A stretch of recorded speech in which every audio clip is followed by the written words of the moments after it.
Join Team Kayal and Company once again this year for the Bend to Shore Bike Tour on Sunday, July 21st. From Philly to Atlantic City, you can do the ride or just donate to support the cause. Visit bendtoshore.org. That's Ben, the number 2, shore.org. Let's show everyone how WPHT and Odyssey supports law enforcement. Bend to Shore is organized by Families Behind the Badge Children's Foundation. SBBCF provides financial relief for the families of fallen and injured first responders and supports the Police Youth Alliance, which fosters a positive relationship between police and youth. Sponsored by Gelman Law. Need a criminal defense attorney or personal injury? Visit GelmanLawFirm.com.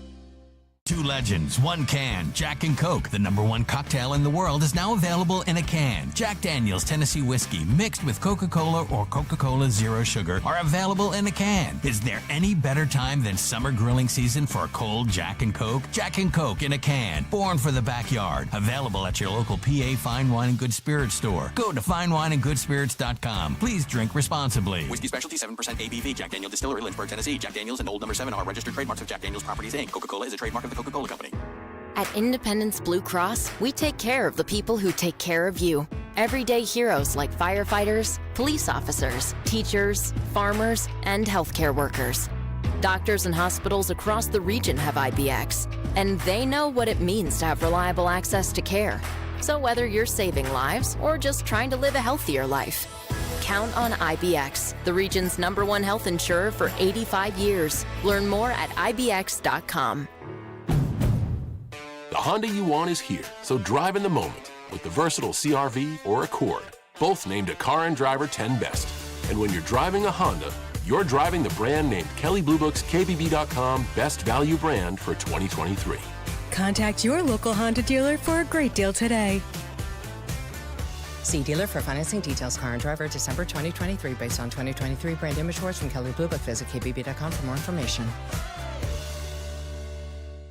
Hi, I'm Ethan and I attend Insight PA Cyber Charter School. At Insight PA, the teachers care about my education and my future career goals. You can choose a career pathway in business, technology, and nursing, as well as extracurricular and pre-apprenticeship programs. As a sophomore in high school, I've been presented with opportunities to grow in every aspect, from robotics to marketing. I'm so glad I got to choose and attend Insight PA. To learn how Insight PA Cyber Charter can set your child up for the future, visit insightpaschool.org. Prescriptions require an online consultation with a healthcare provider who will determine if appropriate. Restrictions apply. See website for details and important safety information. Subscription required. Price varies based on product and subscription plan. Hey guys, did you know there's a generic form of Viagra that works just the same but is 95% cheaper? And you can get it online at hims.com/joy. Through Hims, you'll get a free medical consultation to determine the ED medication that's best for you, discreet shipping if prescribed, a 100% online process, and a range of treatment options, including trusted generic alternatives to the name brands, at up to 95% off. ED is personal, and at Hims, so is treating it. Just go to hims.com/joy and get connected to a licensed medical provider online for free, with zero copay, no expensive appointments, and no awkward face-to-face conversations. To start your free online visit, you need to go to this exclusive address, hims.com/joy. That's hims.com/joy for your free online visit, hims.com/joy. Click this link now to review my bank transfer. I didn't make a bank transfer. Ugh, another phishing message. Are you frustrated by these too? So much of our lives are online today. To make sure my information is protected, I checked out CISA's Secure Our World resources. They've got 4 simple ways we can stay safe online. First, learn to recognize and report phishing. Next, create a strong, unique password for each online account, and use a password manager if you can. Then turn on multi-factor authentication for extra security, and you'll receive a code when logging in. And finally, turn on automatic software updates for convenience and safety. Click here to track my delivery. Another phishing message. But now I know how to protect myself from scammers, and you can learn too. Go to CISA at cisa.gov/Secure Our World for more quick, easy tips to be safer online. Neil Armstrong waited 6 hours and 39 minutes to step onto the surface of the moon. Jackie Robinson waited 20 months to play his first game with the Brooklyn Dodgers. And even DiCaprio had to wait 22 years to win an Oscar. You can wait until your destination. Don't text and drive. Visit StopTextStopWrecks.org. A message brought to you by the National Highway Traffic Safety Administration, Project Yellow Light, and the Ad Council. Keep free speech alive. Follow 1210 WPHT on the free Odyssey app. Download it now. Get an update on the gross domestic product for the first quarter. Also today, pending home sales numbers for May and weekly unemployment numbers, as well as earnings reports from Walgreens and Nike. On Wall Street Wednesday, the Dow up 16, the Nasdaq up 88, the S&P 500 gained 9. Amazon stock up 4%, the company crossing the $2 trillion market cap threshold, becoming the 5th U.S. company at that level. The others, Apple, Microsoft, NVIDIA, and Alphabet's Google. Shares of Chipotle up slightly. The casual restaurant chain's 50-to-1 stock split took effect on Wednesday. And Volkswagen will pour billions of dollars into the U.S. electric vehicle maker Rivian. It will be able to, therefore, use Rivian's technology in its own cars. The initial investment, $1 billion, that will be followed by $4 billion more if the joint venture gets off the ground. That's your Fox Business Report. I'm Kevin Uretsky. Invested in you.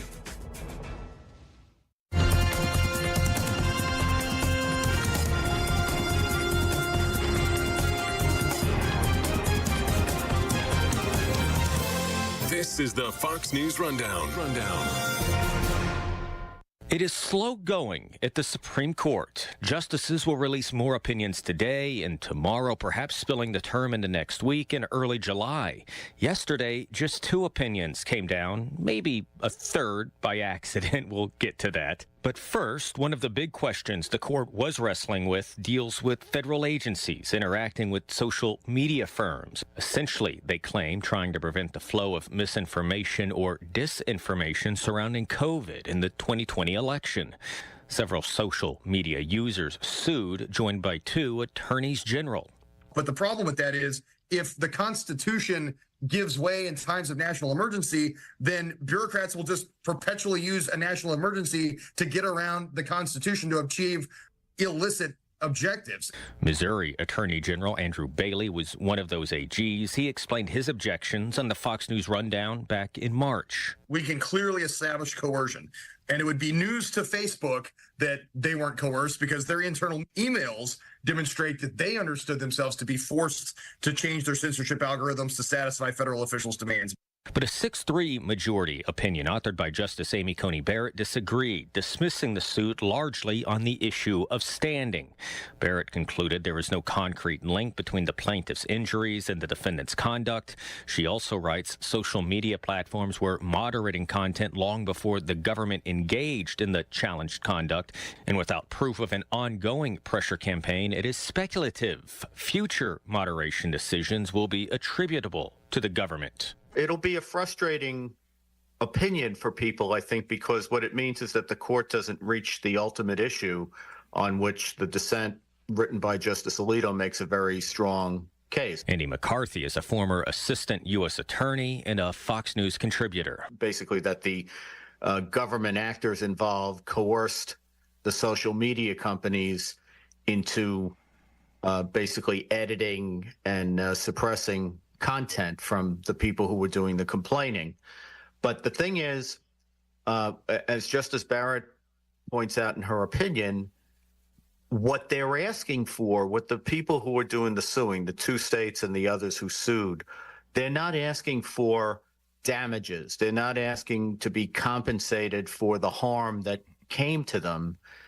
They're asking instead for basically a prospective injunction by the court against these government officials. And as Barrett points out, when you're asking for prospective relief, there's an element of speculation to that about the likelihood of the future harm to you from these same government officials. And that's a big hole in their case. It's also a big invitation to get your case bounced out on standing. I really don't understand why they didn't ask for damages for the past injury. And I think that's a big part of why the court divided the way it did. I'm also thinking that we have to stop thinking about this court necessarily as a 6-3 court. What we may be seeing develop here is something more like a 3-3-3 court, because it seems to me that Chief Justice Roberts and Justices Barrett and Kavanaugh have are a real consensus on the issue of standing. They're sticklers for that, and they want strong showings by litigants that they belong in court, rather than that they're the things that they're complaining about. I think these justices think should be decided by the political process rather than litigation. The main issue is one that I think rightly gets people very angry, which is that the government should not be allowed to coerce private actors to do things that the government would not be able to do directly itself. It's notable to me that, at least in the majority opinion authored by Barrett, she doesn't really go as far as to say whether or not that occurred, right? She says at one point, platforms continued to exercise their independent judgment even after communications with the government. On several occasions, various platforms explained that White House officials had flagged content that did not violate company policy. And so she says that there is some evidence that indicates the platforms, as she says, had independent incentives to moderate content. Is this an issue where justices kind of have to figure out where these lines exist in these types of challenges? In other words, what is coercion? How do we know if it's coercion versus how do we know if it's, the government just offering its expert opinion, as many other outside firms seem to have done as well? Yeah, I really don't think so. I think the court went out of its way not to decide the coercion issue. What they're homing in on is not, I don't think the majority doubts that there was coercion, but what they're saying is, and this is a big deal if you're a stickler for standing, that what they're asking for, what the plaintiffs here are asking for, is relief based in part on the actions of a third party that's not before the court. And in this instance, they didn't sue the social media companies. And the reason that's important is for purposes of standing, you have to show that your harm was caused by the defendant that you've brought into court, as opposed to a third party. And what Barrett homed in on, I think, is the fact that the social media companies started to police some of the content on their platforms before the government ever got rolling on its coercion campaign, and that a lot of the things that the social media companies did may have been because of their terms of service, not necessarily because of the coercion by the government.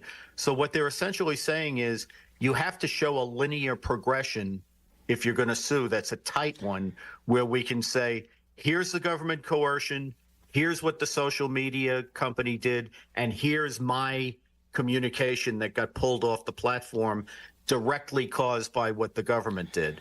And what Barrett is saying is there's not a tight enough showing of that. Want to talk about an opinion that may be coming. Bloomberg Law posted that the Supreme Court's website inadvertently and quickly posted a opinion, appeared to be an opinion, in that Idaho abortion case. The Supreme Court has said as much as well. A statement from their spokesperson said that this inadvertently was posted. It is not reflective of an opinion. This opinion will come in due course. Mistakes aside, and we can talk a little bit about that. If this is what we can expect from the court on Idaho, it does seem to at least make some measure of, I guess, restrictions that states cannot impose on abortion in a post-Roe world, right?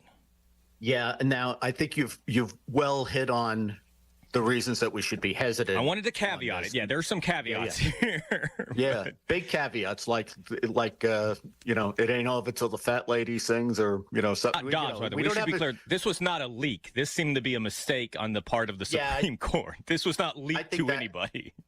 Yeah, I know. I think that's absolutely right. It's just a screw up. But let's assume, for argument's sake, because this is worth talking about anyway, I think in particular, because it'll be interesting. For example, let's say now that this cat may be out of the bag, let's say they release this opinion the same day that they're going to have the presidential debate in the evening. Now, what I find interesting about this, and again, for the reasons that you've already outlined, we don't want to leap to conclusions, but the indications are that they're going to find that the federal law preempts the state's laws on abortion in this particular. Now, if we can derive that as a principle, then it raises the question again, which I think Trump thought he had put to bed by saying all this is state stuff. It raises the question of whether if a federal law can preempt these new state laws that are, almost every state in the country now post Dobbs is coming up with its own new abortion regime. And obviously in some states it's much more narrow, and in many states it's going to be more broadly available. If the inclination or the indication from the Supreme Court is that the feds can come in and preempt all this, then that raises the question of, well, why not have a federal abortion standard?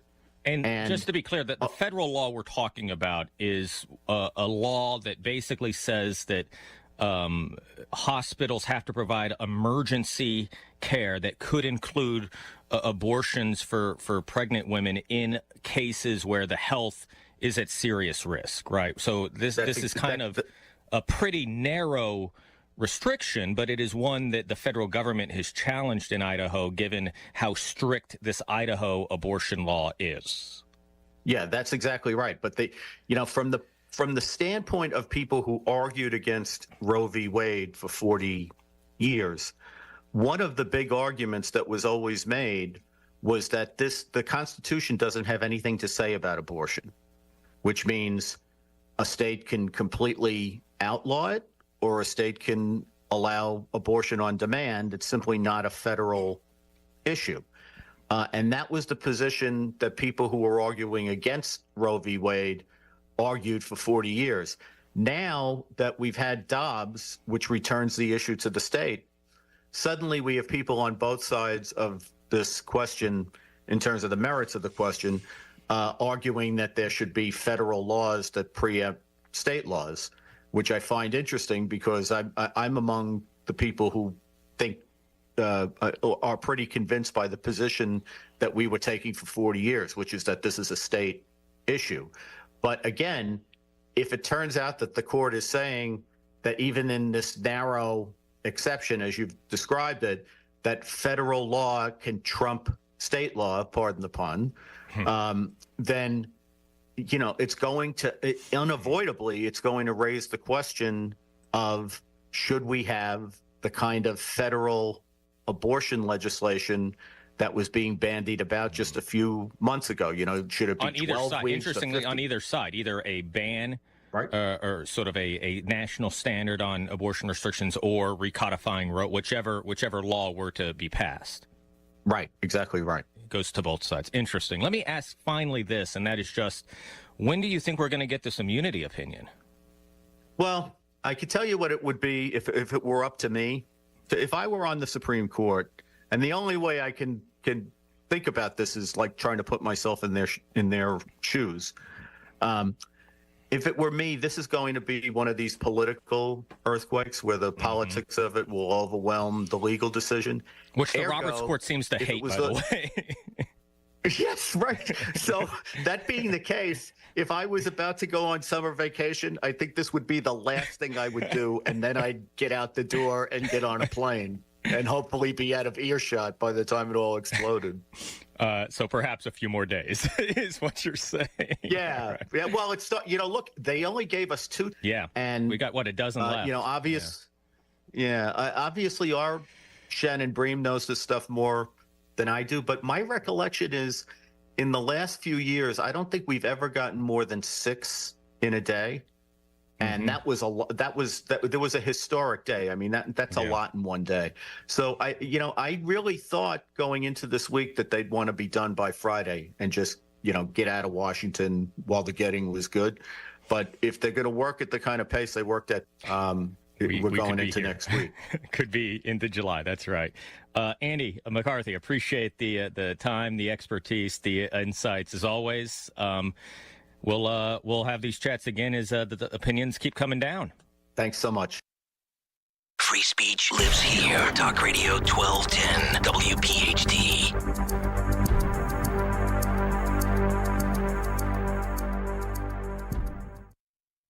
Texting privacy policy and terms and conditions posted at textplan.us. Texting enrolls for recurring automated text marketing messages. Message and data rates may apply. Reply stop to opt out. Hey, all you investors out there, I've got something you'll want to hear. There's an asset class you likely have never considered, yet it's outpaced the S&P 500 by 64% for nearly the past 30 years. I'm talking about blue chip contemporary art. Fine art investing used to be limited to the ultra wealthy, but thanks to Masterworks Advisors, you can now get in on this incredible asset class. Just text CLASS to 200-300 right now to skip the waitlist and unlock exclusive access to the blue chip contemporary art market. Masterworks Advisors make it easy for you to invest in shares of multi-million-dollar arts from greats like Banksy, Basquiat, and Picasso. Text the word CLASS to 200-300 and unlock your access to fine art investing. Text CLASS to 200-300. This advertisement relates to the provision of advisory services by Masterworks Advisors LLC and is not intended to offer or solicit investment in any securities. Masterworks Advisors is affiliated with Masterworks. ART versus S&P is based on data from 1995 to 2023. See important disclosures and risks of investing at masterworks.com. Hi, I'm Henry Winkler. My eyes are very important to me. My eyes connect me with everything I love. I loved my late father-in-law dearly. He always lit up a room, but his vision dimmed with age. He had age-related macular degeneration, or AMD. And since partnering with Apellis, I've learned there's an advanced form of dry AMD called geographic atrophy, or GA. His struggle with vision loss made me want to help others know about GA's warning signs. For some, colors appear dull or washed out. For others, hazy or blurred vision make it hard to see details, like fine print on price tags. Many have trouble seeing in the dark, making driving at night difficult. GA gets worse over time and cannot be reversed. If you think you have GA, don't wait. Treatments are available. Ask a retina specialist about FDA-approved treatments for GA and go to GAWon'tWait.com. Dawn Stensland here along with Mike Chapman, Chapman Windows, Doors, and Siding. Mike, it seems to be a trend right now, people replacing smaller windows with bigger picture windows. Is that what you're seeing? Yeah, that's also a trend. One other trend that we see is people getting rid of their archtop windows. We've been doing a lot of squaring off of half-round windows. It seems like the half-rounds were a thing of the 80s, and everybody wants to go more towards the modern and the rectangular. And big glass. Big glass is a big trend that we're seeing, widening doors. Your house is a prime example of that, widening that window into one big door. But yeah, we do a lot of that, what we call open wall. Experience for yourself the Chapman difference. It's time to upgrade the look of your home, your windows, doors, siding, shutters. Give Chapman a call or text 610-431-8898. Online, ChapmanWindowsDoors.com for all the details. ChapmanWindowsDoors.com. Tell them Dawn sent you. Diabetes, high blood pressure, anxiety meds, everyone's on them. If you're a 50-year-old male, maybe a bit porky, and you may even have type 2 diabetes, $1 million of term insurance may only cost you about $200 a month. Call Term Provider. Speak with Big Lou at 800-700-6898. Big Lou will find a term life policy for you even if you have type 2 diabetes, are overweight, or have high blood pressure. Term Provider has helped thousands of people like you who think they can't afford term life insurance. To buy $1 million of affordable term life for you, all you need to do is call Big Lou at 800-700-6898. Lou will make sure the scales are tipped in your favor. Call 800-700-6898. Big Lou will answer your call and work to fit you into a term life policy that you can afford. Remember, Big Lou's like you. He's on meds too. Call 800-700-6898. 800-700-6898 or biglou.com.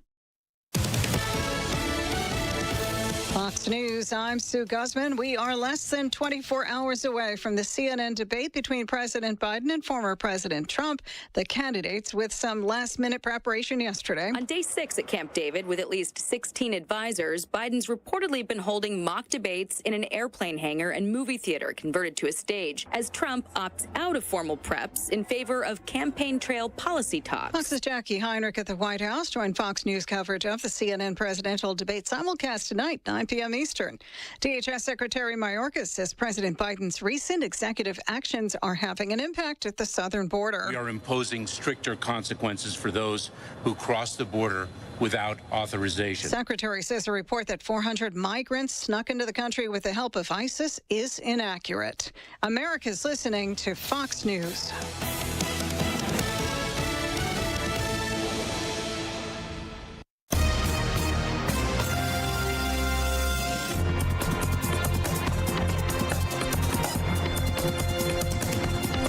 This is the Fox News Rundown. Now a look at sports. All the talk leading up to the 2024 NBA draft centered around the lack of star power. A generational talent like Victor Wembanyama was not available in this draft for the Hawks. For Atlanta, there were multiple players discussed as the potential first pick. Atlanta went with Zachary Risacher out of France, a 6'9" forward. It's the second year in a row that a Frenchman has been selected first overall, and the fourth time an international player has been the top pick of the draft. Forward Alex Sarr went second to the Wizards, while guard Reed Shepherd went third to the Rockets. Big man Zach Edey, a two-time Wooden Award winner at Purdue, went ninth to the Grizzlies. That's sports. On the Fox News Rundown, I'm Joe Morgan, Fox News.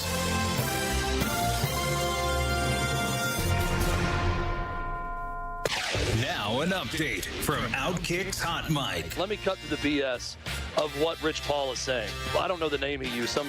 Charles Covington. If Charles Covington was my client, I'd do the same thing. I would zero in on teams that are interested in what we want and have that player work out for them. Let me tell you what he's not telling you. If Bronny James was Charles Covington, the teams that would be interested in Charles Covington and want him would want him on a two-way contract at best. Rich Paul, being a good agent and representative of his client, would send Charles Covington to about 14 different NBA teams. What he's doing with Bronny James is solely because he is LeBron James' son. So he can do this because of his lineage. It's that simple. This is all BS. I'm sorry, but that's the way this game is played. I'm Chad Withrow with Hot Mike with Hutton and Withrow on the Fox News Rundown. Hi, this is Dom Giordano. 4th of July coming up. Don't forget Captain Chucky's locations everywhere. Try that all-new Bang Bang Jumbo Lump Crab Cake. Delicious, creamy, 5-ounce Jumbo Lump breaded crab cake with a kick. Check stores for availability. WeLoveCrabCakes.com. Just like our offensive line protects our star quarterback, plumbers protect the health of the nation. And Philadelphia Plumbers Union Local 690 is no different. In hospitals, commercial, industrial, and residential, with the best trained plumbers in the world, you can be sure your project is done on time and on budget, no matter how big or small. So when your business needs to build new or expand existing facilities, you can count on the members of Plumbers Union Local 690. Visit plumbers690.org. Don't miss the Labor and Energy Show with J-Doc and Krause, brought to you by Advocacy United, this Saturday night at 6. Find out about the important issues that'll affect you. The Labor and Energy Show, Saturday night at 6 on Talk Radio 1210 WPHT. Getting quality employees to fill positions in your company is essential, but finding those people can be a major hassle, unless you use ZipRecruiter. ZipRecruiter makes finding quality people a breeze. And right now you can try it for free at ZipRecruiter.com/free. With ZipRecruiter, one click sends your job to hundreds of top job sites. But more than that, ZipRecruiter's advanced technology identifies the candidates with the skills you need, sends you a list of great matches to review, then actively invites them to apply for your job. And the results speak for themselves. 4 out of 5 employers who post on ZipRecruiter get a quality candidate within the first day. That's right, the first day. Now you can focus on your business and let ZipRecruiter do the work finding the best people for you. See for yourself. Experience the ease, efficiency, and power of ZipRecruiter for free. Just go to ZipRecruiter.com/free. That's ZipRecruiter.com/free. ZipRecruiter.com/free. Beat the heat on Thursday, August 15th at 6:40 when the Phils host the Nats, and fans 21 and over take home a Miller Lite floppy hat. Order tickets now at Phillies.com. Kids 14 and under can be a baller like Nick when they receive a Nick Castellanos basketball jersey presented by CP Rankin Roofing Experts on Sunday, July 14th at 1:35 when the A's visit CBP. Order tickets now at Phillies.com. When you enter a place of business, you're owed a legal duty that the place of business is safe for you to shop in because they are making a profit from you. That's the law. Yet many times a normal day ends with injuries because that business breached that duty because they knew or should have known of the dangerous condition that caused your injury. It happens every day in many ways. Slip and falls where cleaning and maintenance were ignored, falling boxes and items stacked too high, and so many other unexpected occurrences and dangers only known to that business owner. I'm John Morgan of Morgan & Morgan. If you suffered an injury at a place of business, let our team investigate and report back to you. The duty to protect customers from harm is the law, and our duty is to protect you after that harm. Visit forthepeople.com for more information, or on your cell phone, dial #law. Morgan & Morgan, America's largest injury law firm. Visit forthepeople.com for an office near you. Morgan & Morgan, official partner of the Philadelphia 76ers. Getting quality employees to fill positions in your company is essential, but finding those people can be a major hassle, unless you use ZipRecruiter. ZipRecruiter makes finding quality people a breeze. And right now you can try it for free at ZipRecruiter.com/free. With ZipRecruiter, one click sends your job to hundreds of top job sites. But more than that, ZipRecruiter's advanced technology identifies the candidates with the skills you need, sends you a list of great matches to review, then actively invites them to apply for your job. And the results speak for themselves. 4 out of 5 employers who post on ZipRecruiter get a quality candidate within the first day. That's right, the first day. Now you can focus on your business and let ZipRecruiter do the work finding the best people for you. See for yourself. Experience the ease, efficiency, and power of ZipRecruiter for free. Just go to ZipRecruiter.com/free. That's ZipRecruiter.com/free. ZipRecruiter.com/free.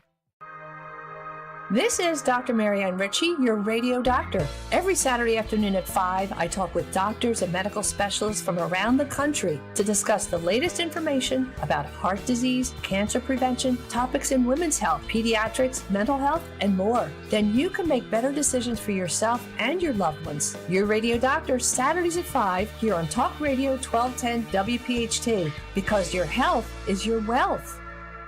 Cashback is not available on gas in New Jersey and Wisconsin. Hey, good morning. You're heading the airport, right? Yep, thanks for checking. I like the car. How long have you been a rideshare driver? About 3 years now, but I really enjoy it. Isn't it hard to make money these days with the price of gas being so high? Not for me. I use Upside, the free app that gives you cash back for every gallon of gas you buy. Wait a minute. Are you saying you actually get real money back when you get gas with the Upside app? Yep, I get real cash back every time I get gas. Does that actually add up to anything? I'll make around $200 to $300. Wow, that's serious extra cash. I'm downloading the Upside app now. Download the free Upside app now to earn real cash back every time you buy gas. Use promo code SCORE for an extra 25 cents a gallon bonus on your first tank. You can cash out anytime, right to your bank account, PayPal, or a gift card for Amazon and other brands. Just download the free Upside app and use promo code SCORE for a 25 cents a gallon bonus on your first tank. That's code SCORE.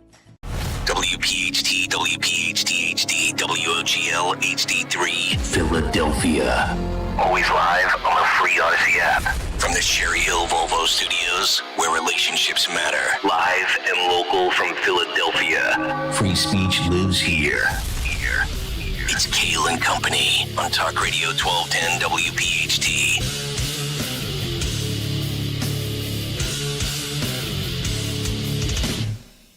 And away we go, live on this Thursday, June 27th, debate night in America. It is Kayal and Company right here on Talk Radio 1210 WPHT. We are always live on the free Odyssey app and, of course, streaming live for your video viewing pleasure on YouTube.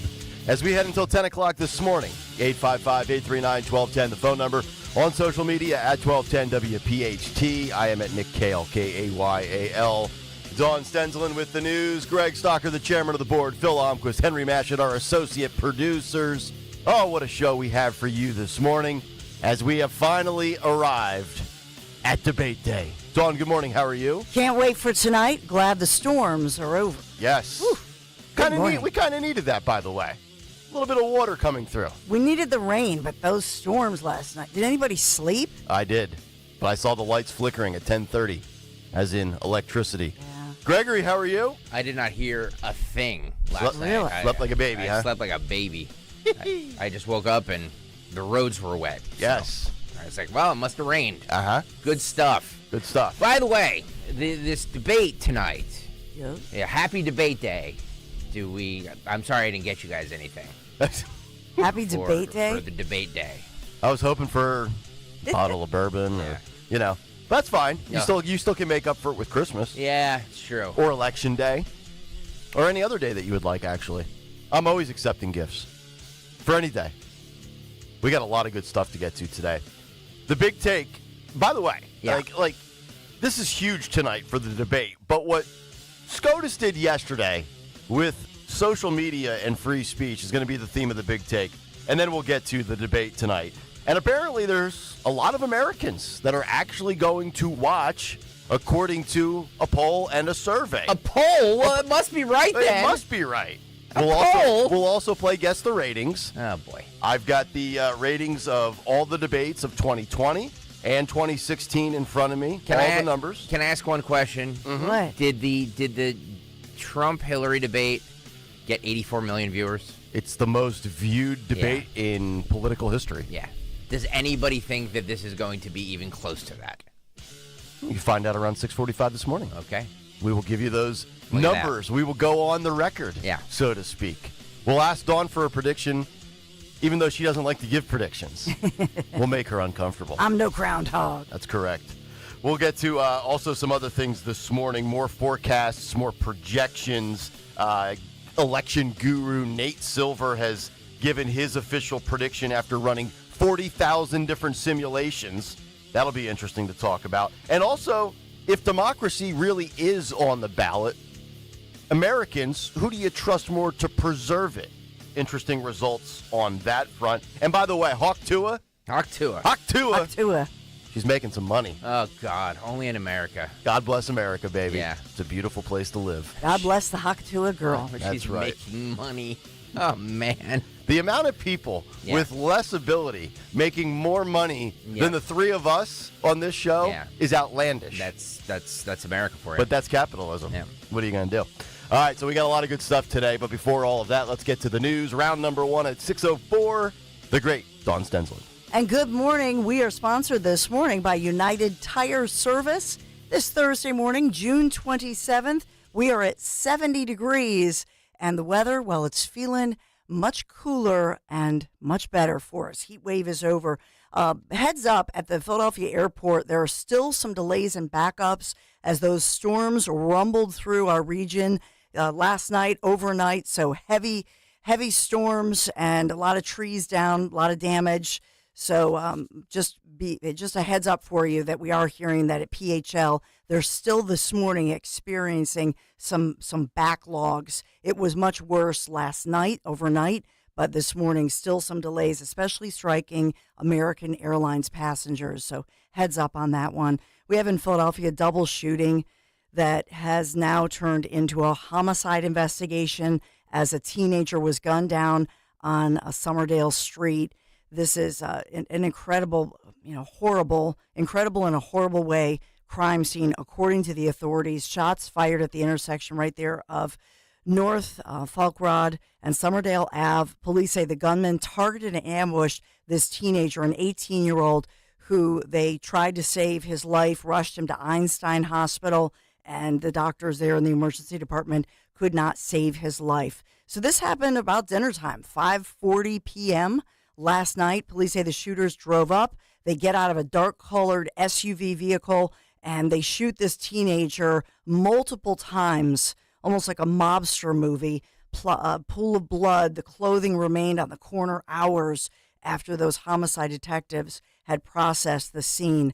So many residents, obviously, horrified by this. We don't have word of the motive, whether the suspects are in custody, and we don't have that victim's name. So one of those situations, my question is this gang-related, drug-related? What's going on here? We don't have a lot of answers. Sounds almost like a public execution. With It does. The way they pull up like that. Yeah. Yeah, that's very scary. Cold-blooded. Yep. We have a crazy story in Pennsylvania making national news with 2 men now in custody facing felony charges after they're accused of abducting 4 young women. And we know the youngest is a 17-year-old, so we don't have the ages of the other victims here. This is Smithfield Township, Pennsylvania, held them captive in a shipping container. And the details as they come out from the court records are that this 29-year-old Devon Carlin Jackson is accused of, and this morning he's charged with kidnapping, rape, multiple other offenses here. The second suspect, 19-year-old Isaiah Keeney, charged as an accomplice here. So the court records reveal that at least 2 of these young women, I'm saying young women because it looks like they're on the cusp of either being, 16, 17, 18-ish. They witnessed a shooting in Wilkes-Barre on Monday, and then they were ordered to get into this Ford Flex SUV, which meant they were told that they would be killed if they did not comply and get into this vehicle. So they get into the vehicle. Once they get in, there are already 2 other women being held against their will. And these victims were taken to a property owned by one of the suspects here in Smithfield Township. This is Monroe County. And some of the victims were tied up in an office on the property. The details are just scary here. One of the guys walking around with a chainsaw, a sledgehammer, an axe, threatening, terrifying these victims, assaulting them, raping them. It's just sick. And these 2 women that they scooped up, so to speak, after the other 2, these were merely witnesses, or did they know these 2 is what I would like to know. It sounds like they do not know. They do not know these teens, young women, these teenage women or young adults. The story is crazy how 2 of the women were able to escape. The suspects fled with at least 1 or 2 of the other women headed to Mount Pocono, but police were called and an arrest was made in a Walmart parking lot. Wow. Because of those attentive Walmart shoppers. Another reason Stalker doesn't go to Walmart. I know, right? Just a scary story here, but two of the at least one of the teenagers, 2 were able to escape, called family for help. Wow. But this is like a movie scene. It really is. Carried out in Pennsylvania. Chainsaws and sledgehammers. Yeah, threatening them with these chainsaws, at their face. And, oh, my God, it sounds like just a horror movie. It does. You're right. On a lighter, brighter note, Mayor Sherelle Parker today, and this is big, because the mayor is making an announcement today regarding a plan that is a pillar of her campaign. You may recall that, and Sherelle Parker has talked about year-round schools for quite some time. She talked about it when she was campaigning, and many, many people, including many at this station, poo-pooed this and said it'll never happen. They're never going to go year-round schools, and it just shows you the power of Parker. She seems to get what she wants. Well, just today, the mayor will have a huge announcement, 20 schools taking part in a pilot program starting this fall, and families will have the choice to opt into this year-round Philadelphia Public Schools program. This is big. I wonder how many people will actually opt into it, at least percentage-wise, that are offered that opportunity. Be interesting to see how many people take advantage of that.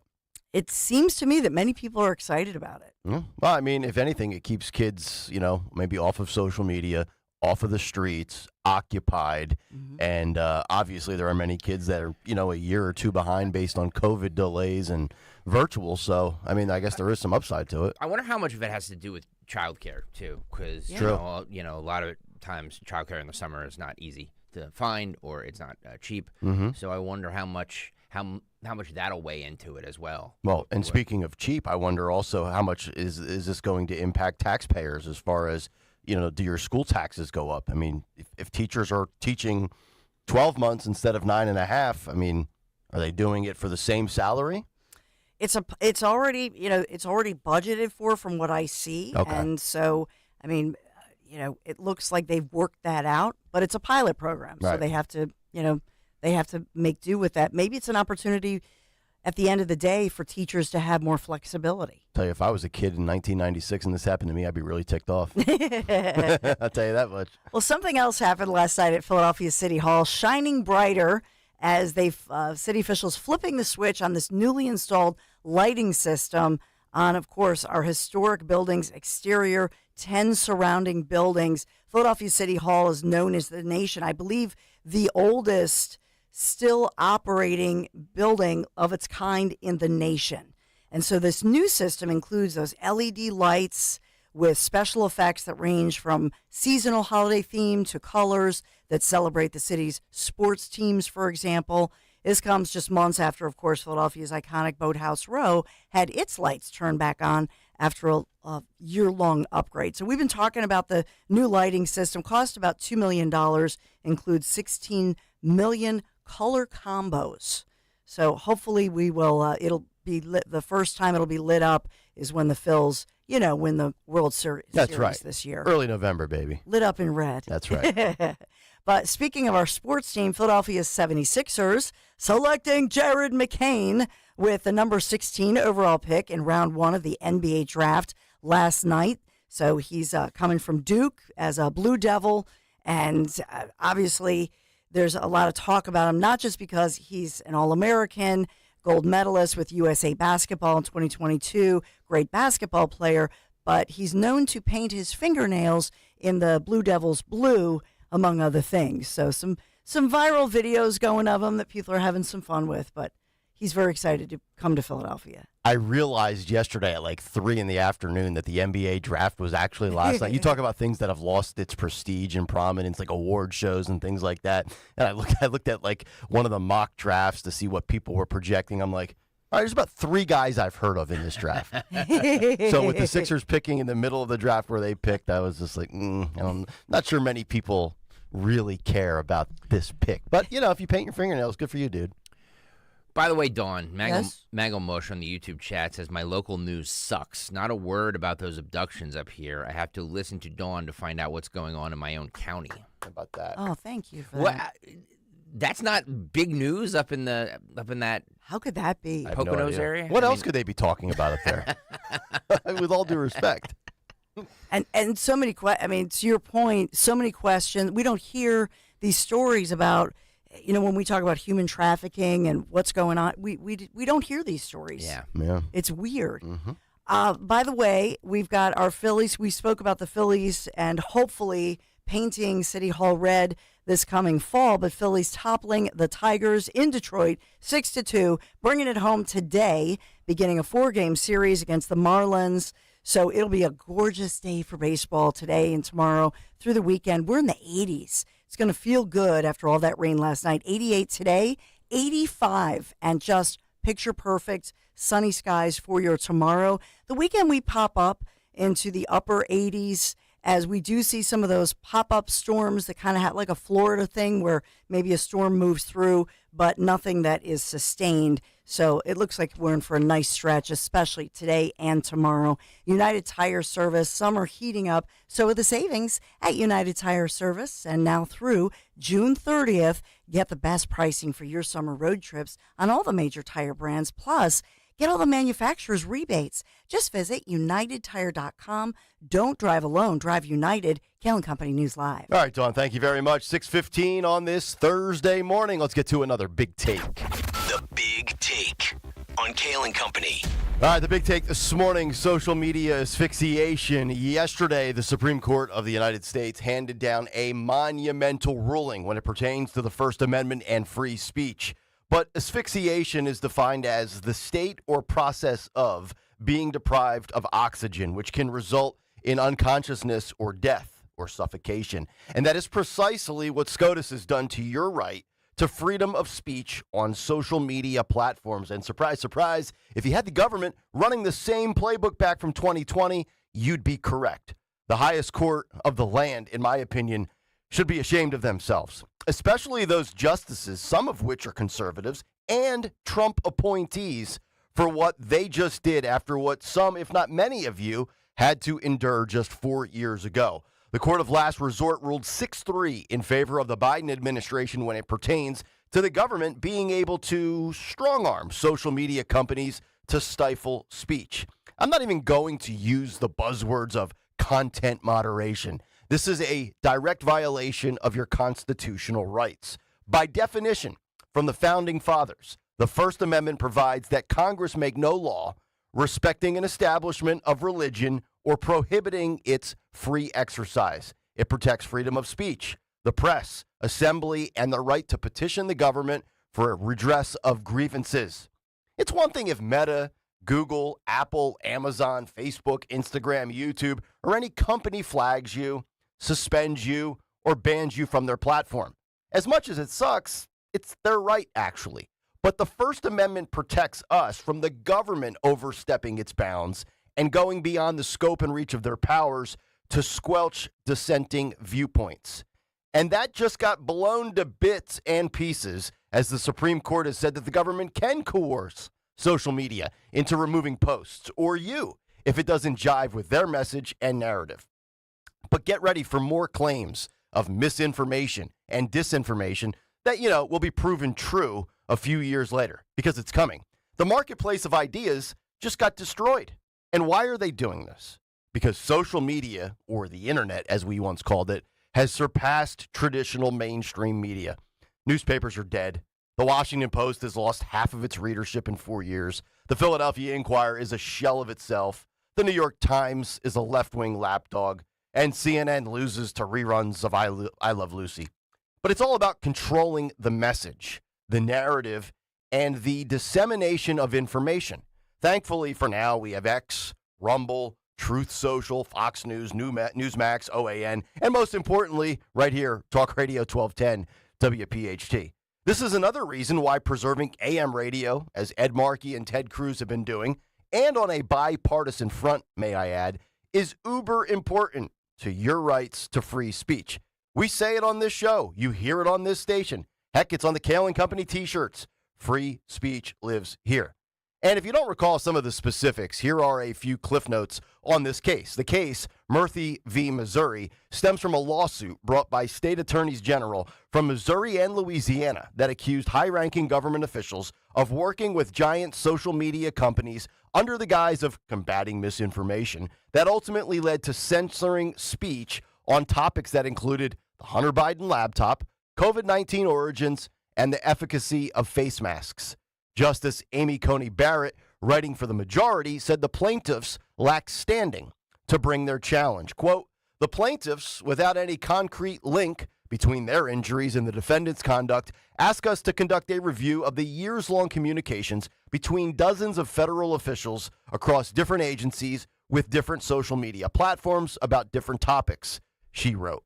In a July 4th court order last year, U.S. District Judge Terry A. Dowdy imposed the temporary injunction preventing White House and executive agency officials from meeting with tech companies about moderating content, arguing that such actions in the past were likely First Amendment violations. Quote, this court's standing doctrine prevents us from exercising general legal oversight of the other branches of government. We therefore reverse the judgment of the Fifth Circuit and remand the case for further proceedings consistent with this opinion, end quote.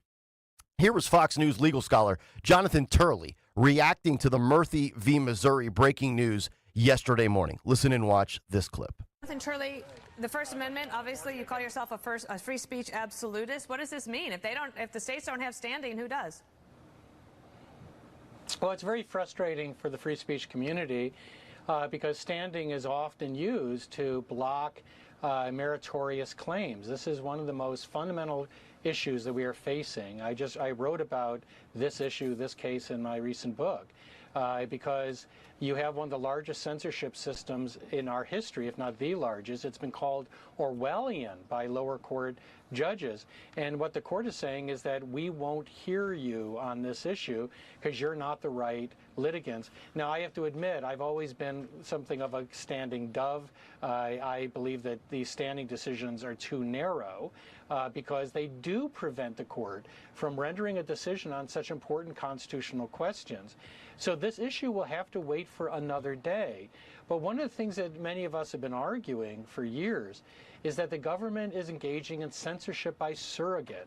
I testified about this in Congress, that they have made a mockery of the limits of the First Amendment by doing indirectly what they're barred from doing directly.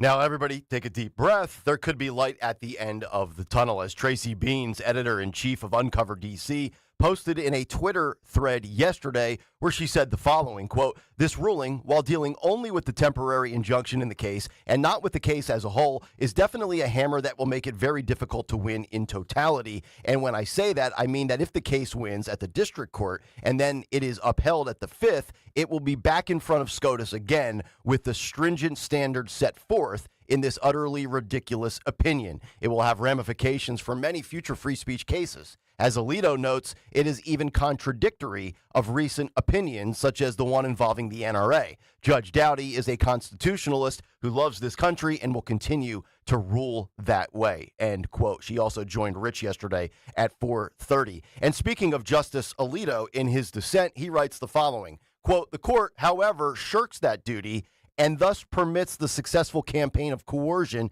in this case to stand as an attractive model for future officials who want to control what the people say, what they hear, and what they think. That is regrettable. It was blatantly unconstitutional, and the country may come to regret the court's failure to say so. If a coercive campaign is carried out with enough sophistication, it may get by. This is not a message that this court should send." Basically, what the Biden administration did to big tech to squash the Hunter Biden laptop story, that is 100% true, as reported on by New York Post columnist Miranda Devine, could absolutely happen again this summer and this fall as we head towards the election. Donald Trump being booted from Facebook or Twitter can absolutely happen again this fall, should he decide to use those platforms again. And what a disgrace. Justice Roberts, Barrett, and Kavanaugh. Justice Alito dissented, and he was joined by Justice Thomas and Justice Gorsuch. 3 conservatives siding with censorship. 3 justices who were appointed by Trump, and only Gorsuch has a brain and a backbone. A truly paralyzing day for American freedoms when the brightest legal minds apparently say that the states lack standing to sue the Biden administration and their destruction of Amendment Number 1. But hang in there. 2 key words. Reverse and remand. And another 2 key words, further proceedings. The fight for free speech on social media isn't dead yet. It's just being squeezed forcefully for now. And that's the big take. The Big Take on Kayal and Company. All right, big take this morning. If you want to jump in with your thoughts or reaction, you can do so. 855-839-1210 on social media at 1210 WPHT, and of course in the Kayal and Company comment community on YouTube. Just go to youtube.com/@1210 WPHT and hit the like and subscribe buttons. We'll get some thoughts on what happened with SCOTUS yesterday, and then we'll ramp up debate night in America as most Americans apparently plan to watch. What are some of the things you're watching for specifically tonight? We'll kick it all around when we come back. It's Kayal and Company live here on a Thursday morning on Talk Radio 1210 WPHT. Window Nation presents the 1210 WPHT Veteran Spotlight in partnership with the Travis Manion Foundation. Listen the first Wednesday of every month as Kayal and Company shines a spotlight on a local veteran, highlighting their remarkable commitment to the community and their exceptional service in the military. Presented by Window Nation. At Window Nation, there's nothing more important than giving back to the communities we serve. For all of your window and door needs, visit windownation.com. That's windownation.com. 2 legends, 1 can. Jack and Coke, the #1 cocktail in the world, is now available in a can. Jack Daniel's Tennessee Whiskey, mixed with Coca-Cola or Coca-Cola Zero Sugar, are available in a can. Is there any better time than summer grilling season for a cold Jack and Coke? Jack and Coke in a can, born for the backyard. Available at your local PA Fine Wine and Good Spirits store. Go to finewineandgoodspirits.com. Please drink responsibly. Whiskey Specialty, 7% ABV. Jack Daniel Distillery, Lynchburg, Tennessee. Jack Daniels and Old No. 7 are registered trademarks of Jack Daniels Properties, Inc. Coca-Cola is a trademark of the Coca-Cola Coca-Cola Company. Hi, I'm Kamiko, the founder of Miko's Hot Chicken. When we started our family restaurant, we were also raising a family. But let me tell you, it wasn't easy. Our Chase Ink card was there to reward us on all of our business needs. Now we have a thriving location, and we're hungry for more. With the Chase Ink Business Unlimited card, you can earn unlimited 1.5% cash back on every purchase, so your business can go from here to possible. Chase for Business. Make more with yours. Real business owners compensated for their participation. Cards issued by J.P. Morgan Chase Bank and a member FDIC. Subject to credit approval. Terms apply. A lot can happen between falling in love with a house online and owning it. Between imagining living there and breathing in your new home for the first time. Having an advocate who can help you navigate the complex world of financing, inspections, negotiating, analyzing the market, and talking through any anxieties that may pop up, that can make all the difference. That's what the expertise of a Realtor can do for you. Realtors are members of the National Association of Realtors and bound by a code of ethics, because that's who we are. The following is a paid commercial message. Using credit cards could soon become a hassle in Pennsylvania. Some in the legislature are considering a multi-million-dollar giveaway to corporate megastores and may force you to pay for parts of your purchase in cash, while small businesses will have to manage an accounting nightmare. This mandate could also expose information about the private purchases you make. Prevent credit card chaos at guardyourcard.com/Pennsylvania. Paid for by the Electronic Payments Coalition. You're driving along when you realize... Oh, I've got to get over. Oh my gosh, sorry! You didn't see him, did you? He was in your blind spot. You can also have a blind spot when it comes to your retirement. That's where Joe Yakovich of JML Financial Group comes in. He knows about a little blind spot called taxes. Social Security, your pension, your investments, all can be taxable. Look, you don't want to end up saying... Will I be writing huge checks to the government when I retire? Don't get blindsided by taxes. Make sure your retirement plan has a tax plan. With one call to JML Financial Group, 856-925-6674. That's 856-925-6674. Or at jmlfinancialgroup.com. Securities and investment advisory services offered through Brokers International Financial Services, LLC, member SIPC. Brokers International Financial Services, LLC is not an affiliated company. JML Financial Group does not offer legal or tax advice. Please consult the appropriate professional regarding your individual circumstance. Hey, it's Rich Zeoli. Favor to ask of you, please don't give up your summer vacation, all right? The kids, the memories that'll last forever. And I know times are tough, but the Grand Hotel of Cape May, New Jersey makes getting away affordable and possible. Book a June or July midweek stay, and you're going to receive resort credits that you can use on site. That's right, they're going to give you money to use on site in the form of resort credits. And they have the big outdoor heated pool, the heated indoor pool if the weather's bad at the beach. The longer you stay, the more you get back in resort credits. They offer guest rooms, suites, and townhomes equipped with a kitchenette. So it's like renting a short home, but with all the conveniences of a full-service resort, except you don't have to worry about doing the sheets and the towels. You get the amenities of a resort, but you also get the kitchenette, the fridge. Book direct with them for the best rates and to get your resort credits. 800-257-8550 or visit them online at grandhotelcapemay.com. This offer is good until July 18th, so act today, grandhotelcapemay.com. When you haven't found love, it can feel like everyone else has. It's in every movie, every song, and all the PDA. Looking for love sucks. Thankfully, California Psychics can give you the guidance you need to find the one. We guarantee if your reading isn't life-changing, it's free. And new customers receive 20 minutes for just $20. Visit CaliforniaPsychics.com and experience the joy of certainty. California Psychics. La la la la la la la la la la la la la la. Oops. Ever had your singing lessons cut short by icy water? Oh, I'm sorry, honey. Say goodbye to those cold notes with Navien tankless water heaters. With Navien, you'll hit all the right notes without the surprise chill. So keep singing and let Navien keep the hot water flowing. And get ready for the encore when you get your utility bill. La, la, la, la, la, Navien tankless water heaters. Visit tanklessmadesimple.com. Have you questioned your doctor about symptoms like low energy, digestive issues, brain fog, joint pain, just not feeling right, just something is off, and you're only left settling for unanswered questions, or worse, being told it's just because you're getting older? You don't have to settle for unanswered questions any longer.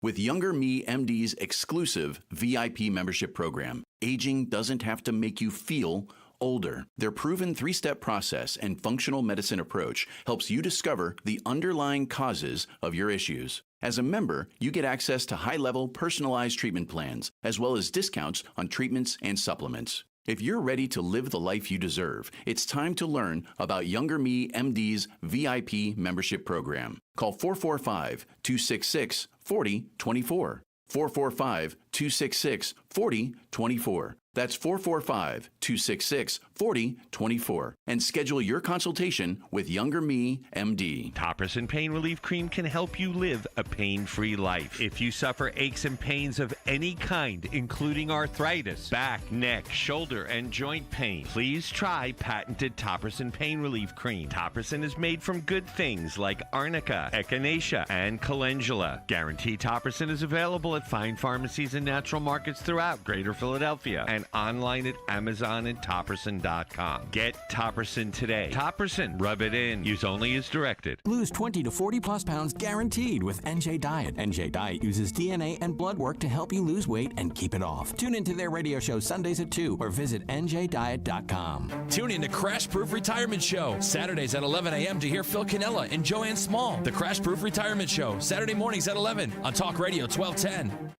Follow Talk Radio 1210 on Instagram and Facebook at 1210 WPHT.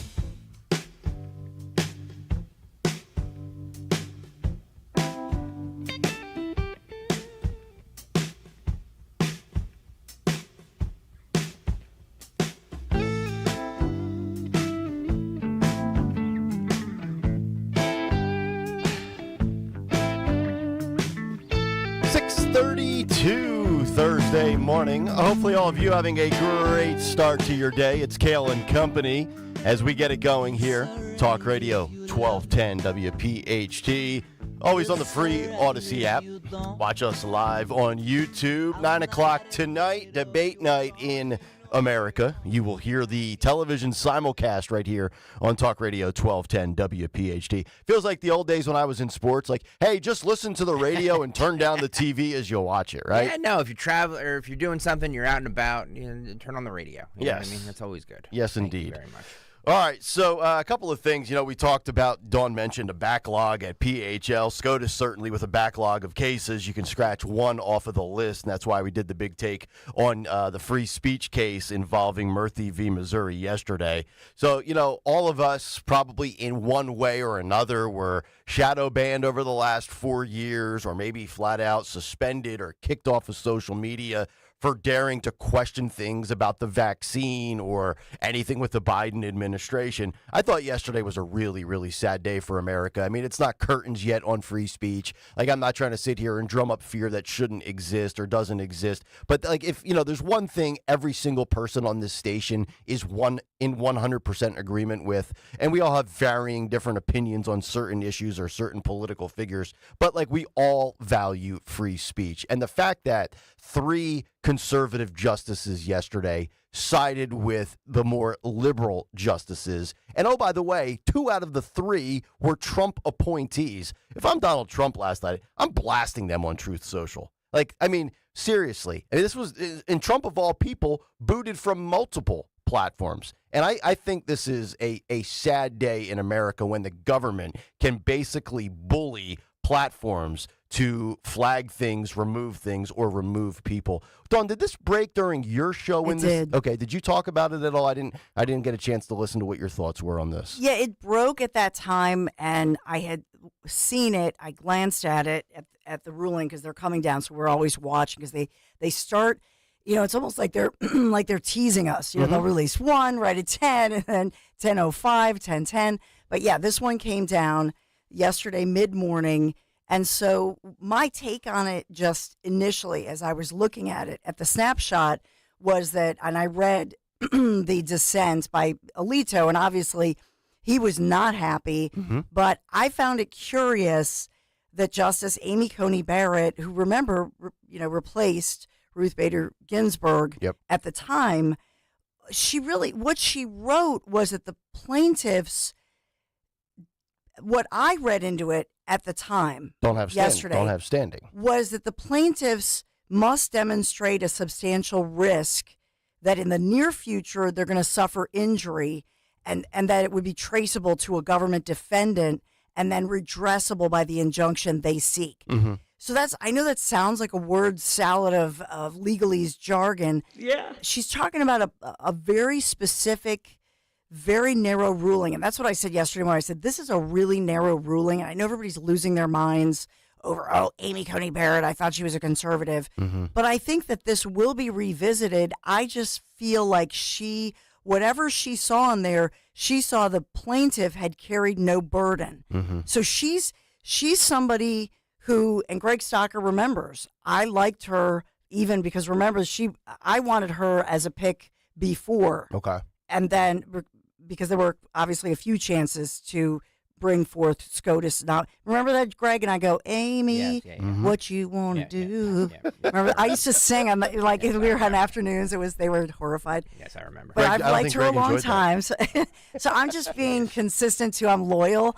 I admit I really like her. Loyal to people that aren't loyal to you. It's a great way to be in life. But thank you, sir. But what she's looking at here is she's saying they didn't check that you have to check certain things to prove your case. Mm-hmm. And she's saying no plaintiff carried the burden. None has standing to seek this preliminary injunction. Mm-hmm. So she's somebody who is a stickler on the law, and she's saying you're not there yet. Mm-hmm. And I do believe this. We will see other challenges. I think SCOTUS will take the other challenges, and those lawyers next.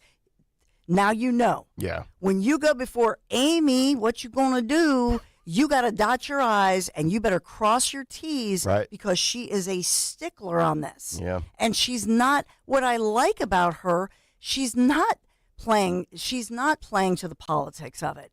And so I think that you have more experienced justices like Alito who's saying, look at the big picture here.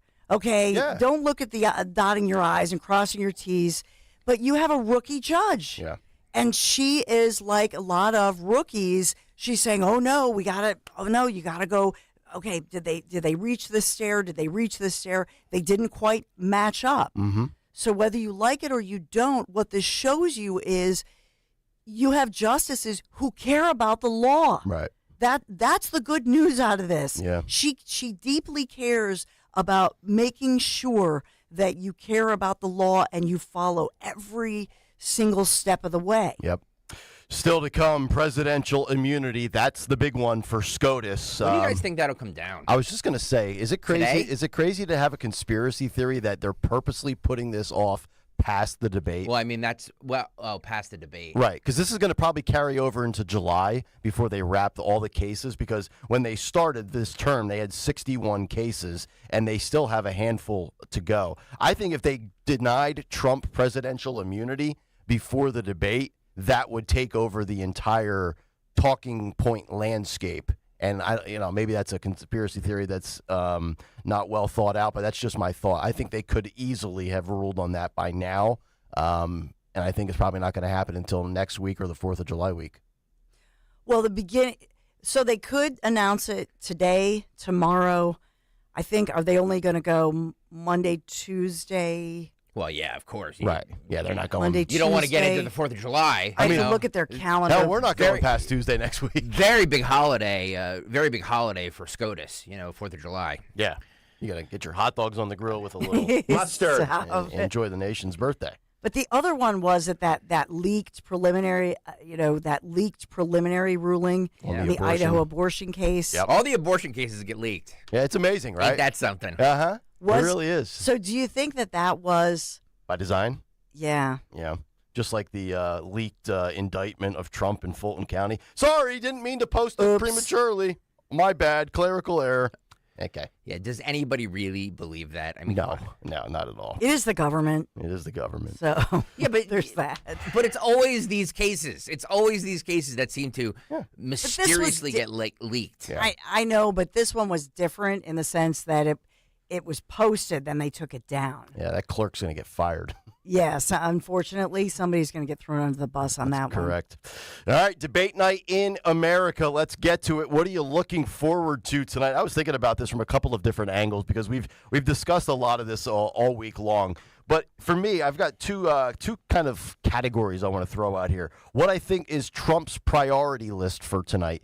In order, I would say the most important thing is Trump's vision for the future of America. He has to hammer that home tonight. And it's not to say you don't take a blowtorch to Joe Biden and his policies, but give us, number one, your vision for the future of America. Number two, you can certainly, I think, talk about the weaponization of the DOJ against him with the 4 indictments and the 87, 88 charges, whatever the number is. It used to be 91 if you got tossed. And then lastly, bringing up 2020, because you already know CNN's going to bring up 2020 about the election. You already know CNN is going to bring up January 6th. You don't need to bring that up on your own and make it about that 6-week stretch in America. Talk about the future of this country. Talk about your indictments, because obviously I think Biden's going to use the words convicted felon. Let Joe bring that up and then go to task against him on that front. But I also was looking at it from who gets tested tonight the most. I think this is a major test, number one, for Joe Biden. And also, number two, a major test for CNN. And we've already seen what has happened this week with Casey Hunt. We already know that these home field advantage rules are in place for Joe Biden. I think the person with the least to prove tonight is Donald Trump. So those are just a couple of thoughts that I had. Are you looking for anything specifically tonight, Dawn? Because I know you and I have disagreed on maybe the tactical approach that Donald Trump should or should not take tonight. Yeah, I do hope that he is presidential, that he comes out and lays out his policy, because this is a unique opportunity where it's very early on, and CNN is everybody everywhere is streaming this thing. Yeah. And we haven't seen this in our history, to be honest. Where we have, one current incumbent who's fighting to keep his job, but another who has been president wants to be back in the White House, and then on top of it, a network this early in June, and now they get to stream everywhere. I've thought to myself, I'm going to listen at some points. I want to watch. I want to say to myself, because this was, journalism school, thinking about the Nixon-Kennedy debate. Is it different for people who are listening rather than watching? What is the visual? That's a good point. Yes. Great question. And then the other question I have is, as far as CNN, we know that the moderators are tainted, as you just said. They are biased. But what about the control room? Do they have strict rules as far as when you are asked a question, you remain on a tight shot? And this is not really inside the weeds stuff. I mean, maybe as a television person, I think more about it. This is critical. Mm-hmm. Because if they say, and now we're going to mute everybody else's mics and you're going to be on a tight shot, and they tell the control room, you stay on that individual for 2 full minutes. Mm-hmm. There are no cutaway shots, because in a Joe Biden instance, it actually helps Joe if he starts to struggle or stumble, that at that moment the control room says, hey, take the wide camera, take camera 3, camera 3, show the wide shot of the moderators, or show a cutaway shot. That is bias in the control room. They are helping him out, because when you are on that tight shot, think of Joe Biden, his face filling the screen, and you can see every motion, his body language, his eye contact, his lip quivering. Do you know what I'm saying? Oh, yeah. That makes a big difference. If they cut to that wide shot at the moments where he's stumbling, that is bias in the control room. Yes, indeed. CNN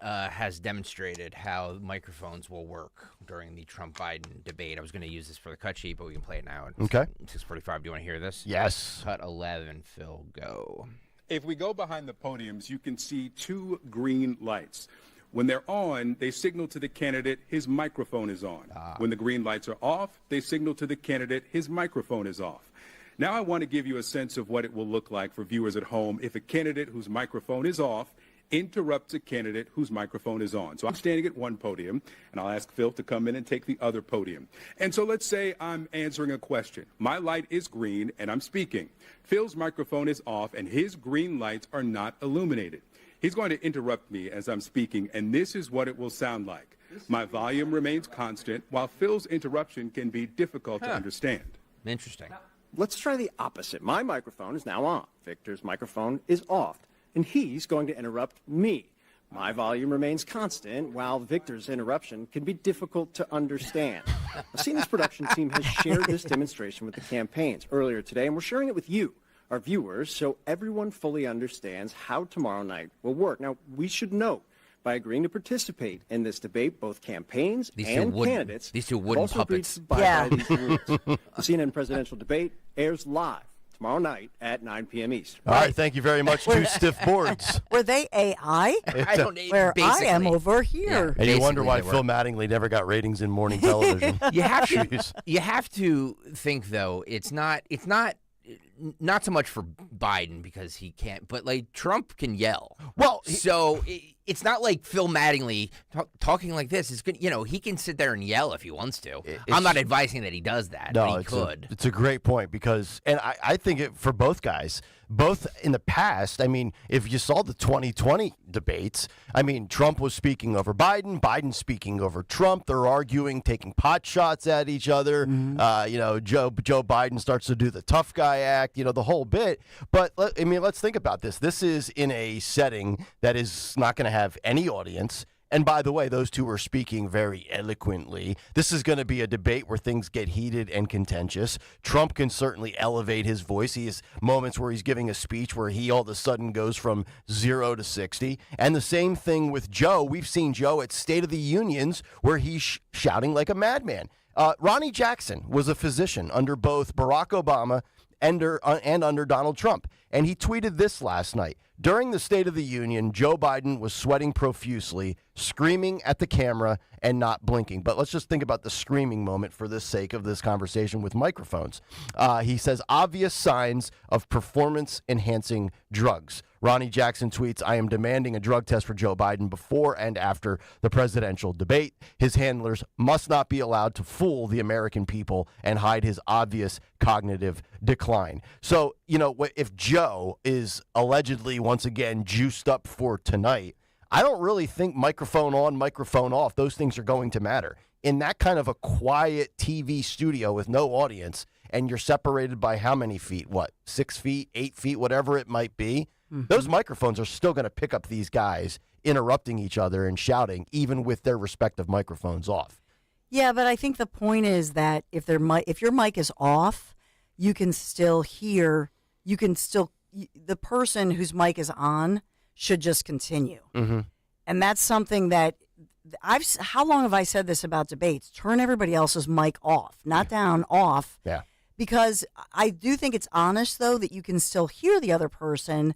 And even if you can make out what they're saying, the question is, will this throw off one candidate or the other? Will they be impacted by what the other person has said? Yeah. So this is part of the reason that, remember in the State of the Union address, when Joe Biden, everybody said, oh, look, he could stand there and talk for 58 minutes or whatever it was. And they were but remember, there was a Gold Star dad. Right. Remember, it was Abby Gate, and the dad whose son was killed that day in Afghanistan, and Joe Biden was thrown by that. Yeah. As that interruption happened, so he does get thrown. Yeah. Well, it'll be interesting to see if they throw anybody off with the fact checkers as well. I have said I think they're gonna. I've heard that they're not going to do fact checking unless it comes down to who won the 2020 election. Really? Yeah, I heard a report that there won't be any fact checking. Okay, because I saw something and I want to make sure I get this right because I think it goes against what you're saying, but I could be wrong. I thought I read that they are going to have 29 different fact checkers on site or in a production truck. I thought I saw the New York Times tweet that yesterday. Well, if you have a fact checker truck because you in real time, are they going to put something up on the truck? Are they going to put something on the screen? So maybe they don't interrupt the candidate. Okay. I would hope to God they don't start interrupting candidates. Well, if they do, it's going to be Trump. They're not going to interrupt Biden, right? Like, they're not going to derail Joe's train of thought if he says something totally outlandish that has been debunked, that is a stone cold lie, right? Yeah. I cannot imagine Jake true. Tapper or Dana Bash. Oh, excuse me, Mr. President, that's been debunked. That is factually incorrect. Don't you think, though, that they might do one of those just to show that they're trying to be impartial? You know what I mean? I mean, it'd probably be in their best interest, right? If they're trying to if prove. he says about what does he always say? Inflation at 9% or Right. whatever that claim that has been debunked. Yes. But his whole administration keeps saying it. Mhm. Like, if he says something like that, something innocuous like that, right. I wonder if they'll just say, I don't know. I read a report that the only thing that they're going to fact check live is going to be, if Trump makes a claim about the 2020 election. Well, maybe what I saw with the 29 fact checkers is on the post game show afterwards, where all these networks. That's what they're advertising it as. Oh God! I saw it on Fox yesterday. Post game coverage begins at 11 p.m. I mean, they're treating this thing like it's the Super Bowl or the World Series. The Super Bowl, yeah. I mean, as they should. It's a big night.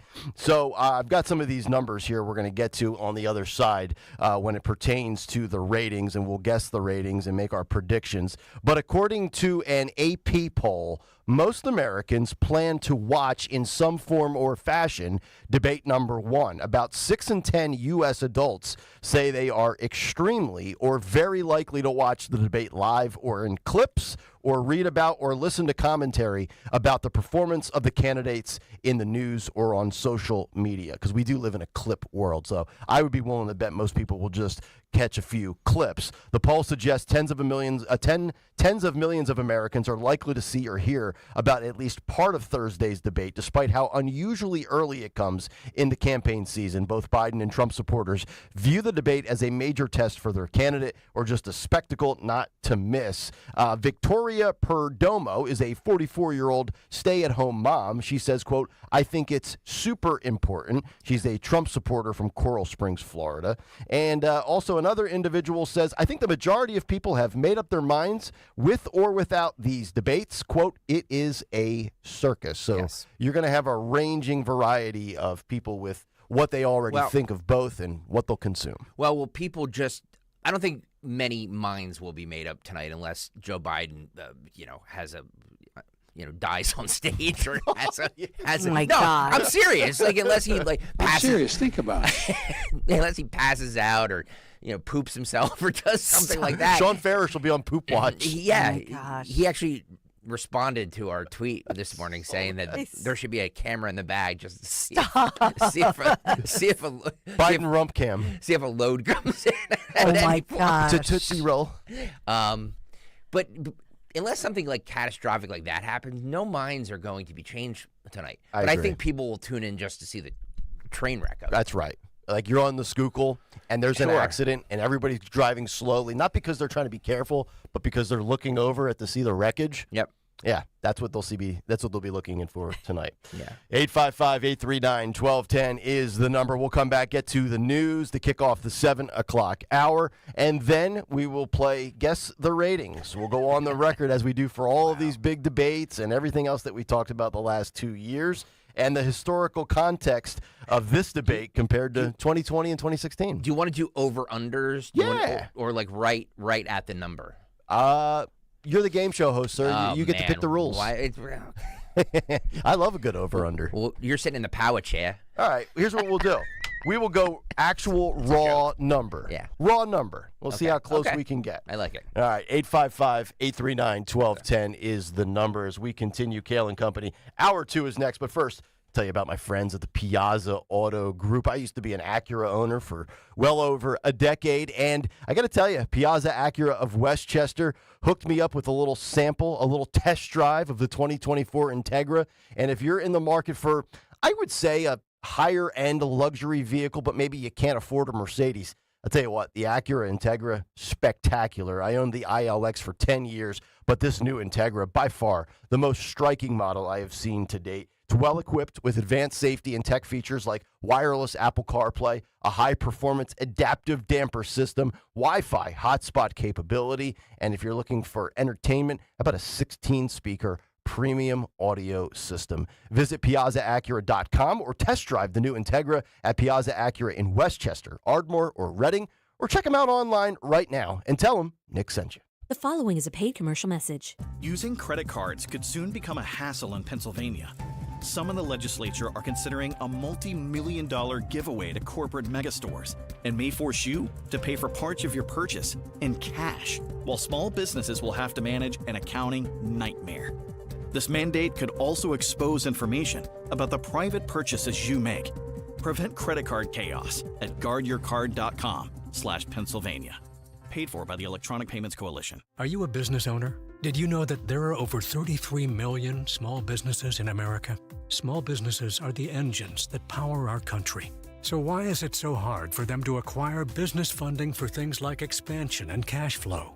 Bank loans are becoming harder to attain as large corporations grab all the capital. Who's looking out for you and your business? Meet Swish Funding, the business funding platform offering quick and easy funding options exclusively for small businesses. Whether it's funds for cash flow, expansion, or equipment, Swish Funding has your back. And whether it's $25,000 or even $2 million, our process takes just minutes, with cash in your account in less than 24 hours. To qualify, you must be in business for at least 1 year, with an average monthly revenue of at least $25,000. Swish Funding, helping keep America's small businesses running. Apply for the funding your business needs at swishfunding.com. That's SWISH funding.com. Paid for by government. Did you hear? A secret hoard of 1904 $20 Gold Liberty coins have been found. These gorgeous 1904p gold coins are as bright and shiny as the day they were struck, and less than 500 of these gold coins are available. Coin experts are calling this secret U.S. gold coin discovery a once-in-a-lifetime opportunity, and you can own a piece of the hoard. When you call, you are guaranteed a 1904 Gold Liberty struck at the iconic Philadelphia Mint. With limited availability, you must call now. These 1904 dated gold coins are still in uncirculated condition with brilliant luster. That is 120 years of history you can hold in your hand. To learn more, call 1-800-973-3077. Call now and you'll receive a free bonus, a $75 value free with every order. Call 1-800-973-3077 now to secure your 1904p $20 Gold Liberty coins before they sell out. That's 1-800-973-3077. We all hear the radio ads about the IRS. They tell you to be afraid, to be scared, and they try to frighten you into calling.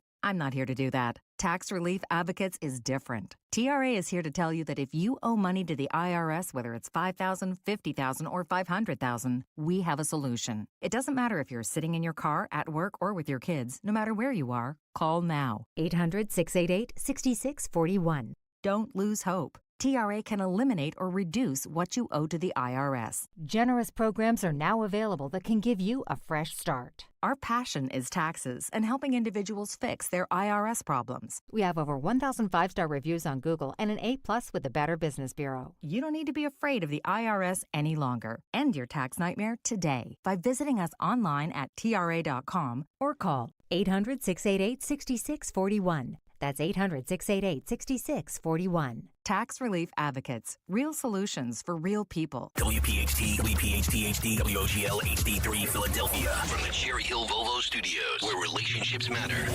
Always live on the free Odyssey app. Living with Lyme, a condition that you may have and not even know it. John DeMasi here, host of Health Watch, Sundays at 8 and again at 4 on Talk Radio 1210 WPHT. Yes, you may be living with Lyme, even if you've had some kind of treatment. Dr. Molly Fantasia and the healthcare team at Innovative Medical Associates have dealt with this condition and have helped hundreds over the years live successfully with Lyme, mainly through the use of medical hydration. They've been able to reduce many of the symptoms associated with Lyme and allow their patients a better quality of life. I want to get you through your initial challenge, working alongside with my physicians, and then get you to a place where we are looking at maintaining your immune system, maintaining your quality of life. If you suspect you or someone you know has Lyme disease, visit innovativemedicalassociates.com on the web to schedule a free initial consultation or call 856-489-0505. Patrick was way behind on his IRS taxes. I was in way over my head, and just over $30,000. That's when I reached out to Optima Tax Relief. And how'd it go? I couldn't believe it. I had to ask like 2 or 3 times. I saved an incredible amount of money. How does Patrick feel about Optima? Couldn't be happier. Optima Tax Relief.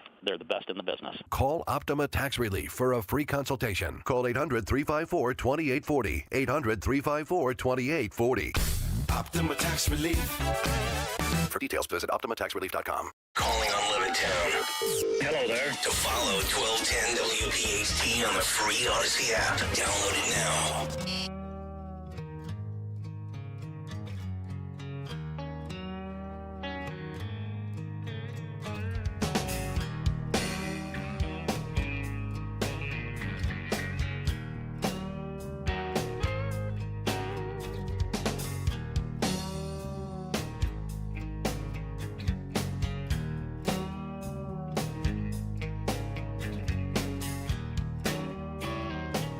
Straight up 7 o'clock. Welcome back in. Hour number 2 on this Thursday morning. Nick Kayal, Dawn Stensland, Greg Stocker. It's Kayal and Company here on Talk Radio 1210 WPHT. Free speech lives here. If you missed the big take this morning, go back and get it. If you're just joining us, you're 61 minutes late. Not that I'm tracking. We start at 6 a.m., folks. Let's go. 855-839-1210. What's on the cut sheet coming up at 7:45? Stocker's got a laundry list of clips today. This is like a Monday where you come out with like 32 clips from the weekend. I know. It's going to be a good one. Tomorrow's going to be worse because of all the debate stuff. I know. Plus the debate analysis. Man. Yep. 2 days, if you choose any 2 days to tune into this program, the next 2 days are the days you should do it. I agree. I've got a lot of different numbers we're going to get to coming up. I've got some latest swing state polls. We've got some betting market odds, also some forecast projection models from a lot of analytically driven people, and also some numbers on protecting democracy and who Americans actually believe is the biggest threat to democracy. Surprise, surprise, it's not who you might be thinking. We'll get to that coming up in just a little bit. And, of course, we're going to go on the record here and try to figure out just how many Americans will actually watch this debate tonight. But before we get to all of that, let's get to the news. Round number 2 at 7:02. The great Dawn Stensland. And thank you. Good morning. We are sponsored in Kayal and Company News Live. We are sponsored by Wawa this morning. In the news on this Thursday, June 27th, as we roll through, after storms rolled through last night, we are at 70 degrees, a cooler, crisp day as we are in the 80s. We'll talk about the forecast upcoming.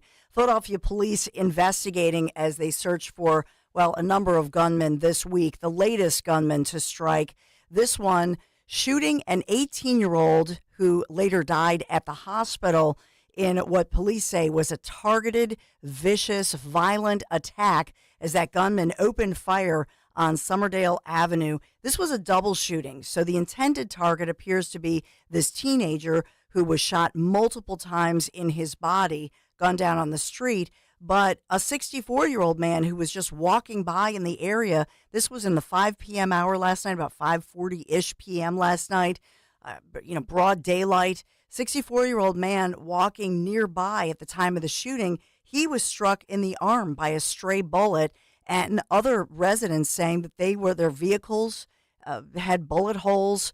There was a nearby store, one of the only convenience stores around that block. The convenience store as well, they had to shut that down early because of people, running from the store in the area, screaming and afraid. So they did shut down the store. That store may be a key to solving this and catching the gunman, because the store does have the surveillance video cameras. Oh, okay. Good. So hopefully the gunman was not wearing a mask. Yeah, right. Because you do see people, which technically the ski masks are illegal. Remember, City Hall passed that law. Yeah. You're actually starting to see around the country now some of these elected officials that are banning wearing masks in these settings. Remember, we talked about it. It was one of my ideas. I'm like, I don't want to see people wearing these on public transportation or out at state parks and things like that. And the Democrats were like, well, you can't really. And now all of a sudden they do a reversing of the course, and they're all about making sure that nobody wears them anymore. Yeah, this is true. Yep. So we don't have a clear motive. We don't know if it was gang related, drug related, but of course, city officials continue to say that this is a case of gun violence, another case of pointing to the gun violence in Philadelphia. Clearly, we have an issue with violence and teens often the target.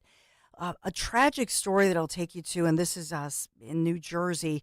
Word from authorities in Lakewood, New Jersey, that now a woman in custody accused of murdering her own two daughters, a 3-year-old and a 1-year-old, in a bathtub in their Lakewood, New Jersey home this week. And so they say this is Ocean County, New Jersey. They have the woman in custody under arrest, and she's accused of murdering her own children. She's identified as 27-year-old Naomi Elkins of Lakewood, and she's charged with first-degree murder, weapon possession, other offenses, and the deaths of her two children who died on Tuesday in the family home along Shenandoah Drive, according to police officers. So they were called to the home with a report of two children suffering from cardiac arrest, two baby girls, two little girls. I mean, there's just no words for that. Yeah. Wow. So, a lot of reaction from the community, and clearly a mental health issue going on. So she will undergo a mental health evaluation and be provided with a public defender if she cannot afford to hire her own attorney. We also have in the story of that 6-year-old little boy that we've talked a lot about, named Michael Stewart, his mom speaking out and talking about that with a summer camp death of a child. He died on Monday, first day of camp. And in fact, we now learn that he's in a special needs community, that the camp has come out and said how many adults and camp counselors and lifeguards were in that shallow pool at this time. And in fact, for children with special needs, he had one-on-one. There was one person, one adult assigned just to little Michael. And somebody still dropped the ball. And that's what mom is saying. She's saying, how could this happen? That she felt, the parents are saying, they felt confident that their little boy was safe because of the incredible level of one-on-one care. Right. This is not a situation where you maybe have one lifeguard sitting up on the elevated chair and looking down at a massive pool with, 55 people in it. I mean, one-on-one, this should never happen. Yeah. Ever. So the Lumberton School District releasing a statement. Michael was supposed to start first grade this fall. They're heartbroken by it. There is an official investigation. Okay. So we're watching for that and the timing of it as well. They did go on with the camp for the rest of the week. However, they're saying that they have extra lifeguards who are actually in the pool standing with the children, as well as the one-on-one. So they have changed some of their procedures. We'll follow that heartbreaking situation very carefully. Another headline this morning that I just want to touch upon, and that is the headline that a Philadelphia police officer has killed yet another dog that was particularly a vicious dog charging after law enforcement. And this is the 6ABC actually looked at this and focused on this. It's the 7th time that a police officer has faced this, where they are attacked by a dog. Let me guess, pit bull? Yes. Shocking. So he did shoot the dog as it was charging at him. That, according to law enforcement. This one, the 6100 block of West Columbia Avenue, West Philadelphia, a 6-year police veteran fired at the dog as it was charging at him. And at the time, they said the dog's owner was not there at the time. So these are dogs in the streets that got loose and are running after an officer.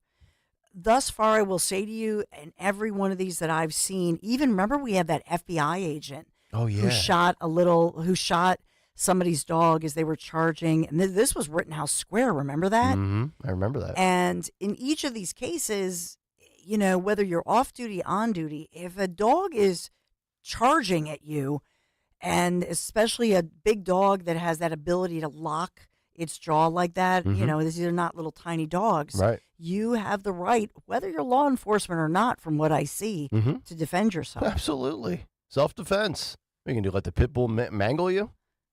So If it's you or the dog, I'm sorry, the dog's going to go. So the issue for law enforcement, I mean, not only do we have still an officer in the ICU fighting for his life after being, shot by an accused, carjacker and so on, we have officers where dogs are roaming the streets and not being properly leashed or kept up in their homes, charging at officers. So something else that our police and law enforcement have to navigate through. Moving through as we're sponsored by Wawa this morning. Just want to talk about the forecast and Philadelphia 76ers selecting Jared McCain, number 16 overall pick in round 1 of the NBA draft last night. McCain spent one season with the Duke Blue Devils, so not only a star actually on the court, but as well, he posts a lot of interesting videos. There's one of him, I believe, with a shower cap and his nails painted blue. So he's a humorous guy, a real personality. And so a lot of comments about this All-American earning the gold medal with USA Basketball at the 2022 U18 America's Championship and so on and so forth. But he's also quite the personality, quite the character. Yeah, he'll fit in well in Philadelphia. And if he doesn't perform, we'll run him out of town. Yeah, nobody cares if he paints. If he wants to paint his nails, red and blue for our Sixers, as long as he's a high-quality player, right? Yep, that's correct. That's all we care about. And speaking of the forecast, our Phils returning home victorious, obviously, in Detroit, beating them again in their house last night. But now, 6-2 is the score yesterday. Detroit coming back home for hopefully a beautiful baseball stretch as far as victories. But wow, weather-wise, 88 degrees today. And after the storms, we are looking just for two beautiful days today and tomorrow. 88 today, lower humidity, sunny skies. Tomorrow, picture perfect. I know Bill is going to hit you up again for some golf. So tomorrow's the better golf day. Yes, it is. And I'm looking forward to it. 85 degrees tomorrow. Weekend, we pop up a little bit with the humidity, the temps in the upper 80s. Chances for some storms moving through, but by all accounts, a 4-day gorgeous summer-like stretch. As many will be celebrating early for the July 4th weekend. As July 4th, of course, it falls during the week this year. And Wawa knows like nobody else that summertime's here. Hoagie Fest. Get $5 shorties, $6 classics, always built to order with meats, cheeses, and veggies you love. Get your favorite hot or cold hoagie or try something new only at Wawa Hoagie Fest. Nobody knows Hoagie Fest, of course, like our fave retired Eagles. And this is Jason Kelsey, the celebrity bartending event.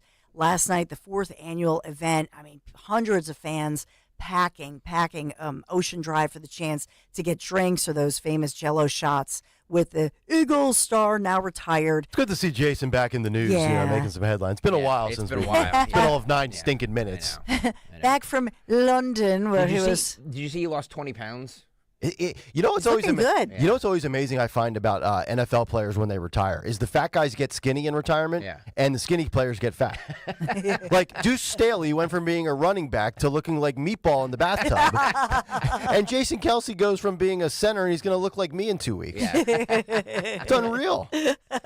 Well, they were there with Brandon Graham, Jake Elliott, Fletcher Cox, cracking beers, pouring shots, mixing drinks, sold out crowd, raising a ton of money for autism, for the Eagles Autism Foundation, which this is the 4th year, and they've raised certainly, hundreds of thousands of dollars. Yeah, they're all great guys, all those guys. It's so beautiful. Yep. So celebrating that. This is Kayal and Company News Live. All right, Dawn, thank you very much. 855-839-1210 if you want to jump in. We'll predict the ratings in just a moment, but I want to give a big shout-out because last night in the late-night hours, we got a $781 donation from Kirk Moore. Kirk. So, Kirk, thank you very much. Captain Kirk, indeed. We are now at $13,999 and 67 cents. Wait. Can somebody donate the 33 cents so we can just be an even 14,000? How great is that? Wow. Yes, and we are now at 93.3% of our $15,000 goal, which we set for July 4th. So we're basically a week away, and all we need is another $1,000.33. Can we do that? Can we get do that by 9 o'clock today? I think. Can our goal is $1,000. Can somebody donate $1,000 right now to the Families Behind the Badge Children's Foundation? Just go to GregStockerSucks.com, GregStockerSucks.com. By the way, the person who donated the $390 yesterday, Janice, I think her name was. Yep. She never sent me a playlist, so make sure you send me a playlist before the end of the week so I can give it to the boys next week. That's I right. won't be here. Because you'll be taking a 4-week sabbatical for the 4th of July. 4-week sabbatical, yes. Nice work out of you. Yeah. Use them or lose them, right? All right, let's get to the ratings. I love this. This is great. So I'm gonna give you a little context here so we can maybe find a winner between the three of us. As we know, Trump and Hillary in 2016 was the first debate, was the most watched presidential debate in history. That drew 84 million viewers. The second debate that year in 2016, it dipped down to 66.5, and then the third and final one went back up to 71.6, okay? So 84, 66, and 71 million viewers for the 3 in 16 between Trump and Hillary. In 2020, if you recall, there was only 2. The first debate between Biden and Trump drew 73.1 million viewers, and the last one was 62.9. As you know, the second debate was canceled when Trump refused to do the remote debate during the COVID outbreak. So let's see here, 84, 73, 71, 66, and 63 million viewers. I'll go out on a limb here, and I'll take the first swing at the pinata, so to speak. Yes. Let's go. All right, so 73. We got a little fatigue between both candidates, according to people. Yeah. You know what, though, with all the stuff that's going on in the last year with the court cases, Biden's decline, Trump's demand for a drug test. You know what? Give me 70. Wow. I'm gonna go. Wow. Do I want to go above 73 from the first one of 20? Yeah, I'm gonna go above. Give me 74 million viewers. Wow. Nick Kayal going out strong. Trying to think here on the fly of all the different variables. I'll go 74 million. 74 million viewers. Okay. 1 million more than we had the first time these two butted heads in 2020. Now remember, this is going to be on a lot of different networks. Well, that's my question. Yeah, that's a good point. That's my questions, because how do you count this? Because well, I think that how do you do it? They would have to count every network that has it, that is taking it live. Okay. And I assume a lot of them are.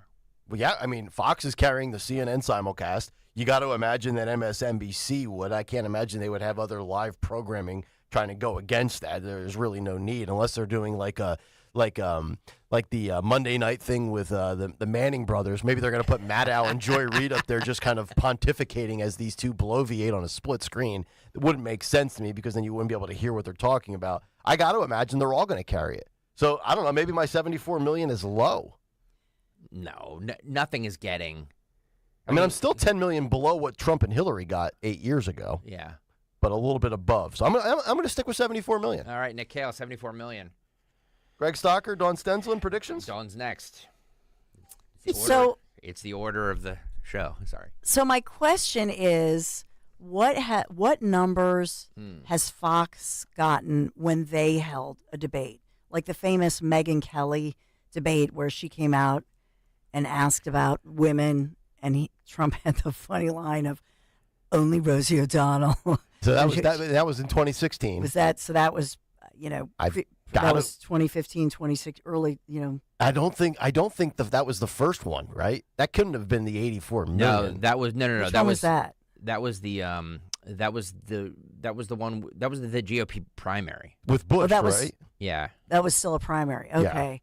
I just think my question.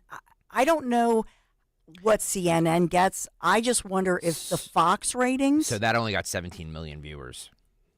17 million? That was a primary, though, correct? Because it was a primary. Okay. So my question is this: if if each network still gets to count its ratings, I predict that Fox will get higher ratings than CNN.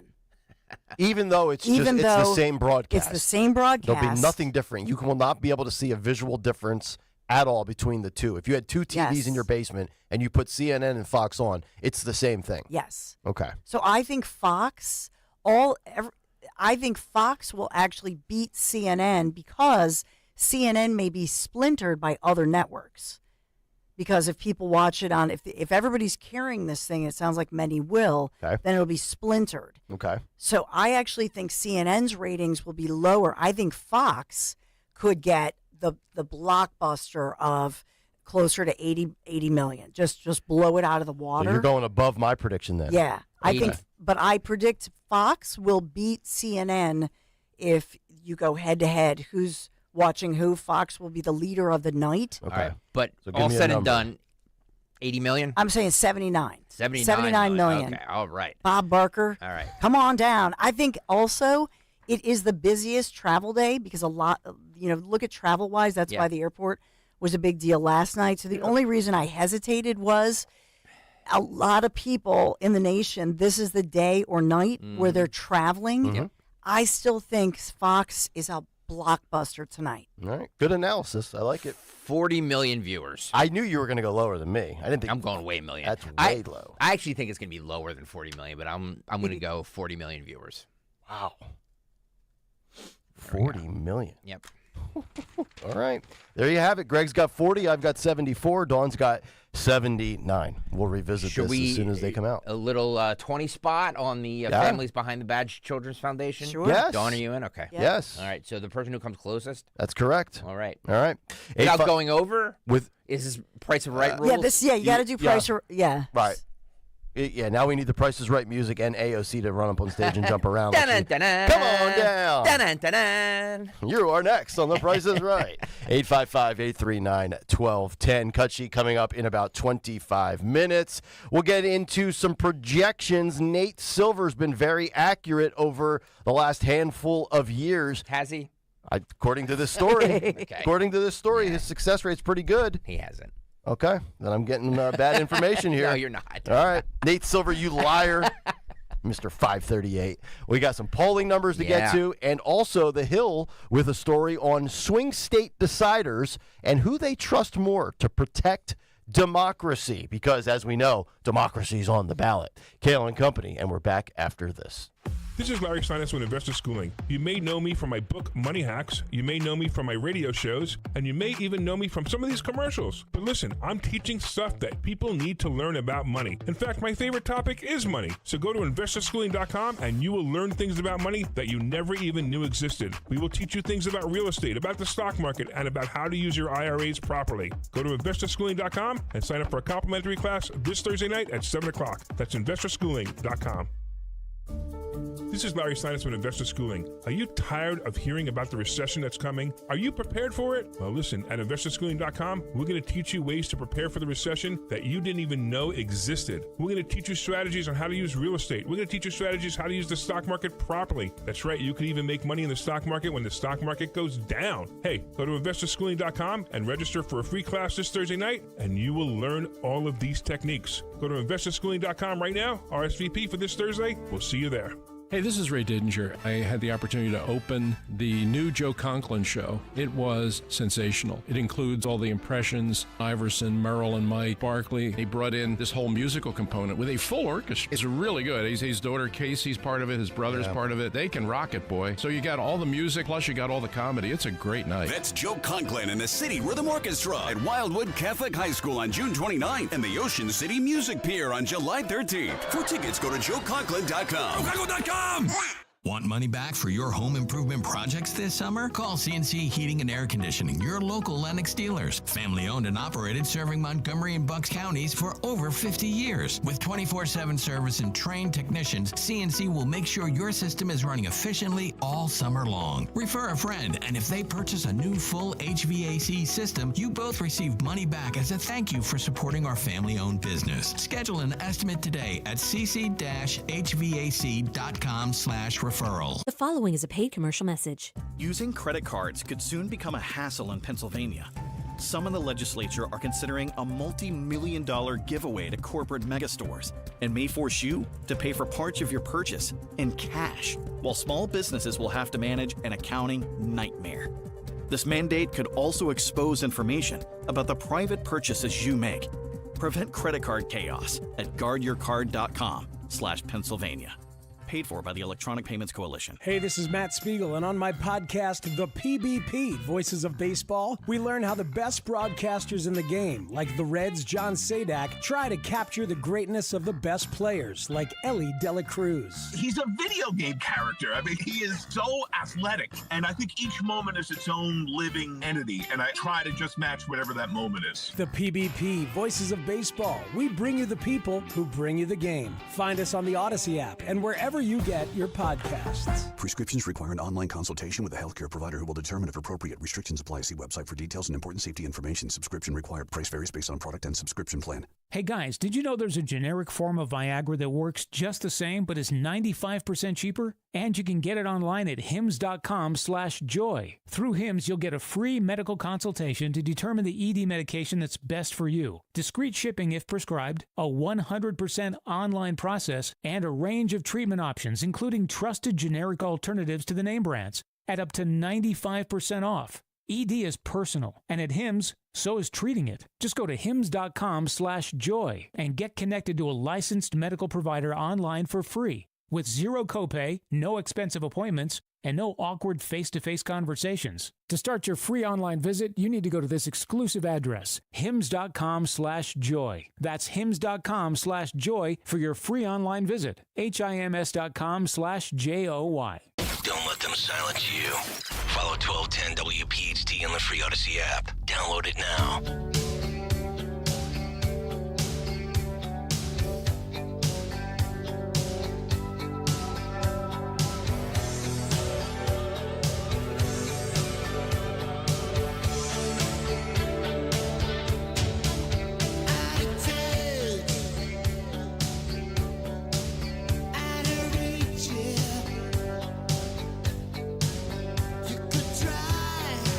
$7:26, Kayal Company, as we roll on Thursday morning here on Talk Radio 1210 WPHT. It's Nick, Dawn, and Greg. What's on the cut sheet in less than 20 minutes? Our buddy Sean Farish will join us tomorrow at 8:30, and then he'll be in next week to co-host with Dawn and I before we break for the 4th of July.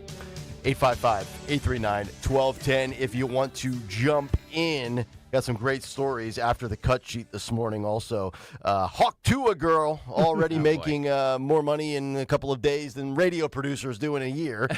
It's unbelievable. She's selling merch now. Wait till we give you these details. It's just remarkable. And then also we're going to get to, we usually have a lot of fun in the 9 o'clock hour, but I want to round back to some SCOTUS stuff in the 9 o'clock hour, especially with the story coming out of Idaho. By the way, just a programming note. I just got a text from Dan, our producer, Dom's producer. Dom will have the Philadelphia Police Commissioner, Kevin Bethel, live in studio with him today at 1 o'clock. Wow, very cool. 1 o'clock, fantastic. He'll take calls. So tune in for that. Dom Giordano and Kevin Bethel, 1 o'clock, taking your calls. There we go.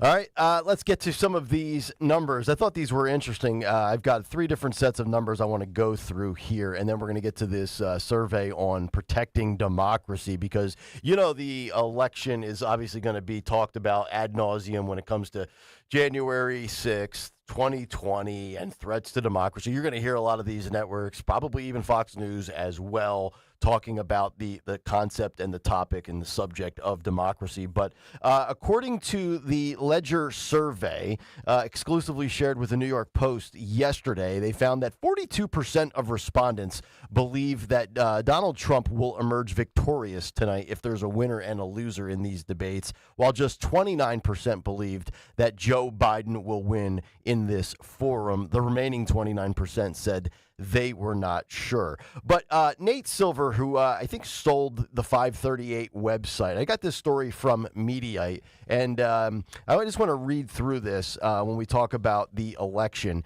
Nate Silver, according to Mediaite, the elections guru and statistical expert who founded the 538, has just completed his forecasting model for the 2024 election. Silver saying on X, quote, "The model is ready, and here's our headline. The presidential election is not a toss-up."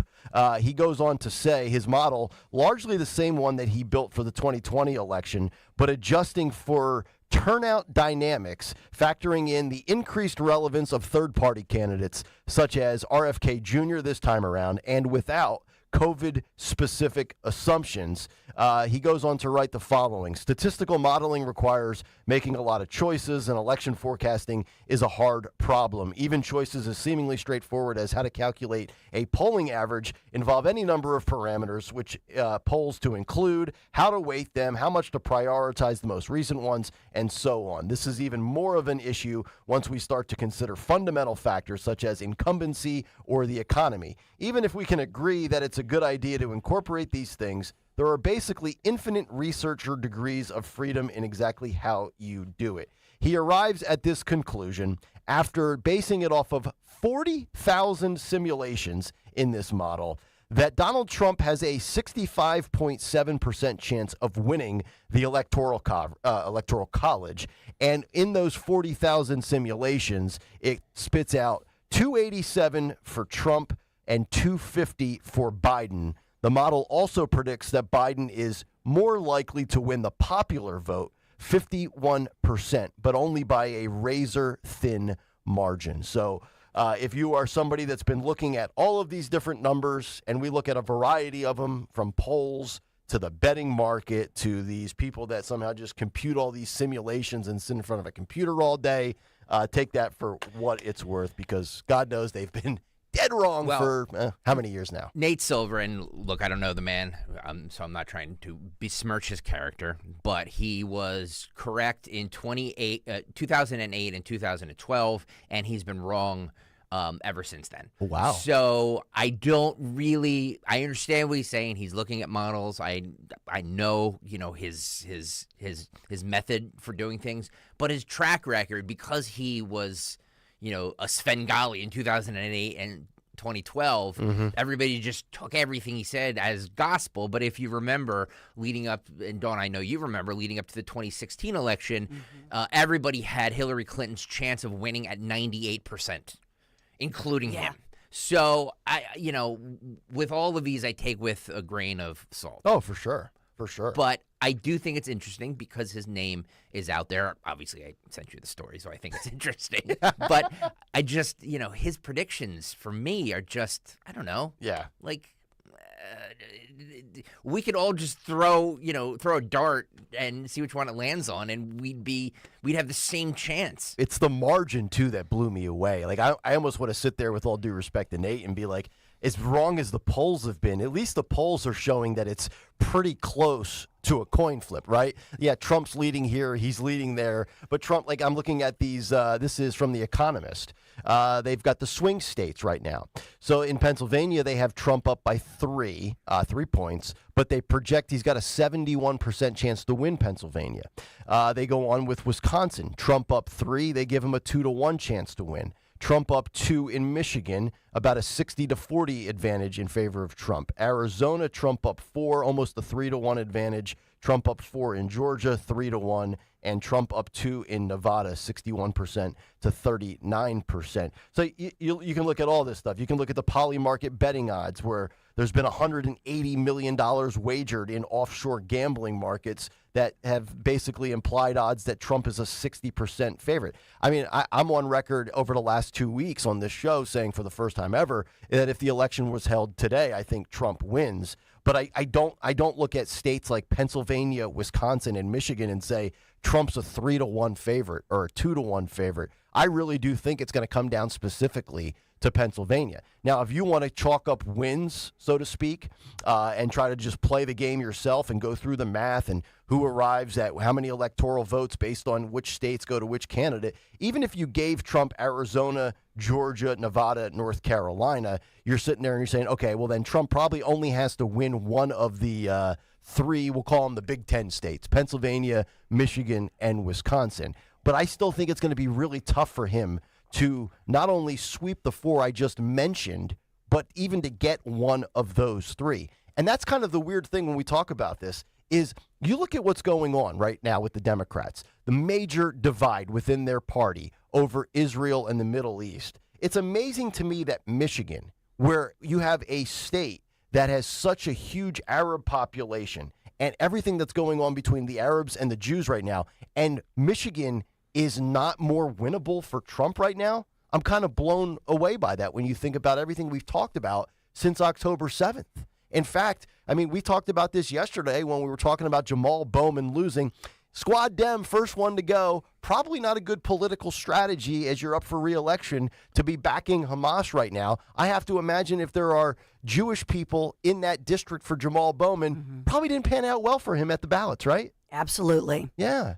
In New York City, you know, where you do have not only a Jewish population, but because you have a dense population, you have so many people that maybe they themselves are not Jewish, but their next door neighbor is, right? Or you know what I mean, or their favorite deli owner is, and so they feel it. It's personal, and that's, I think, something that we don't talk enough about. The impact of the fact that you have these squad members and Biden who went along with it.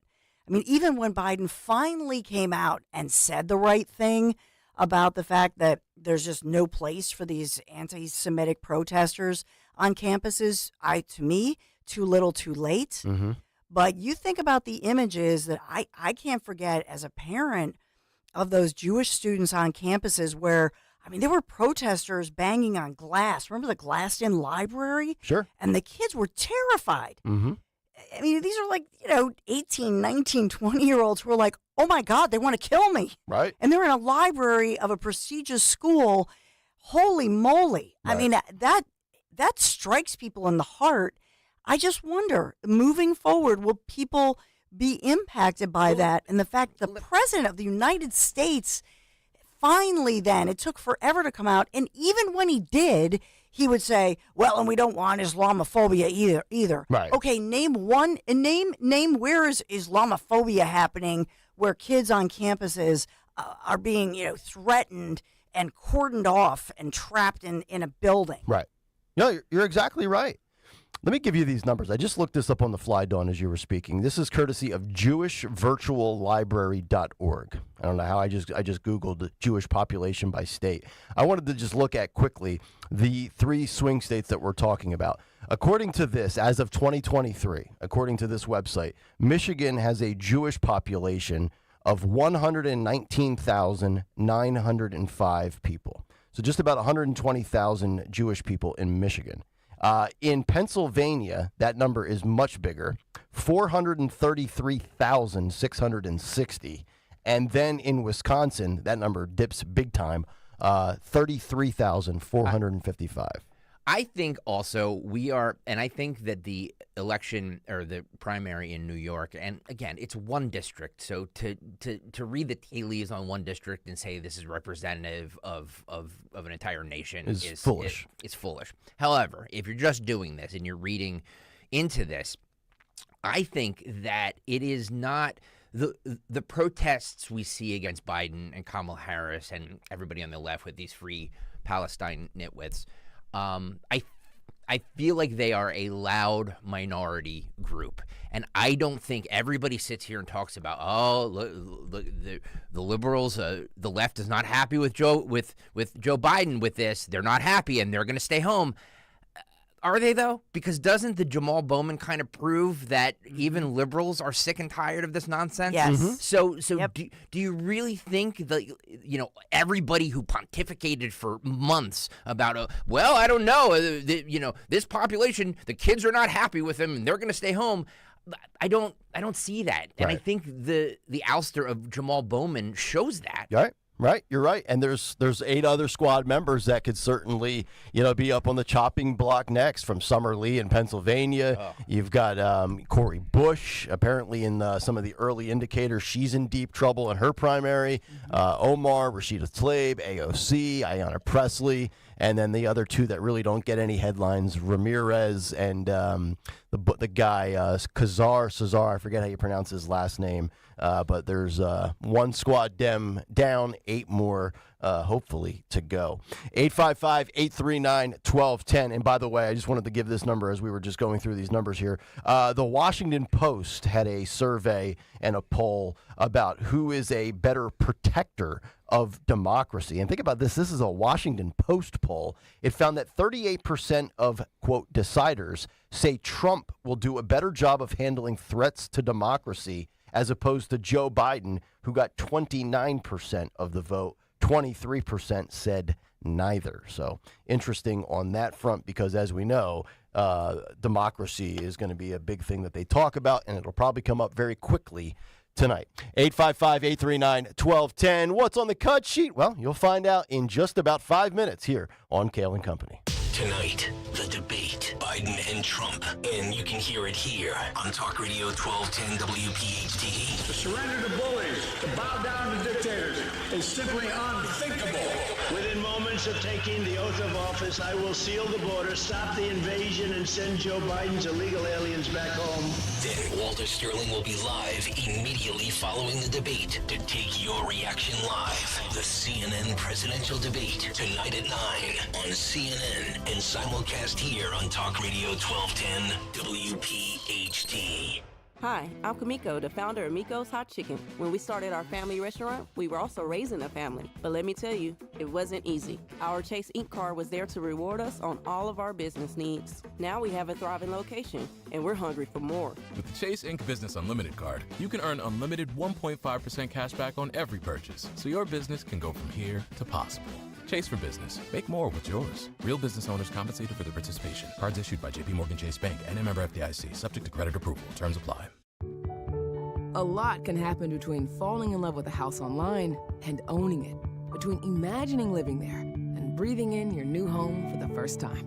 Having an advocate who can help you navigate the complex world of financing, inspections, negotiating, analyzing the market, and talking through any anxieties that may pop up, that can make all the difference.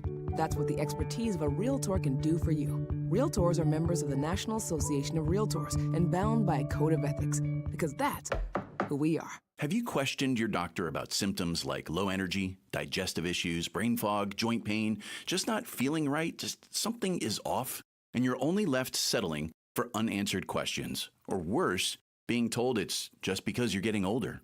You don't have to settle for unanswered questions any longer.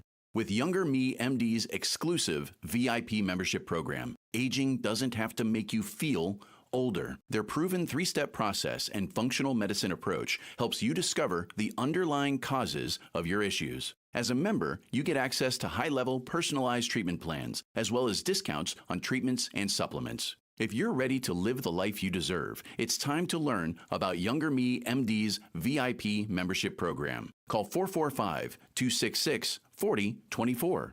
445-266-4024. That's 445-266-4024. And schedule your consultation with Younger Me MD. The odds of winning the lottery are 1 in 302 million. Here's a better bet. Turn to Work Money. We're a nonprofit here to help keep more money in your pocket. Start saving now at workmoney.org. Before I went to law school, I worked for the telephone company and was a card-carrying member of CWA and AFL-CIO. Unions play a powerful role in protecting workers' rights. I spent a lot of time in union halls building this firm 30 years ago. We represented many union members and workers, and I call many across the country my brothers and sisters. If you ever need our help, we're just a call away. There's only one Morgan & Morgan. Visit forthepeople.com for an office near you. It's here, the summer heat, and it's getting hotter, and that heat's just pouring into your home. Need a solution? Trust PJ Fitzpatrick for the perfect new insulated and vented roof. They've earned thousands of 5-star reviews and back all new roofs with a lifetime guarantee on materials and labor. PJ Fitzpatrick, voted best of Philly, installs most roofs in just one day. Set up a free design consultation. Plus, they have special financing if you need it. Visit trustpj.com today. That's trustpj.com. Lexus of Cherry Hill, a 6-time J.D. Power dealer of excellence for customer service. Why would you buy your Lexus from anyone else? The 2024 Lexus models are here and moving fast, and the newly redesigned 2024 Lexus GX has arrived. Tony Labello and his team are your source for the Lexus of your dreams. Over 300 new and pre-owned vehicles in stock. You deserve a Lexus and award-winning customer service. Start your journey with family-owned and operated Lexus of Cherry Hill. For J.D. Power dealer of excellence information, visit jdpower.com/us-DOE. The following is a paid commercial message. Using credit cards could soon become a hassle in Pennsylvania. Some in the legislature are considering a multi-million-dollar giveaway to corporate megastores and may force you to pay for parts of your purchase in cash, while small businesses will have to manage an accounting nightmare. This mandate could also expose information about the private purchases you make. Prevent credit card chaos at guardyourcard.com/Pennsylvania. Paid for by the Electronic Payments Coalition. Hi, this is Dom Giordano. June is Men's Health Month with Rescue Natural Supplements. Life is busy. It can be hard to focus on your health. Thankfully, Rescue Men's Health Supplements have the vitamins, minerals, and nutrients that provide men with what they need. Rescue supplements can help boost testosterone, promote a healthy prostate, as well as support energy and vitality for an active life. And for the month of June, when you buy one of their Men's Health single bottles, you'll receive a second totally free. Just use the code STRENGTH for the buy one, get one offer. To order, call a Rescue Product Consultant, 800-26-ALIVE, 800-262-5483, or shop online by visiting res-q.com. That's res-q.com. Discover the amazing benefits of Rescue Natural Male, Prime RX, Super Prostate, and more. Again, use that code STRENGTH for the buy one, get one free offer on Rescue Men's Health products. Shop res-q.com and do it today. Calling on Blackwood to follow 1210 WPHT on the free Odyssey app. Download it now.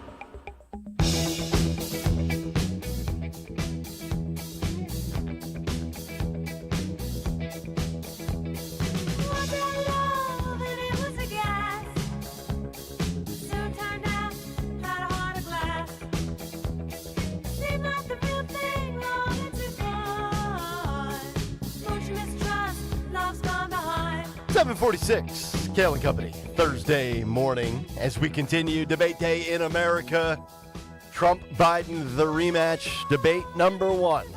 9 o'clock tonight. You'll hear it right here on Talk Radio 1210 WPHT. And then post-game coverage, as you heard afterwards. Post-game coverage, that's right. Walter Shirley. Yes. Not bad. Starting at 10:30. All right. We got a lot to get to this morning. The cut sheet is absolutely loaded. So without further ado, let's find out what is on the cut sheet. Oh, no. Hang on. The machine froze. Oh, no. What's on the cut sheet? Thank you. What's on the cut sheet? What's on the cut sheet on this Thursday is brought to you by Cherry Hill Volvo, where they have amazingly competitive pricing, plus an additional $1,000 discount on all new Volvos. Cherry Hill Volvo is where relationships really do matter. Judith, Yosef, and the entire team look forward to meeting you. Check them out at Route 70 in Cherry Hill Volvo, where relationships matter. Starting out with cut 6 here, Phil. We mentioned Jamal Bowman in the last segment getting trounced yesterday by his primary opponent there. They showed the squad the door, Mr. Fire Alarm. Yep. Well, he blamed it on dark money used to brainwash voters. I was thinking the first blame game would be racism, but I guess I was wrong. Cut 6, Phil, go. We should not be well adjusted to a sick society. Uh-oh. We should be outraged. We should be outraged when a super PAC of dark money can spend $20 million to brainwash people into believing something that isn't true. Unfortunately, some so-called Democrats are aligning themselves with radical, racist, right-wing Republicans. Oh, there's racism. There we go. I figured it had to come up at some point, right? He's always yelling, too. He is. You ever notice the squad Dems just can't have a conversation like at a normal decibel level? Well, he's just, and you have a microphone, by the way. You don't need to shout into a microphone. It's an amplification device, okay? It does the work for you. He can go back now to his second calling in life. I hear Arby's is hiring. So. Arby's. Now, that's not fair. AOC listed his laundry list of accomplishments in life. He was once a school teacher, and he was raised by a single mom, and he never took money. I got news for you, Jamal.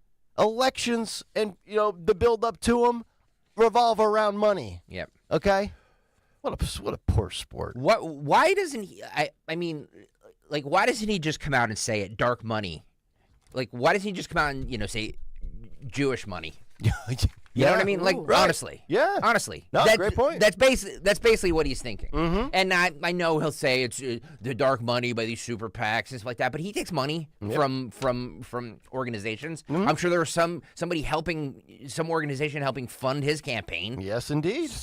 It was the most expensive district primary in the history of our nation. Yep. So somebody was funding something from him. That's correct. AOC claiming that Jamal never took a dime in corporate money. Okay. Right. Okay. A true public servant. Meanwhile, Prime Minister Benjamin Netanyahu met with John Fetterman. I saw this. What world are we living in? Good night, everybody. It's amazing. It's amazing. Yes, it is. This is cut. Where are we here, Phil? This is cut 14. Go. We've been through dire times in these months of anguish war, and during that time, I can. By the way, Fetterman wearing, if you're watching on YouTube, Fetterman wearing his best Carhartt sweatshirt. Yes. And by the way, that's a tattoo on his right forearm, not black masking tape coming out of the sweatshirt. In case you're wondering what that is. Look, as somebody who doesn't especially love to dress up. Yeah, same here, brother. I get it. But, sometimes you wear, I guess it's probably hard when you're 6'8" or whatever he is. That's why they have big and tall stores. Yeah, they have big man, tall man shops. Yeah. But he's fat and he's big and he's awkward. I'm sure stuff doesn't fit him well, right? He's lost a ton of weight. Yeah, He's not really fat anymore. I was just going to say, I don't know how fat he is because the hoodie is so big Yeah. that it kind of covers up whatever excess weight he has. What size hoodie do you think that is? 2XL. I'll go 2XL? No. I'm going to go triple. Say that Israel has. Sorry. I'm going to go. Yeah, that's got to be a triple XL. Triple? At least. I mean, far be it for me to knock somebody for wearing a hoodie. In the fall, I do the show in a hooded sweatshirt or a quarter zip from time to time. We're radio. Yeah. But I dressed up for Zioli at Zlock 2 nights ago. Yeah, I didn't. You had the hat on backwards. I didn't have it on backwards. I had it on frontwards. But I was picking up my son for it's the middle of it's. I was picking up my son from karate, and it's a whole thing. You know what I mean? Has your son karate kicked you yet? No. No? But I'm hoping he does. Right in the shin. Yeah. Boom. Phil, I'm going to start cut 14 over again, if you will. One more time. Cut 14, go. We've been through dire times in these months of anguish war, and during that time, I can say that Israel has had no better friend than Senator John Fetterman. Wow. Senator, welcome to Israel. I want to thank you for your courageous statements that show moral clarity and moral courage, and you just say it the way it is. And we appreciate this friendship at all times, but especially at these times. So welcome, friend. Welcome.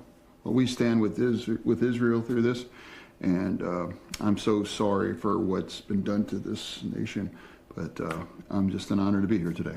Thank you. All right. And I look forward to visiting you in Washington. Thank you.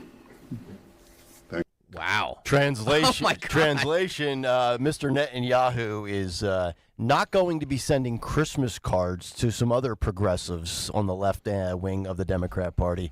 And if John Fetterman was expecting, maybe a bottle of booze for the holidays from, I don't know, Lee, Bush, Omar, Tlaib, AOC, Presley, Bowman, probably not going to happen now after that meeting yesterday. Good work by Fetterman. He has been, you think about him from a recovery standpoint, from a humanitarian standpoint. We're almost 2 years removed from, well, obviously his stroke, but that debate with Oz where it was just painful to see him try to even, not even string together a sentence, just utter words. And his speech is much better now. And with that, and I know we make jokes of, man recovers from stroke and becomes common sense Democrat. Like, he's been so spot on with his defense of Israel, and I think that drives a lot of the Democrats on the far left absolutely bonkers. But what does this mean for when you think about Fetterman from Pennsylvania, and we're what number? Let's say we're in the top 5 of states with Jewish populations. Mm-hmm. You think of the Tree of Life synagogue shooting, which happened October of 2018. And I know they're building memorials, and those 11 innocent victims. That was a horrifying shooting, and the details will be in the news this fall, October 27th, right before the November 5th election, and it will be in all of the headlines here in Pennsylvania. What impact does this have on Pennsylvania voters thinking about the fact that Joe Biden is not being thanked right there? I mean, there's Fetterman just sincerely saying, "I'm so sorry," mm-hmm. and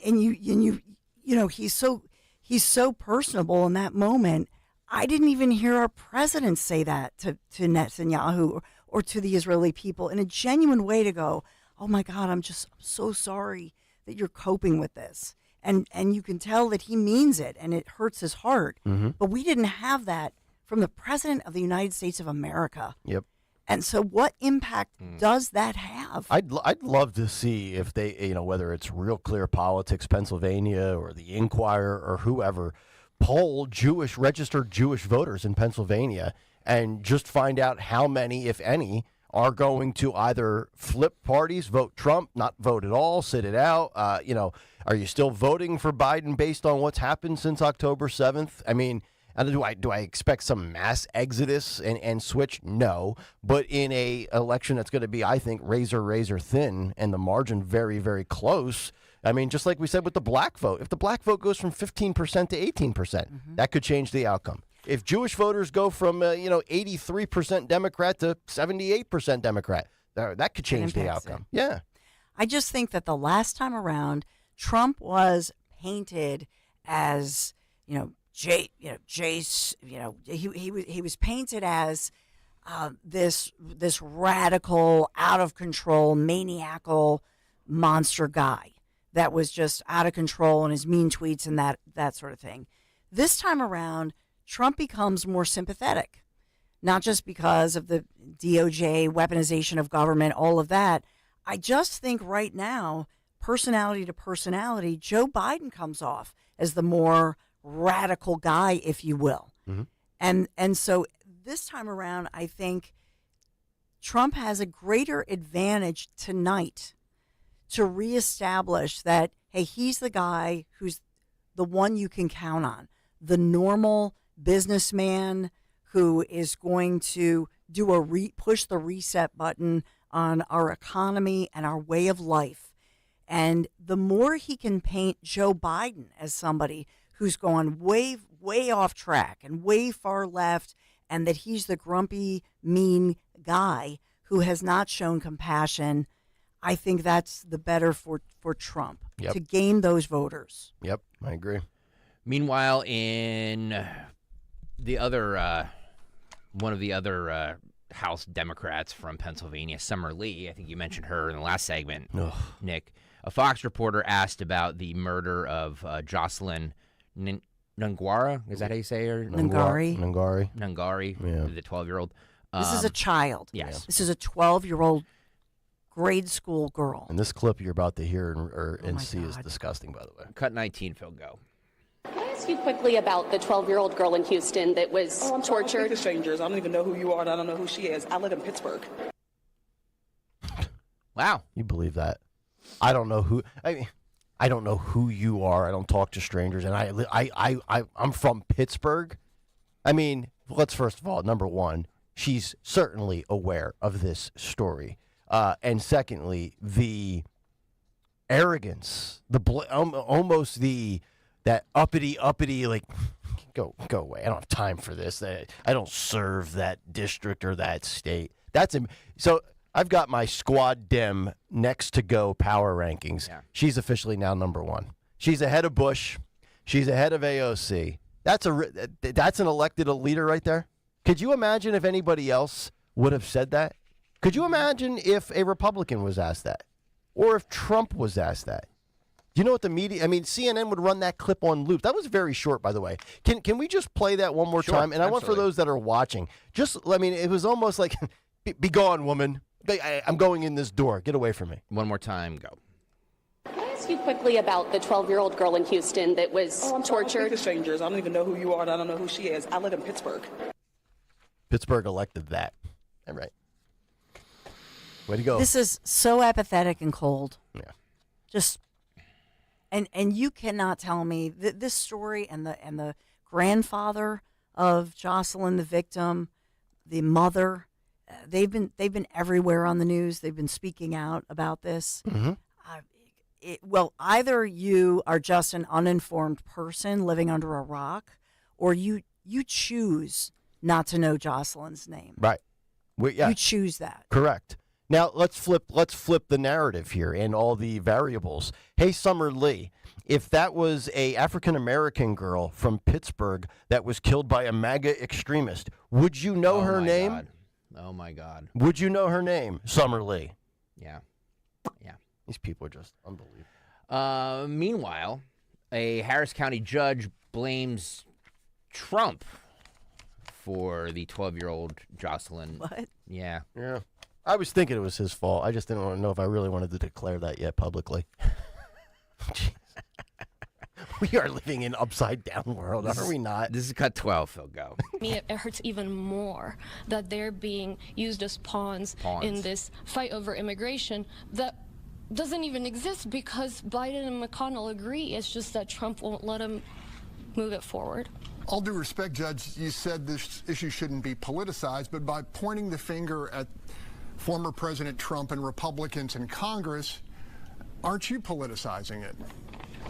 I think I answered the question. So, yeah, I mean, this is about Jocelyn. This is about her family, and if we want to, Judge, as I said, talk about immigration. You didn't answer the question.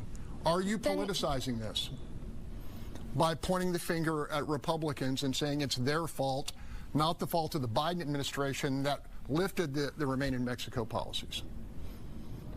Again, the Biden administration reached an agreement with Leader McConnell to address this, but this is not about immigration. I'm not going to feed into that. She's a judge? Yeah.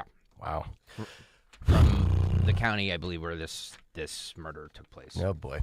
Well, I would say this. The Biden administration had 3.5 years, and then halfway through year 4, as we round third base in an election year, then all of a sudden you want to act as if you're taking action on the border. Never forget, Joe Biden, 94 executive actions in the first 100 days after taking over in January 2021. And you can look up, there's a handful of Twitter feeds that are tracking all of the individuals that have been raped and murdered by people that should not be here in this country. So if you want to try to pin the blame on Donald Trump or House Republicans, I think you're way off base with that.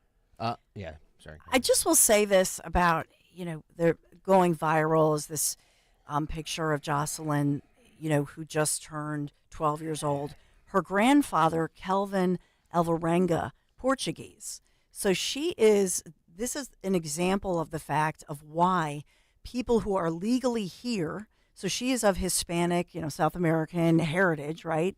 And so she's somebody who is within a community that becomes vulnerable because the people who are being let out of prisons, like the Venezuelans accused in her heinous, kidnapping, torture for 2 hours, rape. I mean, what happened to her is unthinkable. And as I'm going to say this, if this had nothing to do with the issue of border control, if the two scumbags who took a child from a community and did this to that child, their citizenship is irrelevant, the story itself warrants national media attention and a conversation. But the layered added effect that these guys were let out of, Venezuela, and this is the allegation against these two guys, that they were let out of a prison and they're part of a Venezuelan gang, etc. But for the Hispanic community in general, and the immigrant, people who more recently first generation immigrants, I think that her story impacts those individuals more than we know, because this is where these individuals go. They hide within their community. We've talked about this election very likely coming down to abortion versus immigration and the border. If you want to have, I don't even want to call it or say a mic drop moment, but if you want a lasting image for the second debate, if there's an audience and a crowd, and even if they can't enter the arena, so to speak, you bring them all to the debate and you do something outside prior to the debate. Donald Trump should invite the families of every single person that we have mentioned that has been killed and raped and had a child abused by an illegal immigrant in this country in the last 4 years under Biden's watch. Bring those family members collectively to the next debate. That, trust me, that will be a viral snapshot in history that could be a very lasting image. I would absolutely extend invites to those people. Because remember, at the State of the Union, Joe Biden and Jill brought Katie, I forget her last name, the girl from Texas, with the abortion issue. Well, there's no, you can't, there's no audience, so you can't really bring somebody to something where there's no audience. Do we know there's not going to be an audience 100%. for the second debate? Oh, for the second That's debate. what I'm talking about. Yeah, I know this one, obviously not for tonight on CNN, but... Do we think the second debate's really going to happen? Come on. This one's happening. We were thinking there was a possibility this one wouldn't happen. Yeah. We'll see. Okay. Let's see how tonight goes. You think, see if there's going to be a second You think debate. they'll call off the dogs? I don't know. The problem is with the second debate is it's scheduled for September 10th or something. I mean, 10 states start voting September 15th. So, you know what I mean? Like it's at that point. Like, does it really matter? Right. Well, I mean, I think there's a lot of people that have already, Yeah, it's not changing anybody's minds. It's right. Not, yeah. Right. Speaking of the border, let's stay on there for 1 second here. Secretary. Can I just say something? Because yes, I don't. Of course. As far as Jocelyn's grandfather, some people are saying he's Portuguese, which obviously would be Spain or South American. So I'm not sure about that. So I just wanted to put that out there. Okay. Secretary Mayorkas. Hispanic community. Secretary Mayorkas yesterday held a press conference, and remember we played the story. And by the way, it was from the far right news division of NBC News. That's where we got our news report yesterday of at least 400 migrants with potential ISIS ties. You remember that? I think we started the cut sheet with that yesterday.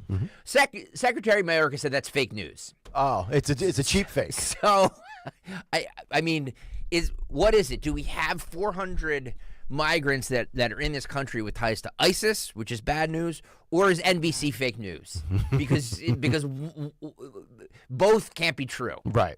This is Cut 8, Phil, go. DHS confirms that at least 400 migrants with potential ISIS ties recently crossed into the United States. That is incorrect. Incorrect. Tell us why. That reporting is incorrect. We do not have identified 400 people with potential ISIS ties. And let me again assure you that individuals who are identified to have those ties would pose a concern to us from a public safety and a security perspective, and they would be priorities for detention and removal. Calling that initial NBC report inaccurate of the 400 potential ISIS ties? I think it is inaccurate. Wow. Fake news. Or he's completely lying, which I'm guessing. Yes, he is completely lying. And I've said this countless times. There's probably nobody in that administration that gets under my skin and makes my skin crawl more than seeing him and hearing him. But in all honesty, he's just there to spin, right? He's no different than Karine Jean-Pierre or anybody else that gets up there and tries to, manipulate and dance around and flip it back and blame this person and say this is fake and this is a cheap fake, a deep fake, misinformation, disinformation, all their buzzwords. We're all living it. We're all a sanctuary city. We all see it happening before our very eyes. This is amazing to me that when it's so obvious what your objective is, I don't even know how they can try to spin it. It's almost like one of these things where they should just talk about redistricting purposes and admit it, like the one lady in New York did. She's like, I need new voters. That's what this is about, in my opinion. This is, you can just tell by his answer because he said, so you're saying the NBC News report was fake, and then he just repeated what the reporter said without giving any specificity to, no, we know for a fact that is that news report was an error and it's not. He just basically his answer was a non-answer, which makes me know that he's lying. Does fake news come out of NBC or CNN? Yes, and it's usually to smear the Republican. But when it's coming out and it's damning and detrimental to the Democrat, it's basically like, hey, there's nowhere else to go. There's nothing else to say. There's nowhere to run and hide from. It's like when the New York Times started going with the Biden's too old narrative. It's you can't defend it. You have no counter punch back to it. You have to report it and go with it. That's exactly what NBC is doing here because it's true. A reporter asked Mayorkas about the illegal immigrant that we were just talking about that allegedly raped and killed that 12-year-old girl. How can you claim that the safety of the American people is your priority is the question here. This has got 7 go. Obviously, the media, the nation has had their eyes on the brutal crimes committed recently by illegal immigrants. One of them was actually wearing an ICE ankle monitor, yet this morning you said in an interview that the safety of the American people is the priority and that these individuals are vetted. But we know in our conversations with the ICE director, we've heard the FBI director say that there are significant gaps in intel. So what would you say to reassure the American people that they are in fact safe? And what would you say to the families who are mourning their loved ones because of these migrant crimes being committed? Well, let me start where you ended. A message to the families is, of course, our hearts are with them, given their suffering. The safety and security of the American public is indeed our highest priority. We screen and vet individuals when we encounter them.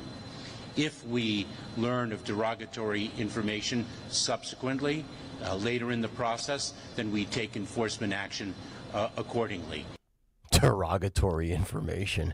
So let's talk about screening. All right, Alejandro, let's talk about vetting, Mr. Mayorkas. I'd like to go through what exactly your screening and vetting processes are, because we've got 400 ISIS-K members that have been found in the United States of America, and you claim, well, when we vetted them, nothing came up. Well, something's wrong with your system then. Because they're in Philly, they're in New York, they're in Los Angeles. As Dawn reported in the news, well, we had 8 of them, I believe, in Philadelphia. Yeah. Eight of them in total. We still don't have the number as to how many were in and out of Philadelphia, but New York and Philadelphia. Be a great thing for Dom to ask when he has the police commissioner on today. What's going on here with ISIS in Philadelphia? What can you tell us? Yeah, by the way, thank you for that. Kevin Bethel will join Dom Giordano live in studio at 1 o'clock today. Let's take a second here to go to TikTok, shall we? Yeah, let's take a reprieve and get to the mental health department. This woman claims that she was not allowed to board a United flight with her baby because she misgendered a non-binary flight attendant. My head already exploded. So she was kicked off a flight. You can see her doing this. She's filming this on TikTok with her baby. Okay. And she claims that it was because she misgendered somebody that they kicked her off a flight. Oh boy. This is cut 22, Phil. Go. Okay, so we were denied boarding. Myself, my 16-month-old son, my mother.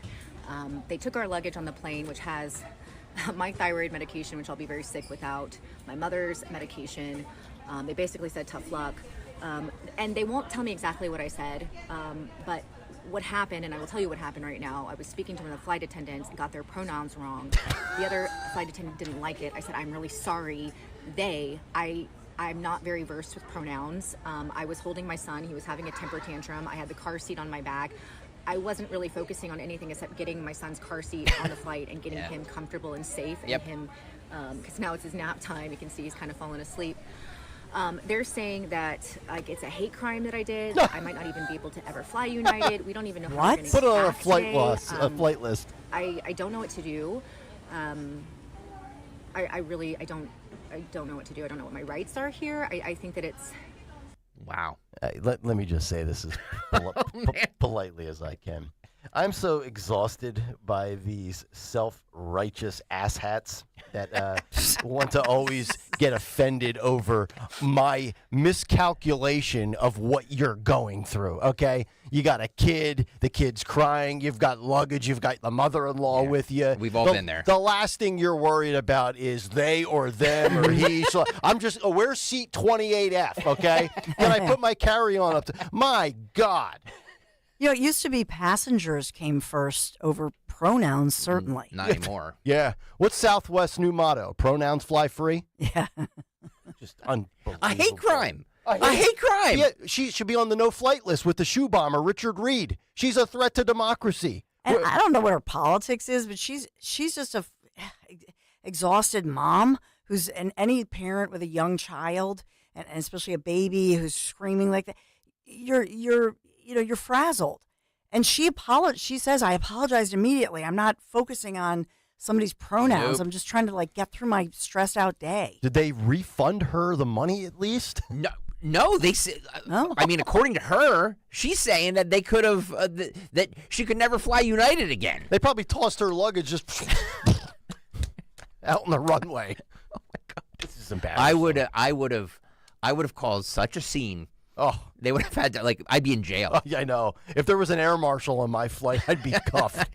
Are you kidding me? They would have to physically remove me from that flight. Yeah. And could you imagine if it was like a flight to Italy or something too? Not like just going from Philly to Nashville, but a 12-hour flight. Dawn's taking her trip to Italy with conservative tours, and she gets booted over pronouns. But the bigger issue is all this person is doing is, I think, defying what an airlines is all about. What does the airline rely upon? Customers and passengers. Yep. And I thought the customer comes first. Yep. No, Dawn, the pronouns come first. Right. What is wrong with you? Right. And so the bottom line on this one is that, for this mom, it's for somebody to be standing there just waiting to be triggered, it's almost like I'm gonna get look at this flustered mom, I'm gonna get her. Yes, you're exactly right. You're exactly right. And think about how many people probably go down that aisle to get to their seat, and this flight attendant standing, probably right by the cockpit, the whole bit, and in 5 seconds that person's going to be gone. But you caused the ruckus. Right. You created a stink out of this whole situation. Give me a break. I mean, and so just call they toots. Yo, toots, can you help me out? You know what I mean? No, I don't have to call you. I don't have to say they, them, or he, she, or this or that. This whole effort to stand there, first of all, and just wait. The C word would have definitely come out of my mouth. But seriously, it's almost like they're just waiting to pounce upon somebody who is just trying to get through their day. Right. And that person, this is not about politics or anything of that nature. I mean, this mom, was immediately going, "Oh, I'm sorry, and it doesn't matter. Right. You crossed the line. You didn't immediately say what you were supposed to say. All Give me you're trying to do is get seated, put your stuff away, go through the charade of here's where the exits are and the whole song and dance. Do you want to sign up for the United Airline credit card? And just get me a drink. I mean, my God. Go yourself. But the truth is, if this mom, if everything she said is the way she said it, she has again, we don't know. Because we don't know. The mom may have like been horrible. Yeah. And done other things and threatened. We have no idea. But if this mom is telling it the truth as it is, then the mom has a lawsuit in which her first of all, her First Amendment rights have been violated by the airline. Yep. That's her lawsuit to say, I'm a mom coming on here and you are restricting my speech and you're not allowed to do that. Yep. This story is amazing. A New Jersey gamer. This is Cut 21, Phil. I told this story to my sons. Oh, did you? Yeah, and wait till you hear what their reaction was to it. Oh, boy. A New Jersey gamer hopped on a flight to Florida to beat a fellow gamer with a hammer over an online dispute. Hey, man, Call of Duty's a legit passion. The victim's stepfather woke up to screams after 20-year-old Edward Kang reportedly broke into the house and started attacking the victim with a hammer, a la Paul Pelosi. The victim sustained severe head wounds and was sent to the hospital. He has since been released. Kang defended his actions, telling police that the victim was a very bad person online before asking how much jail time he was facing. Kang was charged with attempted second-degree murder and armed burglary. This is the police report from this whole story. This is Cut 21. Philip, go. The victim had some severe head wounds, but appears to be non-life-threatening. When the suspect was asked why he did what he did, the suspect stated that he is a bad person online. He's a bad person. He is a bad person. He's mean tweets. In addition, the suspect asked our deputy, how much time in jail do you get for breaking and entering an assault? Good question. And I would say, Mr. Kang, it's going to be a long time before you play video games again. And the hammer that Mr. Kang also purchased a flashlight, went to the victim's home late at night, broke inside to, we believe, to kill the victim.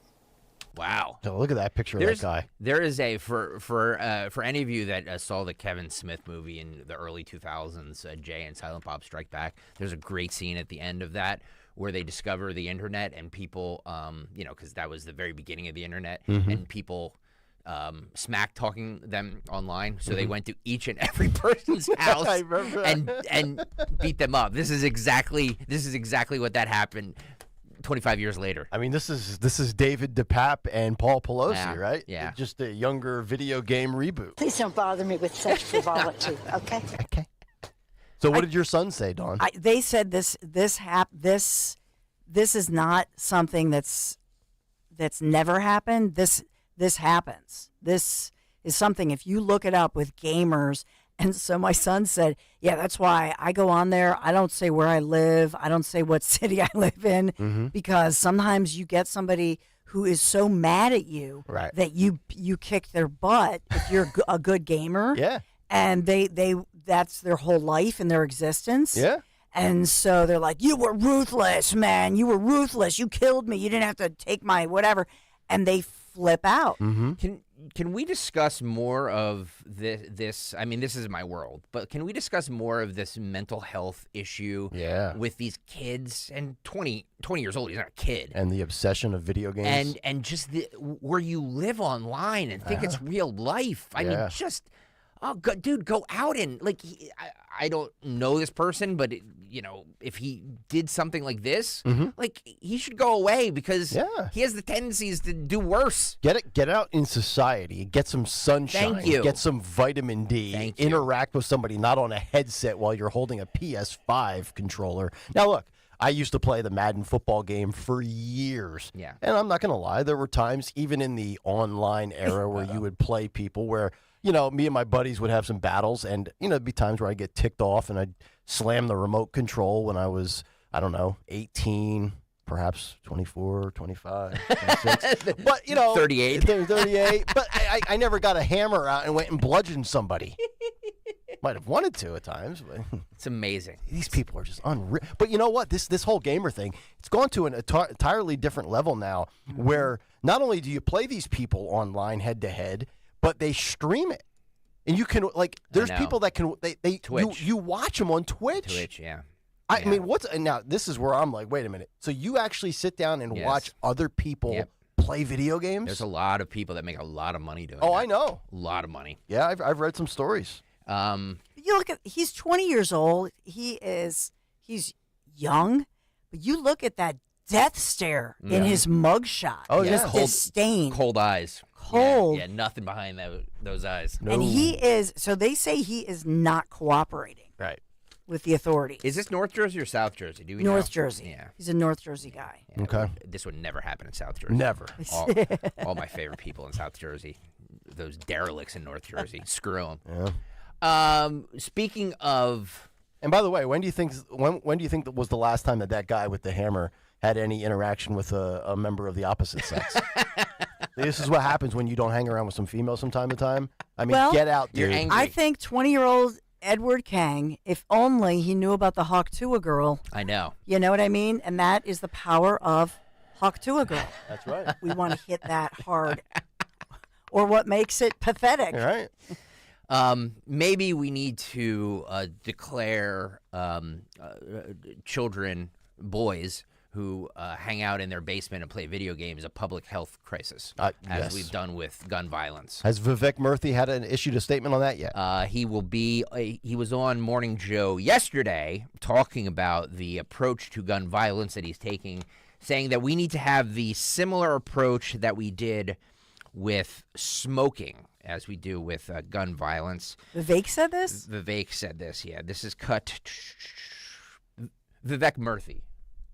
Oh, okay. The Surgeon General. Oh, okay. Yeah. For a second, okay. Ramaswamy. Yeah, no, it wasn't Ramaswamy. It's like, what? Yeah. Okay. This is cut 16, Phil, go. Smoking more than half a century ago, when my predecessor Luther Terry identified smoking as a important public health issue and a threat to the health of America, that helped mobilize a series of initiatives in communities, in schools, among parents, among lawmakers. It ultimately brought smoking rates down from 42% in 1964 to less than 12% where they are today. So that's the approach we have to take here. And what's really... There you go. So we talked about it this morning in the Big Take, First Amendment free speech. Now let's get to the Second Amendment and your right to bear and possess and own a firearm. This is, in my opinion, and I think a lot of people will agree with this, they want to take away your guns, and this is another step by declaring it a public health crisis. And the reality is it's a mental health crisis because I feel like I'm just saying the same thing over and over. But it's true. Responsible gun owners that aren't mentally ill don't do things like this. I mean, my sister's husband has, I can't even tell you how many firearms, everything locked away in a safe, in a box. And by the way, he's not mentally ill. Well, he might be. He roots for Oklahoma football, but that's another issue. But I mean, my God, and enough with the, not addressing some of the root causes. And Dawn, you talk about it all the time with me. I'll be some of the paperwork and the screening and vetting process. I'm all for that, but a public health crisis, yeah. First of all, as far as because I looked up the stats, how many people defend themselves with a firearm, save their own lives? Correct. With a firearm, millions. Even the CDC acknowledges up to 3 million times a year somebody saves their own life, right, with their firearm that they have legally. However, the CDC even admits that some of the estimates suggest that number of incidents is much higher than 3 million. So if the CDC says up to 3 million, but we acknowledge probably a bigger number than that. Yep. And the other piece of it is, depending on the situation in your state law, and I believe in states' rights, but some of the issues I think, and we're just beginning deer hunting season in some areas of Pennsylvania, I just think, a lot of the laws regarding firearms and licensing or background checks or this and that. For what? For a hunting rifle? I was thinking about this the other day. Mm-hmm. You know, when I grew up, and my brother and I talk about this, I just think that the truth is all of these laws are now part of the weaponization. Mm-hmm. And so it feels like harassment. It doesn't feel like, oh, well, this is for the betterment of society. Yes. And the same people who say, for your hunting rifle, and you can't buy your son or your grandson a hunting rifle, depending on, again, which state you live in, not necessarily Pennsylvania, oh, you have to jump through these hoops and you have to do this and that. Those same individuals who say that will say, oh, no, we cannot have proof of citizenship in a major election. Mm-hmm. Yep. And so they're not consistent, Not and at all. that also leads people to believe, okay, this is political. Mm-hmm. This is about taking away our firearms while you're bringing in gazillions of military-aged men into this country. Hello? Well, they don't. They're not hiding that fact because Surgeon General Murthy says that his purpose for declaring gun violence a public health crisis is that we need more gun control. There it is. Cut 15, Phil, go. Yeah, so there are a series of strategies we lay out in the report, Mika. You identified some of them, which are focused around firearm risk reduction strategies. Those include strengthening universal background checks, and they also include measures that would seek to put time and space between firearms and individuals who would seek to harm themselves or others. But what they also include are community-based violence intervention strategies, safe storage education programs and laws, advances and expansions in our research funding, as well as expanded access to mental health services. These are all multiple strategies that we've offered for Congress to consider, for the country to consider, and they are actionable. I'm going to take one thing Dawn just said with one thing Stalker said a few days ago and merge them together here. Hey, Vivek, why don't you go harass big food and tackle obesity? Why don't we do that, since that's a far bigger pressing issue in this country than what's going on with public health crises when it comes to firearms? Because they'd rather blame, and he said the manufacturer, that's what they're going to go after, the gun makers and things of that nature. So they want to focus on the firearm. Mm-hmm. And they don't want to focus on the individuals who are pulling the trigger. Yeah. Especially when, these individuals may or may not be a citizen. Right. There you go. In regards to Mr. Edward Kang, the video game player, hasn't been sober tweets. To answer your question, Nick, about when was the last time the guy with the hammer had an encounter with a member of the opposite sex, it was that morning when Mom made his breakfast. Ew. And by the way, they were playing Arcade, which is a medieval fantasy multiplayer role-playing game. Yeah, he's never seen a boob. Hey, dude, do you know Hawk Tua? Never. No? Never. And the weird thing about that game is, having nothing to do with this, the game's publisher announced back in April they're shutting down servers in Europe and North America today, June 27th, because of a declining number of active players. Oh. So it's not, I'll have to ask my sons if I've never heard of this, Arcade, but it's obviously not very popular. Right.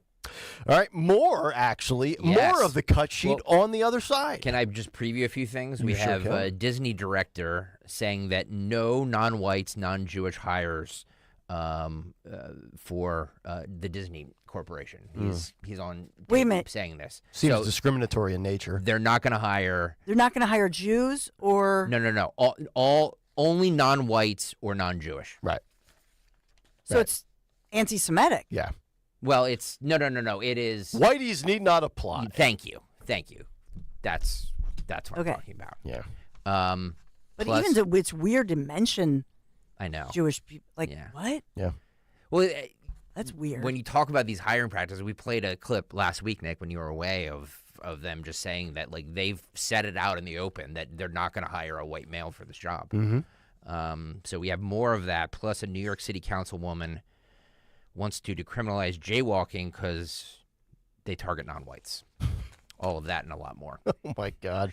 All right, but you guys know my profound respect and admiration for first responders. So I hope you guys will join me in once again and support the Bend to the Shore Bike Tour. It's coming up Sunday, July 21st, and you have a ton of options here, folks. You can ride 65 miles from Philly to Atlantic City, or if 65 is too many, how about 30 miles from Hamilton? We'll cut it by over 50%. There's a family-friendly celebration at the Showboat Hotel after the ride, and you can even register to ride with me and Team 1210. I'll be your captain. Yes, Captain Kayal, want you to join. Whether you're riding or just donating to support the cause, visit ben2shore.org. And when you sign up with the code Nick1210, they're going to knock off $25 off the registration fee. That's ben2shore.org, promo code Nick1210. We're just closing in on $14,000. You can join today. Let's show everybody how WPHT and Odyssey supports law enforcement. FBBCF provides financial relief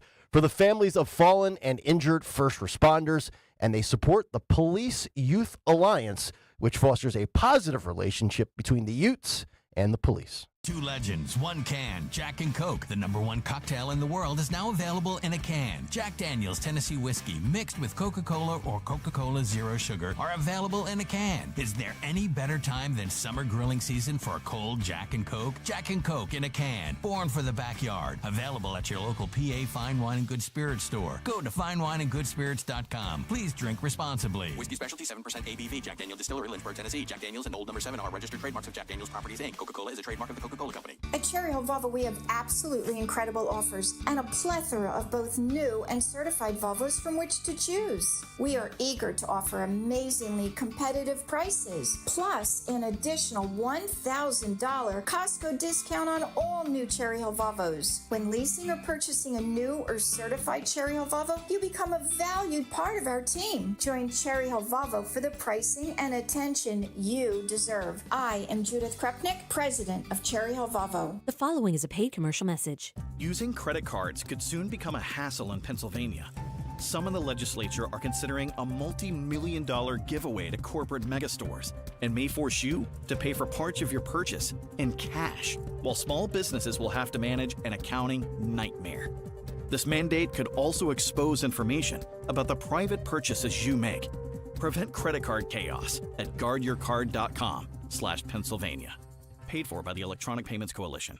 We all hear the radio ads about the IRS. They tell you to be afraid, to be scared, and they try to frighten you into calling. I'm not here to do that. Tax Relief Advocates is different. TRA is here to tell you that if you owe money to the IRS, whether it's $5,000, $50,000, or $500,000, we have a solution. It doesn't matter if you're sitting in your car, at work, or with your kids. No matter where you are, call now. 800-575-6481. Don't lose hope. TRA can eliminate or reduce what you owe to the IRS. Generous programs are now available that can give you a fresh start. Our passion is taxes and helping individuals fix their IRS problems. We have over 1,000 5-star reviews on Google and an A+ with the Better Business Bureau. You don't need to be afraid of the IRS any longer. End your tax nightmare today by visiting us online at TRA.com or call 800-575-6481. That's 800-575-6481. Tax Relief Advocates. Real solutions for real people. Have you subscribed to our YouTube channel yet? What? Do it today at 1210 WPHT.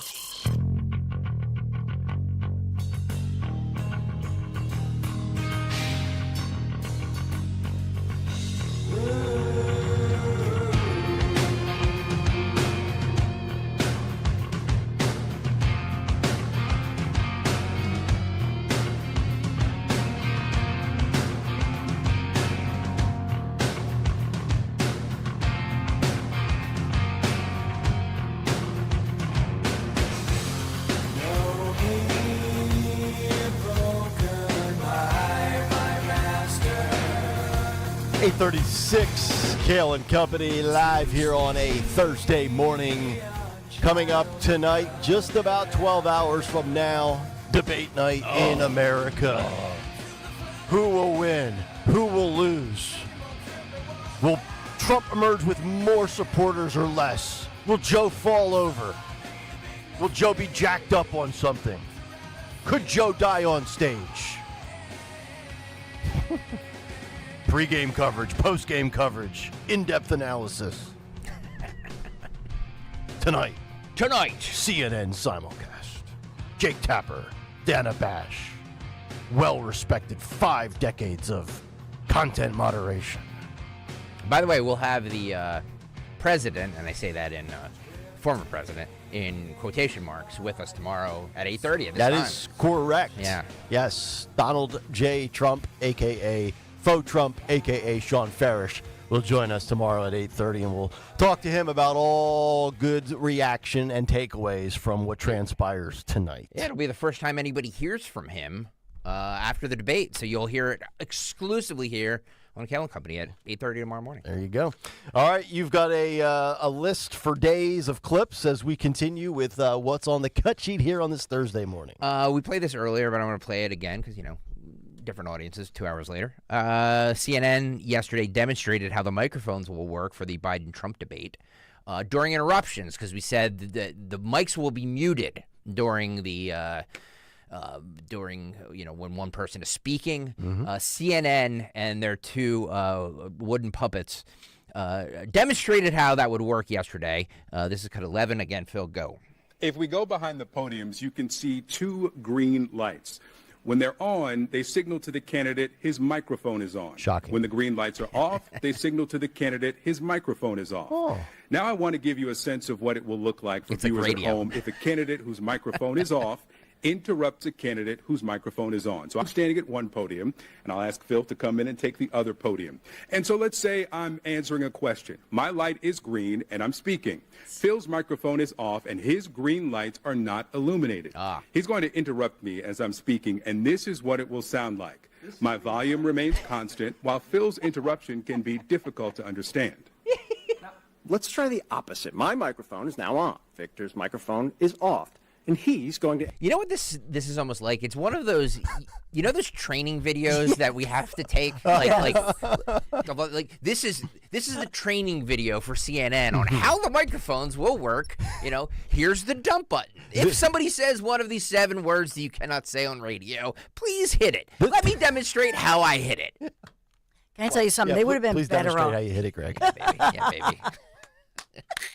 We want to hit that hard. Yeah, we do, baby. It would have been better if they had 2 of the union guys who are like the camera guys or the lighting guys. Yeah. Like, not for nothing. Yeah. That would have been way more entertaining. The only thing that could have been real guys. You're correct. The only thing that could have been better is if Kamala Harris would have gave us that word salad. If somebody out there has artificial intelligence, if we could take what they were saying and dub in Kamala. If Mike Opelka's listening, we need Kamala Harris to tell us how on and off buttons work. Like, I've actually done that in the past where we have a guest in here who I know is not a radio professional, and I'll go over and say, all right, here's your on button, here's your off button, here's your headphone jack, and just explain to people that are not doing this, right? Like, it's what you do. But, like, my God. Yeah. No, but it would have to be on a bus, Yes. an electric bus. Well, yes. Okay, now Phil Mattingly, the other wooden puppet, he demonstrates how this works. Keep going here, Phil. Go. To interrupt me. My volume remains constant, while Victor's interruption can be difficult to understand.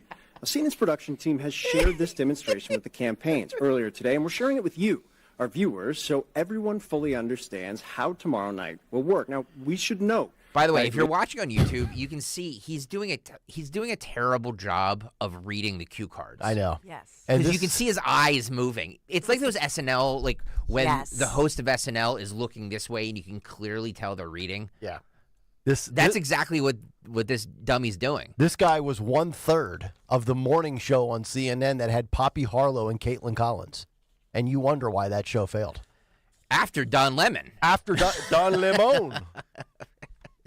It's unbelievable to me. I mean, Phil Mattingly. Clearly he didn't get it for his charisma. He got it because he looks like a Ken doll. Yeah, the Phil Mattingly makes Will Cain seem like a good guy I'd want to hang out with. Oh, boy.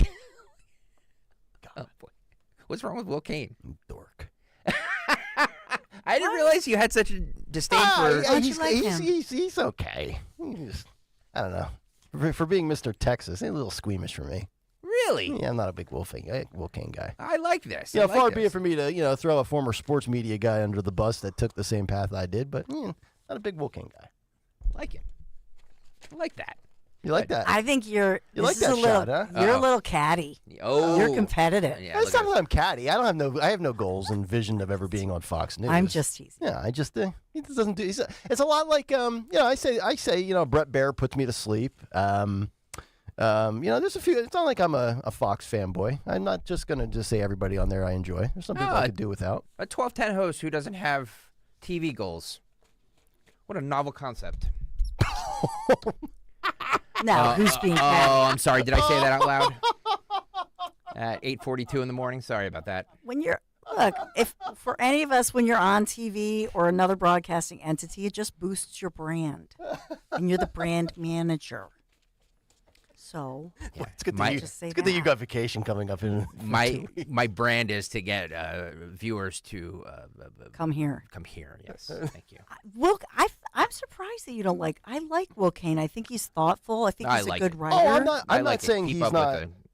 Keep up with the hate. No, I'm not saying he's not. He's not good at what he does. I'm not a fan of his the way his style, his presentation. You think he's like a little effeminate? He's let's get it out. He's got a little Texas beta to him. Wow. Yeah. Oh, like Beto? Like Beto? Like opposite of alpha. I thought you meant like Beto O'Rourke. Yeah. I'm sure he's a swell guy. He doesn't seem like a self-righteous, you know what. You think he's a little too effeminate. Wow. You like macho guys. I love the macho man. Well, you like Clay Travis, and that guy. I mean, like that radio. Yeah, but he show, can be a little. But he can also be. Is god awful. You think so? Oh God. He can be a little monotone at times. Well, that's his problem. Yeah, I like when he gets more worked up. I like this. Let's keep. We'll go through their whole lineup if you want. Let's keep talking other hosts. This is great. I'm telling you, TV hosts. I could be a great consultant. I'll go right into any brand and be like, all right, that guy's talented. That guy's worth stealing money. She's good. She's not worth anything. I'll just go right down the list. Yeah. Give me $10,000 for an hour to consult. But Will Kane he's 6'3". He's not like a little wampy guy. No, he's 6'3". Height doesn't really factor into whether you're JK13. Whether you're alpha. JK13 on the YouTube chat says Nick is king of the betas and feels a little competition. Oh, I don't think. Come on, I like this. Let's go. All right, pull up to Phil Almquist. You get a chance. Pull up the whole Fox News daytime television lineup, and I'll break down who's good and who's not.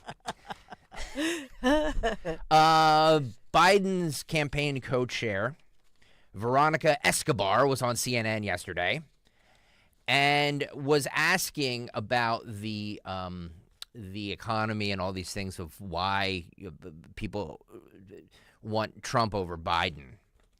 And she says that it's because people have amnesia. Oh my goodness. Way to insult the voting base, sweetie. Yeah. Cut 10, Phil, go. More voters think that Trump did a better job in office than Biden. Does that concern you? It does. I do think that people have amnesia. And as I've been talking to communities across the country for the campaign, especially Latino communities, I have reminded them about what we experienced for 4 years under Trump, what Trump left the current president, President Biden, with, but also what he's promising to do, which will raise their costs. But why haven't the Biden team keeps saying that when it's a contrast, people will start to recognize that? But it is a contrast, and people are polls still showing Trump ahead.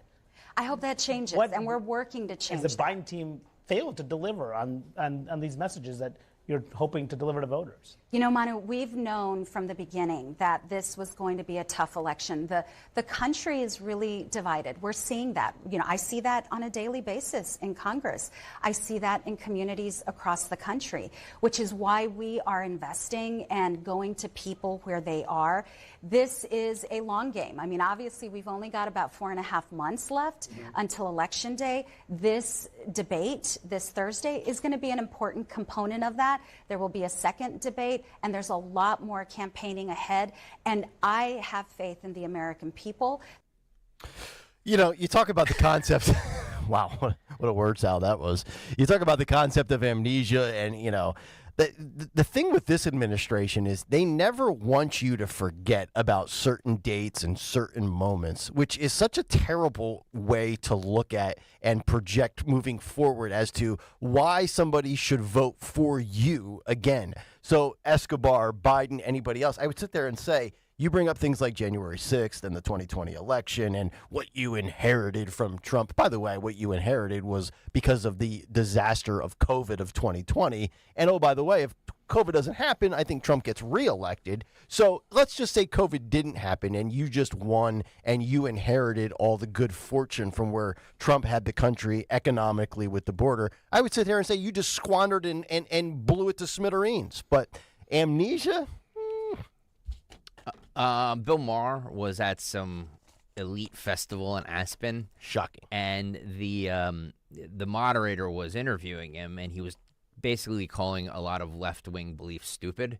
And it made the moderator super uncomfortable, which is funny. I mean, he even in this, like, he says that he's not a Trump fan and he's not voting for Trump. Right. But like, he calls out the liberal beliefs as being dumb, and she doesn't know what to do. Like, she pushes back as much as she can. It's kind of something to see. Okay. I like that he's making them uncomfortable, by the way. Cut 13, Phil, go. I mean, part of it the left has to own. They are aggressively anti-common sense. The Democrats keep running on this one idea, saying to the American people, you can't possibly think you can do worse than Donald Trump. And they keep saying, yes, we can. Yeah. Yes, we can. And I understand that. I do. I would never vote for Donald Trump. And as I said, I think the Republicans are worse. But yeah, when you know, it's funny, when I talk to, you know, my friends around my age, 40, and they are always bitching to me about their kids who are like in their 20s, and they're like super uber woke, and they're driving their parents crazy. And everything is like, you don't get it, Mom. That's old thinking. And I'm like, don't get what? Abolish the police? Tear down statues of Lincoln? Maybe give communism another shot? Get rid of the Border Patrol? Get rid of capitalism? White supremacy has never been worse. Gender is always just a social construct. It's okay to have penises in the women's swimming pool in women's prisons. Okay, no, it's not that I'm old. It's that your ideas are stupid. And well, okay, so you're very cantankerous. When people talk about Trump, that's what they should be talking about. Like, why do She's people? Not happy with because him. A lot of conservatives say to me, "What you don't get about Trump is we don't like him either." Right. Yeah, they just hate the other stuff more. And I don't understand. I don't blame them, because a lot of it is closer to their own home. Like the things you hate about Trump, democracy, I understand why that's the biggest issue. But a lot of people, it's kind of vague. Ukraine's very far away. But, you know, the stuff about family and race and gender, it's very close to their own home. Yeah, and yet you could argue that it's the sort of the octogenarians who are really causing most of the problems at the moment. I mean, you know, you're quite sort of tough on the millennials, but you know, they have to deal with all these octogenarians who refuse to leave the stage, who've left them bankrupt, who've taken all their social security. So there is a lot of angst there. Actually, the older people this time are for Biden. Yeah, this is the first time in many, many elections where the older crowd, that's what with my editorial Friday night was talking about this, for the first time they are lining up behind Biden more than the Republican. You know, I'm sorry, I'm not trying to be mean to the millennials or the Gen Zs, but you know, when I see them with their Queers for Palestine banners, I know, that's the one that really like, gets to you. I'm out. Okay. I know. You're hideous, and I can't believe I have to sit here and interview you. Can't believe we booked Bill Maher on the program today. We will not do that anymore. We know he won't vote for Trump, but do we think that he'll still vote for Biden this time around? Yes, he will. You do? Yeah, yes. he will. He will. He said that. He did. Okay. Yeah. So because and that's what's interesting about him, right? That he's a Democrat. Yeah. And that's just it. Mm-hmm. You know, but so he calls her out.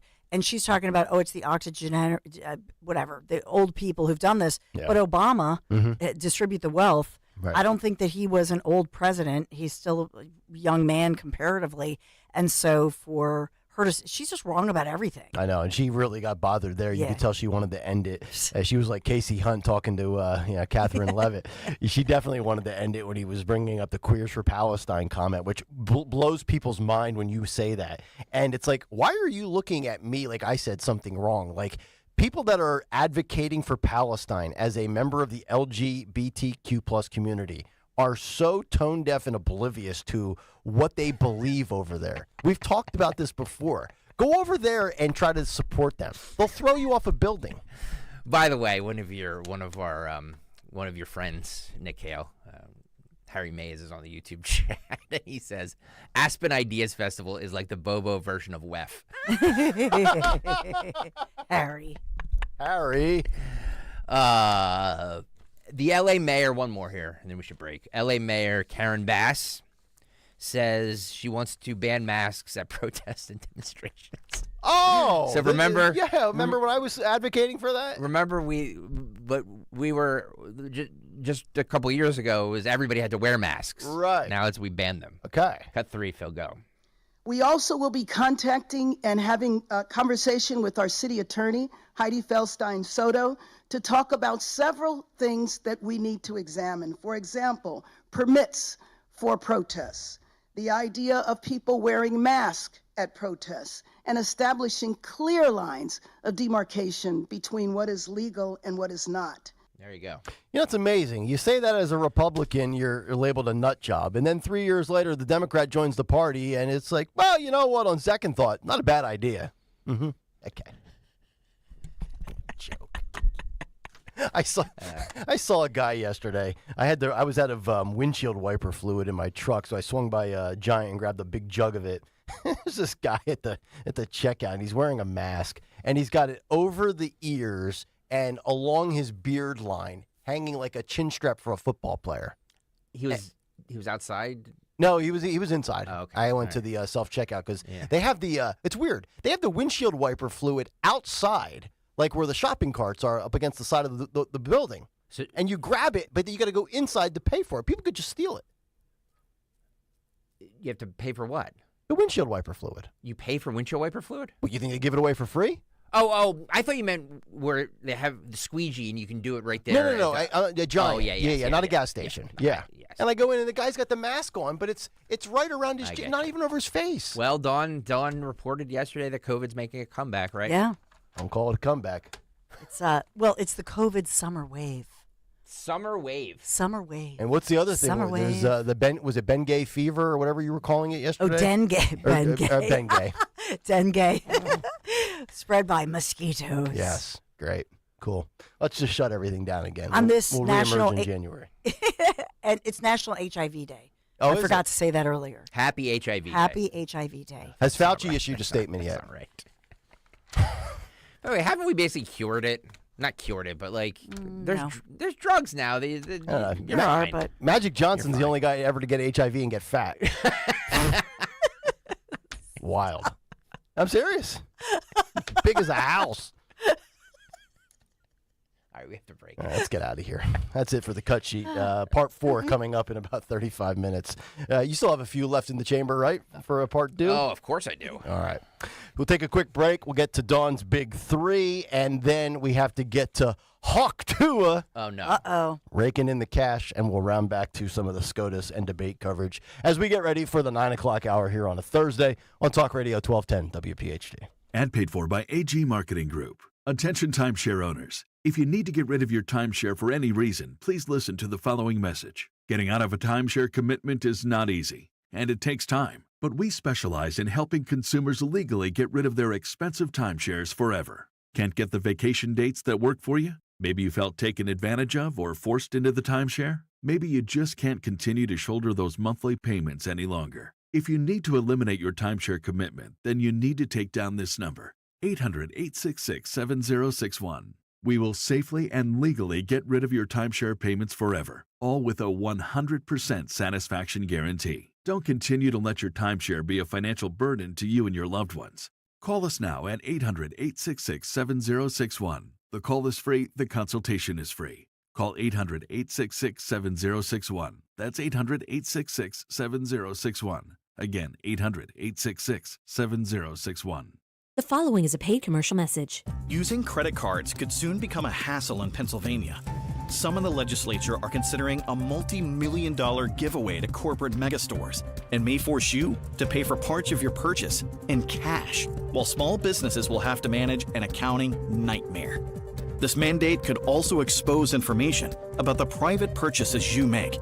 Prevent credit card chaos at guardyourcard.com/Pennsylvania. Paid for by the Electronic Payments Coalition. Paid for by government. Did you hear? A secret hoard of 1904 $20 Gold Liberty coins have been found. These gorgeous 1904p gold coins are as bright and shiny as the day they were struck, and less than 500 of these gold coins are available. Coin experts are calling this secret U.S. gold coin discovery a once-in-a-lifetime opportunity, and you can own a piece of the hoard. When you call, you are guaranteed a 1904 Gold Liberty struck at the iconic Philadelphia Mint. With limited availability, you must call now. These 1904 dated gold coins are still in uncirculated condition with brilliant luster. That is 120 years of history you can hold in your hand. To learn more, call 1-800-973-3077. Call now and you'll receive a free bonus, a $75 value free with every order. Call 1-800-973-3077 now to secure your 1904p $20 Gold Liberty coins before they sell out. That's 1-800-973-3077. You can host the best backyard barbecue when you find a professional on Angie to make your backyard the best around. Connect with skilled professionals to get all your home projects done well. Inside to outside, repairs to renovations. Get started on the Angie app or visit Angie.com today. You can do this when you Angie that. I learned patience from my adoptive dad. All he had to say was, "Hey, you got this. Just breathe."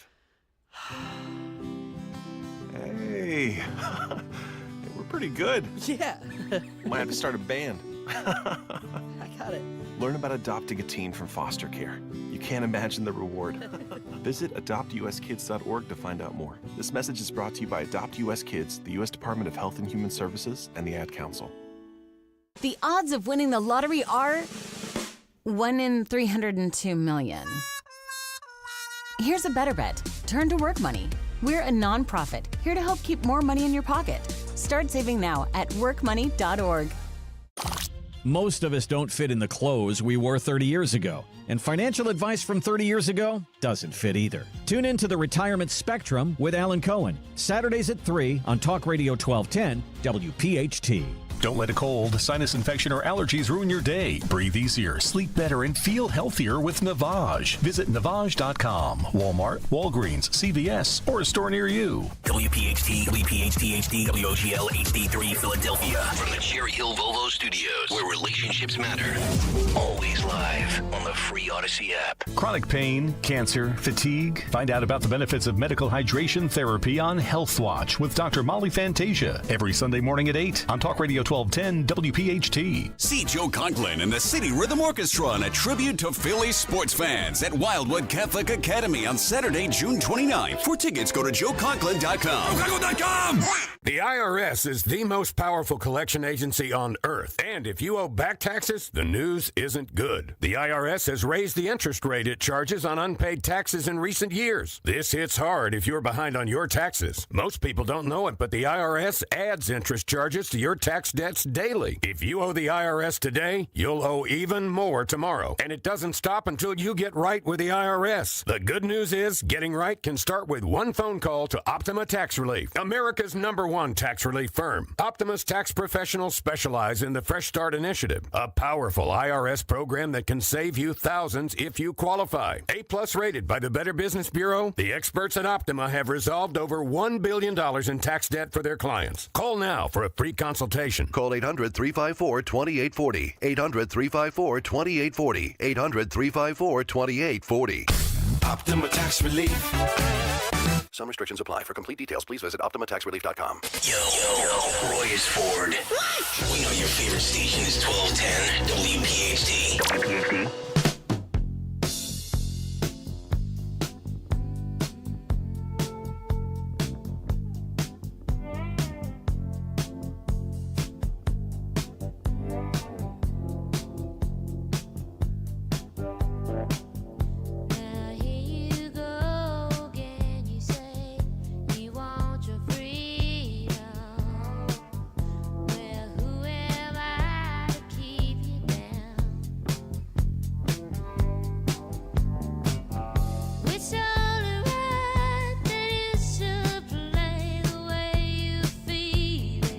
9:02. Welcome back in. Fourth and final hour of Kayal and Company live here on this Thursday morning.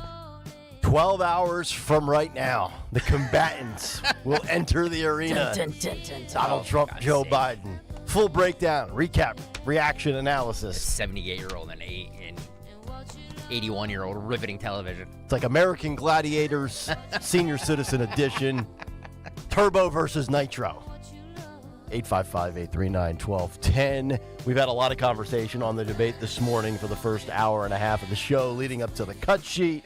If you missed any of it, go back and get it on the free Odyssey app. Watch it on YouTube or download the podcast, however you download the podcast on whatever provider you use.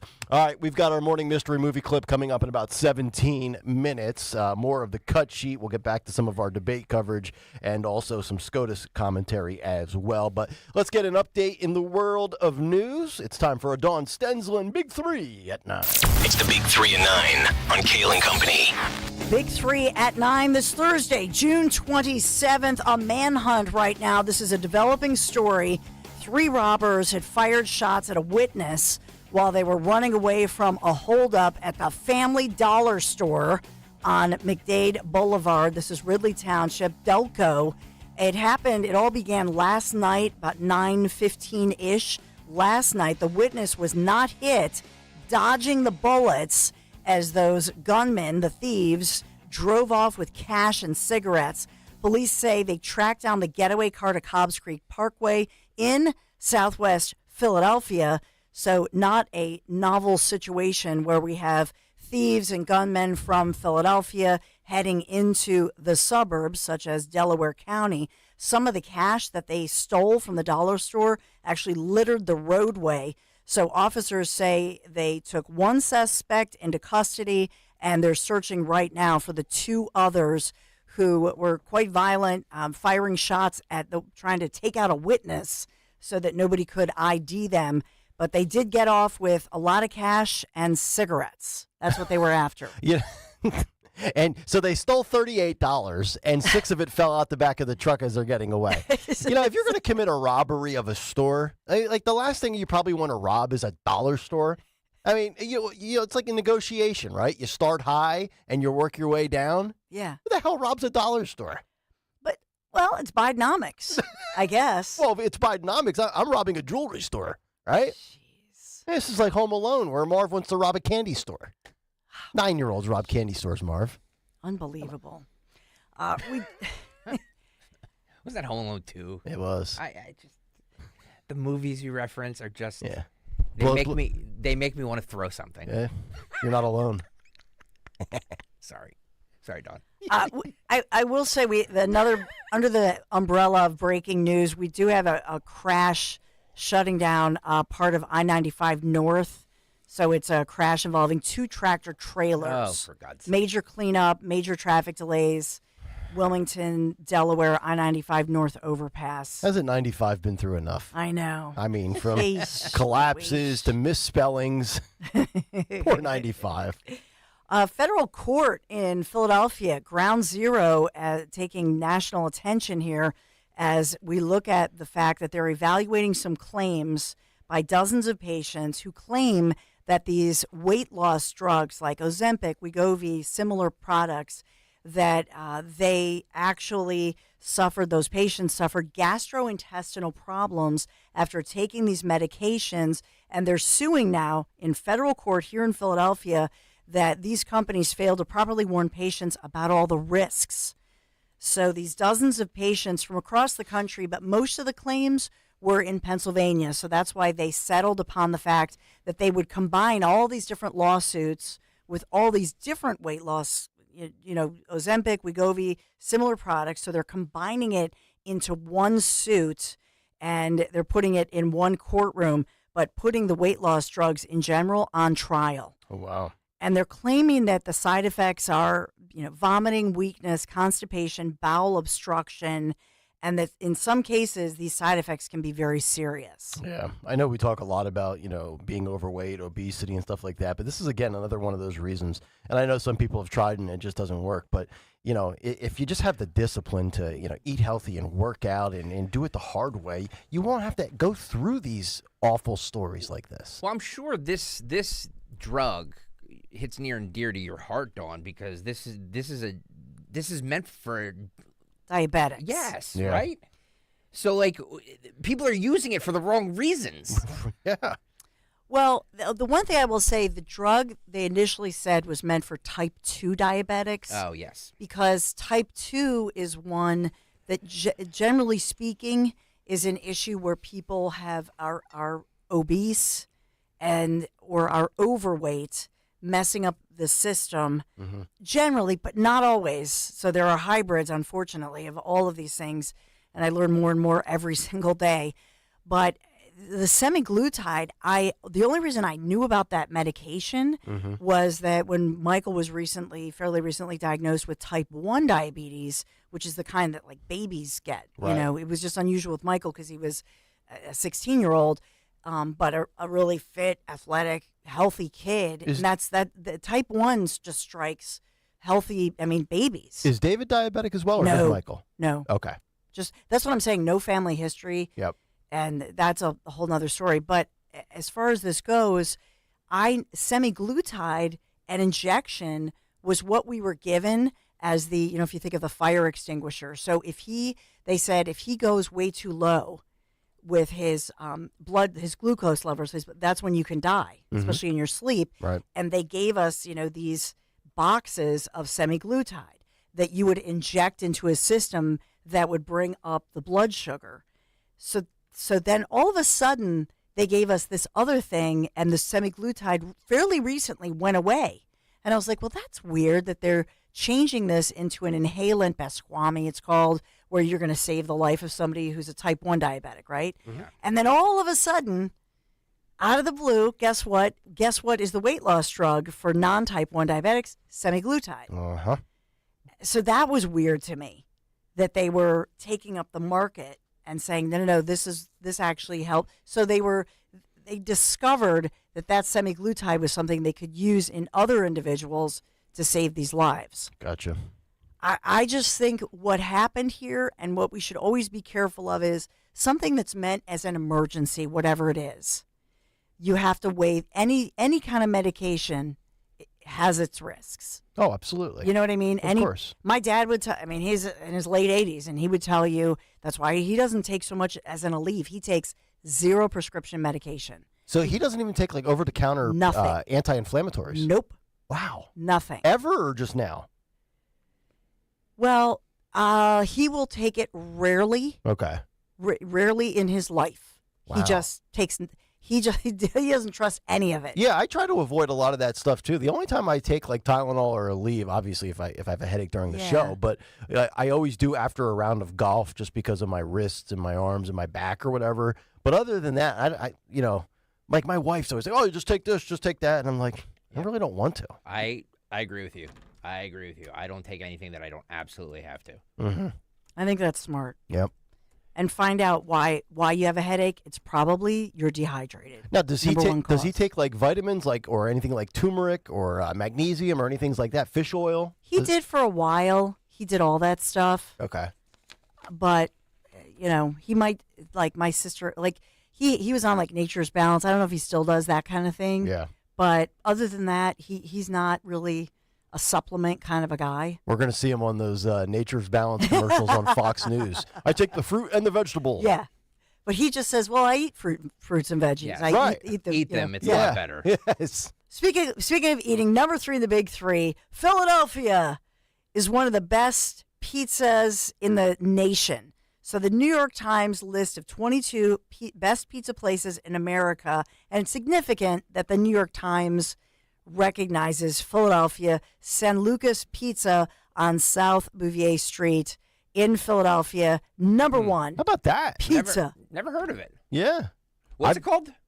San Lucas Pizza. San Lucas. Okay. In Philadelphia. Coal-fired, I'm guessing? South Philly Pizzeria. Mm-hmm. and it opened in 2005 by Valentin Peluero and his wife Eva Mendez, and they're traditional pies. But the menu also has a lot of new recipes inspired by, because I think Eva may be Mexican heritage.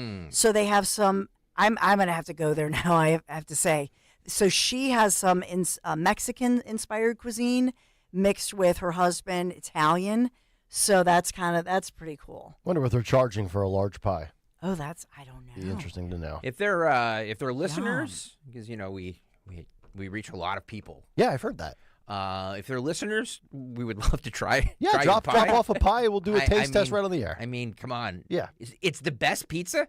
That's what they're saying. Yeah. Wow. Take that, New York. Holy moly! I take love that. it. Take that, Chicago, with your deep dish. Yeah. Road trip. Road trip. I mean, how far is it from here? It's just South Philly. Yeah. It's like not really even. Does that even count as a road trip? No. That's your big three. I'm going to send a producer down there. If you guys leave at 10 o'clock. We don't have any producers. I know. How's the hiring process? How's the interviewing going? I know. Can we talk about this? You're saying, like, Henry, all of our producers have better lives than we have. I know. He's in Ireland. Yeah. He's in Ireland. Well, he's on the Dorenzo plan. What is happening? He's like 20. He just turned 25. And he's like, now, to his credit, he's like, he's texting me at like 3 o'clock in the morning, Monday, going, hey, Dawn, your interviews, I'm changing some times. McCormick's Senate candidate McCormick, we're changing his time. So he is working actively. So you got to give him credit to the dedication here.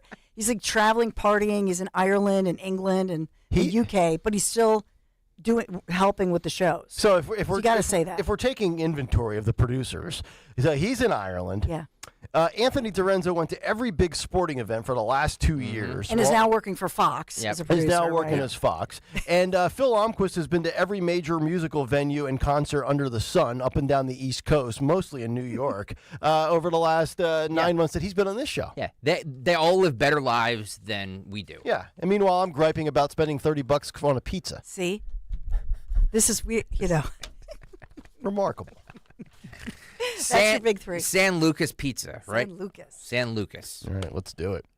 It looks like from the outside, it looks like a hole in the wall, which always has the best pizzas. Yes. They always have the greatest pizzas. Right, the one that looks too nice Flashy, is probably trash. 100%. You're 100% correct. Mm-hmm. It's unbelievable. All right. Morning mystery movie clip coming up in just about 5 minutes. So let's get you the Hawk Tuah girl update that we've been promising you. Stalker found this courtesy of Rolling Stone. She has already sold, and by the way, I'm assuming because you guys played this with Bruno, correct? Or was this with Opelka? I don't know if we played her or not. Okay. It's a little, for the older audience, dicey. I don't want to, Right. For the people who know, they know. For the people who don't look it up. IYK. If you know, you know, right? Yeah. So the Hawk Tuah girl that went viral, and I know that was a big thing when I was out last week, and we talked about it a little bit. And Dawn, you've been imitating her a little bit. Have you? Good for you. Well, at least verbally. Now she's apparently sold $65,000 worth of merchandise. God. So this, for those who don't know, the now immortal phrase, I'm reading here directly from Rolling Stone, Hawk Tuah was coined by Haley Welch, a young woman on June 11th who made internet history during a woman on the street interview with the content creators Tim and D TV. In the clip, Welch is asked a bunch of R-rated questions, preferred this, that, and the other thing, and she gives this quote that is now, going to live forever on social media and the internet, saying, "You got to give him that Hawk Tuah and spit on that thing," end quote. So now, there you go. Everybody, we don't need to play it because you just said it, right? And this is apparently going from Joe Rogan to Howard Stern to Phillies outfielder Bryce Harper, and this has become such a massive story that she's cashing in, and look good for her. I mean, hooray capitalism, right? What a dumb time we live in. So apparently there are fathead threads out there where they are selling these Hawk Tuah 24 hats, which are currently available in 14 colors, and they'll cost you $32.78 a piece. A $50 signed version with a leather patch currently has already sold out. And there's also interest from everyone, from large-scale media networks to even the WWE. Of course. Estimates that the shop has so far sold a little more than 2,000 of the hats. And when you add up the math, 2,000 of those times 32.78 comes to just about $65,000. And they've also sold shirts. I mean, this is a full-fledged merch store. We are so dumb. I mean, we are so dumb as a society. They've blown right past the Kayal and Company T-shirts. What are we doing wrong? Well, we don't have, I mean, come on. It's just. We need to rethink our merchandising efforts. Maybe we could put maybe we should partner with her. We'll sell her shirts in our merch store, and we'll do a 50-50 revenue split. What do you think her parents are thinking these days, especially her father? Well, if it was me, I'd be trying to cash in on it.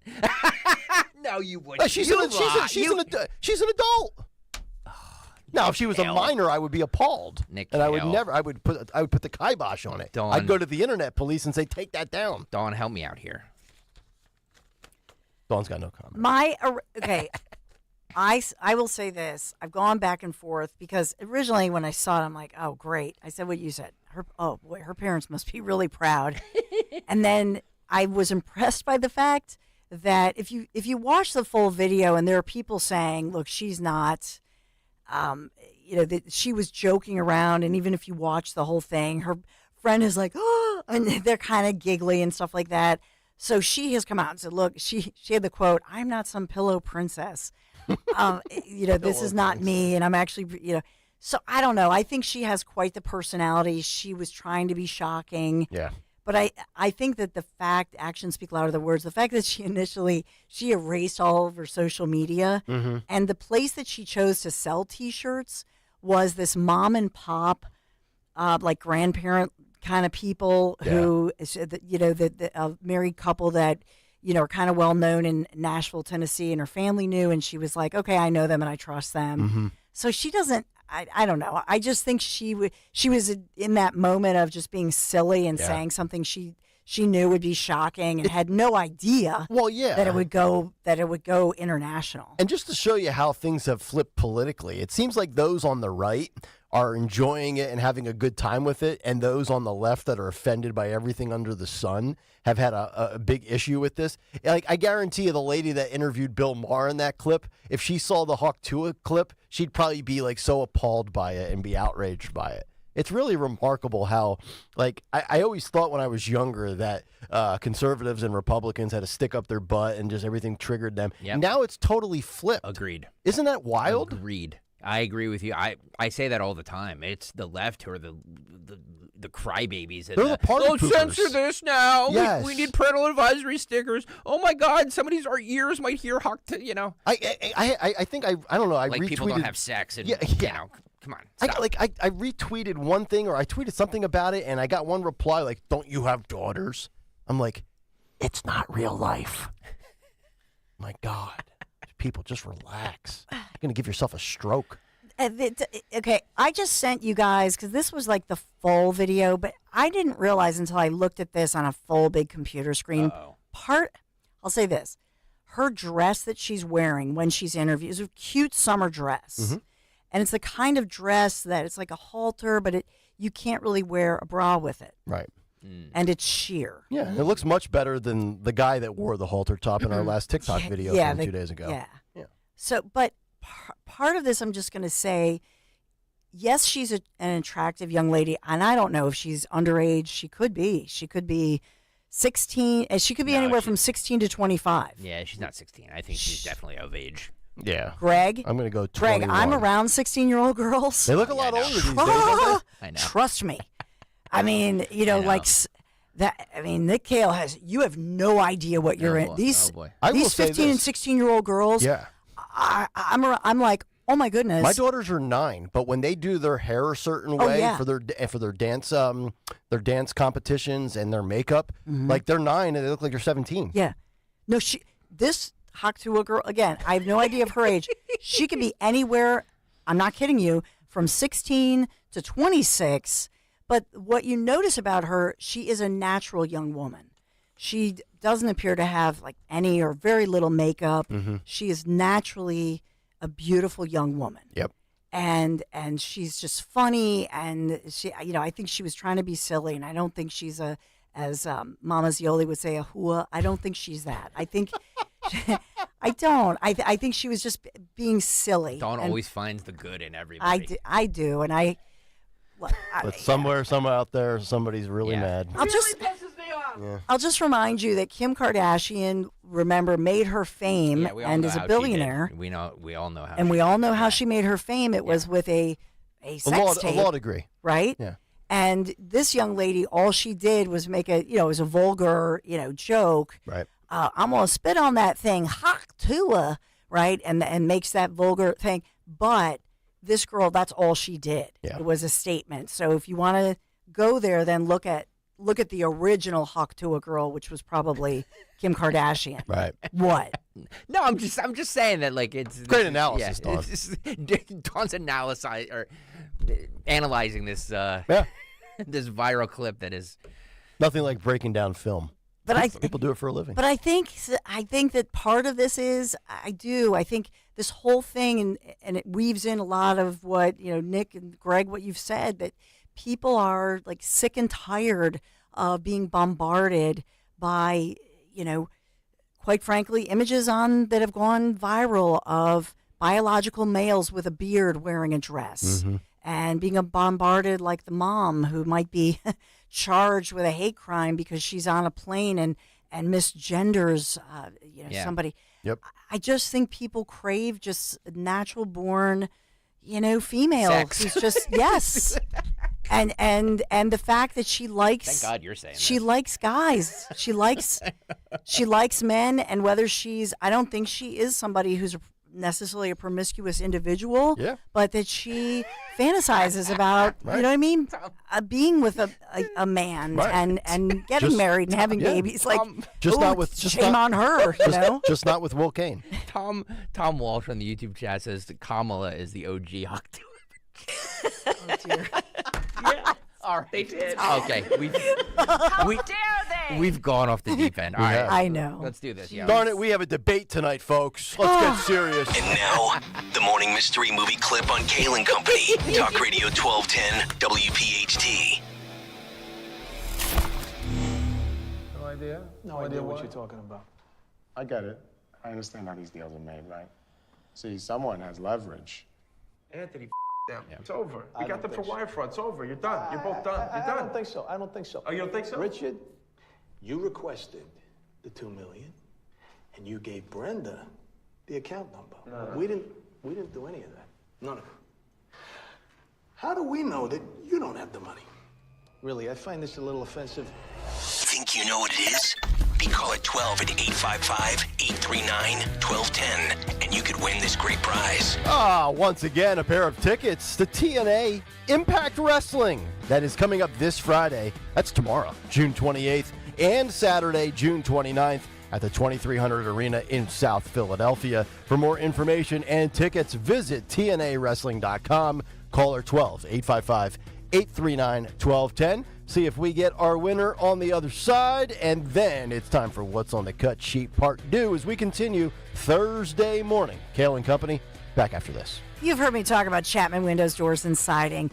Think the world of the Chapman family team, Mike and Mark Chapman, just great guys. You know by now, if I needed windows, doors, or siding, I would only trust the Chapman team. I want you to think of the Chapmans if you're thinking about replacing your current stucco remediation, or some new siding. I would trust nobody else with this important investment in your home. And these certified Chapman installers, they're the professionals you want on the job. Trust me. Obviously, if you're thinking about changing the stucco and updating it with James Hardy plank or all of the beautiful vinyl siding choices, it's going to add beauty and boost the value of your home. If you or somebody you know are looking for windows, doors, siding, shutters, all the hardware choices, the stucco remediation, any of this, you can call, you can text 610-431-8898.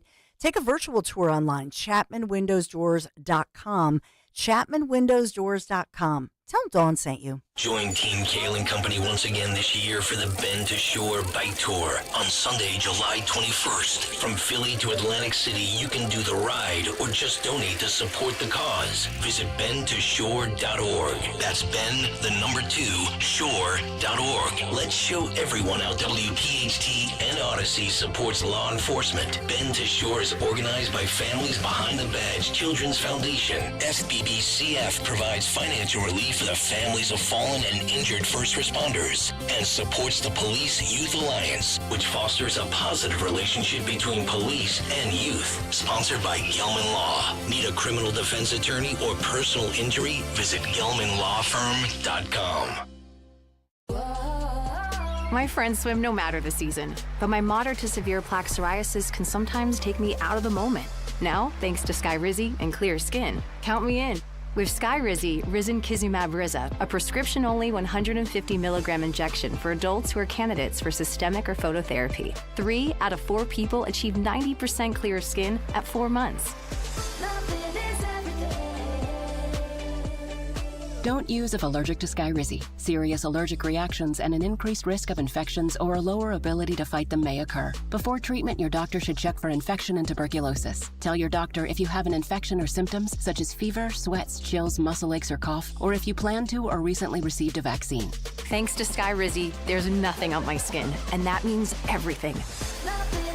Ask your doctor today about Skyrizi, the #1 dermatologist-prescribed biologic in psoriasis, and visit skyrizi.com or call 1-866-SKYRIZI to learn more. The following is a paid commercial message. Using credit cards could soon become a hassle in Pennsylvania. Some in the legislature are considering a multi-million-dollar giveaway to corporate megastores and may force you to pay for parts of your purchase in cash, while small businesses will have to manage an accounting nightmare. This mandate could also expose information about the private purchases you make. Prevent credit card chaos at guardyourcard.com/Pennsylvania. Paid for by the Electronic Payments Coalition.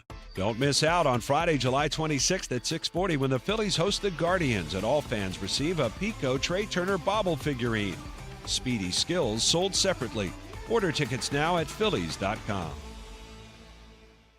2 of the NL's best will battle it out when the Dodgers visit CBP on Tuesday, July 9th at 6:40, Wednesday, July 10th at 7:05, and Thursday, July 11th at 6:05. Order tickets now at Phillies.com. Don't miss the Education Show with Dom Giordano every Sunday morning at 5:30. Find out how you can help your child or grandchild succeed. Sponsored by New Hope Academy.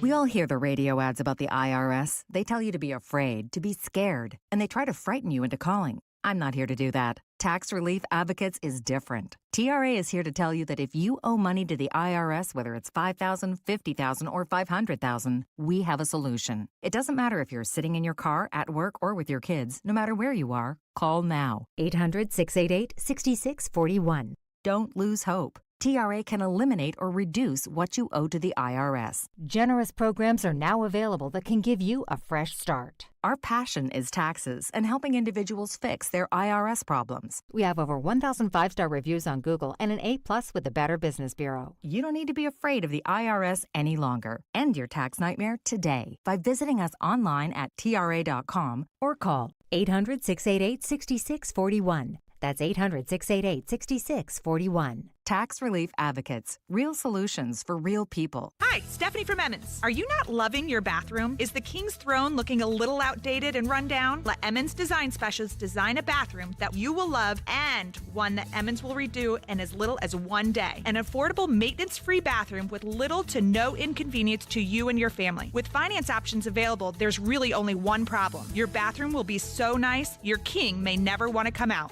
Call Emmons today at 856-885-6677 or visit us on our website at callemmons.com. This is Larry Steinhaus with Investor Schooling. Are you ready for retirement? Have you prepared everything you need? Well, in Investor Schooling, we will teach you ways to better prepare for your retirement using real estate and the stock market. But you need to learn how to do it right, and that's what we teach. At Investor Schooling, we sell nothing but education. Come to Investor Schooling and learn how to have a better retirement. Go to investorschooling.com and RSVP right now for this Thursday's class at 7 o'clock. Go to investorschooling.com. That's investorschooling.com. This This is Larry Steinitz with Investor Schooling. Are you tired of hearing about the recession that's coming? Are you prepared for it? Well, listen, at investorschooling.com, we're going to teach you ways to prepare for the recession that you didn't even know existed. We're going to teach you strategies on how to use real estate. We're going to teach you strategies how to use the stock market properly. That's right, you can even make money in the stock market when the stock market goes down. Hey, go to investorschooling.com and register for a free class this Thursday night, and you will learn all of these techniques. Go to investorschooling.com right now, RSVP for this Thursday. We'll see you there. Have you questioned your doctor about symptoms like low energy, digestive issues, brain fog, joint pain, just not feeling right, just something is off, and you're only left settling for unanswered questions, or worse, being told it's just because you're getting older? You don't have to settle for unanswered questions any longer. With Younger Me MD's exclusive VIP membership program, aging doesn't have to make you feel older. Their proven 3-step process and functional medicine approach helps you discover the underlying causes of your issues. As a member, you get access to high-level personalized treatment plans, as well as discounts on treatments and supplements. If you're ready to live the life you deserve, it's time to learn about Younger Me MD's VIP membership program. Call 445-266-4024. 445-266-4024. That's 445-266-4024. And schedule your consultation with Younger Me MD. With so much uncertainty in the world today, you may find yourself wondering, is now even the right time to retire? And so many people are waiting, and those folks are going to be waiting a really long time, I hate to say, because there's no perfect time. The market is always unpredictable and volatile. Fortunately, Jim Cipriotti has been helping get people to, through, and beyond retirement for over 25 years. And each week, he wants to help give you that freedom to retire. Listen to Freedom to Retire with Jim Cipriotti, Saturday mornings at 9 and Sunday afternoons at 5 on Talk Radio 1210 WPHT. At Cherry Hill Volvo, we have absolutely incredible offers and a plethora of both new and certified Volvos from which to choose. We are eager to offer amazingly competitive prices, plus an additional $1,000 Costco discount on all new Cherry Hill Volvos. When leasing or purchasing a new or certified Cherry Hill Volvo, you become a valued part of our team. Join Cherry Hill Volvo for the pricing and attention you deserve. I am Judith Krupnick, president of Cherry Hill Volvo. This is a special alert to all Americans who own a vehicle with less than 200,000 miles with an auto warranty about to expire or with no warranty coverage at all. Due to a decline in the economy, CarShield is announcing a low-cost month-to-month vehicle protection plan that is now available to the public to save any driver out-of-pocket expenses on future auto repairs. Call now to find out how you can pay almost nothing for covered auto repairs. Yes, you heard that correctly. Pay almost nothing for covered auto repairs. An open phone line has been established for all drivers to call for a free quick quote. Call 800-403-5569 now. Drivers who are covered will not have to pay for covered repairs again. This protection plan is at an all-time low. Additionally, drivers who activate this vehicle protection today will also receive free roadside assistance, free towing, and car rental options at no additional cost. Call us for your free quick quote today. 800-403-5569. That's 800-403-5569. What do you have to lose? Call 800-403-5569. Again, 800-403-5569. Talk Radio 1210, WPHT. Free speech lives here.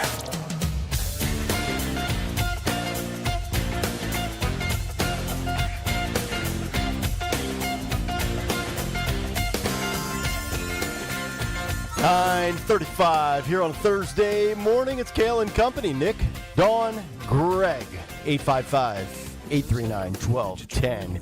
Dawn show coming up in 25 minutes. We'll find out what she has lined up at the top of the hour. And also, what occurred today in music history. Cut sheet part 2 coming up as well. The cut sheet part 2, by the way, if you're not on YouTube, get over there because I'm going to play you a video, a commercial from 1981. Hey! That the internet is freaking out about because they think it's Taylor Swift. 8 years before she was born, by the way. Yep. You have to see this video. I mean, Yep. I guess it looks like her, but the Swifties are losing their minds over this. Well, it wouldn't be a day without mentioning a Kelsey or a Swift. YouTube.com/@1210WPHT. I'll play it in just a couple of minutes. That's correct. All right, 9:36. Let's find out who our winner is. We have Phil in Telford with us. Phil, good morning. What movie clip did we just play for you? Yeah, that would be American Hustle. American Hustle, Phil. correct, buddy. Way to go. You've got the TNA Impact Wrestling tickets coming up on Friday and Saturday. Congratulations, pal. Awesome. Appreciate it. Yes, sir. Thank you for playing. Phil in Telford with us this morning. A lot of Phils lately on the program. Yeah. Phil in Telford, Phil Almquist, Phil Mattingly. It's like a Phil trifecta. Filthy Phil. Filthy Phil, that's correct. All right, 9:37. Let's find out what Stalker has left to get to. It's What's on the Cut Sheet, Part 2. What's on the cut sheet? Part 2. I think the question is going to be, will I have more cuts today or tomorrow? Because I have like 25 cuts today, or I had 25 cuts today, and tomorrow's the debate. So. I'm going to go over 25 for tomorrow. Over 25. That's Look right. at you. That's right. Phil, I just sent you this. This is cut 24. If you have it, cool. If you don't, it's fine too. So we talked a lot about SCOTUS leaking the draft post for the abortion ruling in Idaho. Dawn, help me out here. This is doctors can perform medical emergencies, right? Is that the ruling? Yes. The truth is, in all states across America, doctors have the discretion. If a woman's life is in danger, it is perfectly legal in this country, in any city across America, in any state, that they're going to save the life of the mother. In this case, doctors here had pushed this and said, well, it really doesn't quite clarify it, and we could be sued, or we could be held criminally liable by the state, et cetera, et cetera. And that's why this thing went to the court. But many advocates are saying this is another one of those cases where this is, somebody trying to squeeze this through to say, oh, no, doctors don't have absolute immunity. Yeah, they do. If a woman's life is, honest to God, you have a woman coming into the emergency department, et cetera, they do have discretion. Mm-hmm. But in this one, it appears that the court is going to say, yes, save their life, save the woman's life. Right. Yes, that's what it appears that they're going to do. Yep. And I don't think that's a surprise. Mm-hmm. Cut 24 here, Phil. This is Chuck Todd saying the quiet part out loud in political terms of this. He says that there are folks in the Biden campaign that were hoping for a different decision on this because, let's face it, in political terms, it's rallying the troops. Yeah. We say that all the time. It fires up the base. Dawn and I, we've all been saying on this show that, the outcome of this election could have been determined by what the Supreme Court ruled on different things. And so far, for the Biden crowd, the Supreme Court has ruled in their favor. I mean, I say it in their favor, but, for their side, way more than for the other side. So I don't know if this is rallying the troops like they thought it was going to. Right. This is Cut 24, Phil, go. There is a debate tomorrow where abortion is a huge issue in this country, and particularly for the Biden White House. Well, in raw political terms, Chris, there are folks in the Biden campaign that were hoping for a different decision out of Idaho. Right? They would never say it on the record because it puts people's lives at risk. But there was certainly, it certainly makes the case they want to make a lot cleaner and easier when it comes to judges and that issue. So in some ways, this would take, if this ruling is indeed one that's, say, released tomorrow morning now, and for all we know, maybe they weren't ever planning on doing it tomorrow morning, but they will now, right? Given that they've already perhaps shown us something we don't know for sure.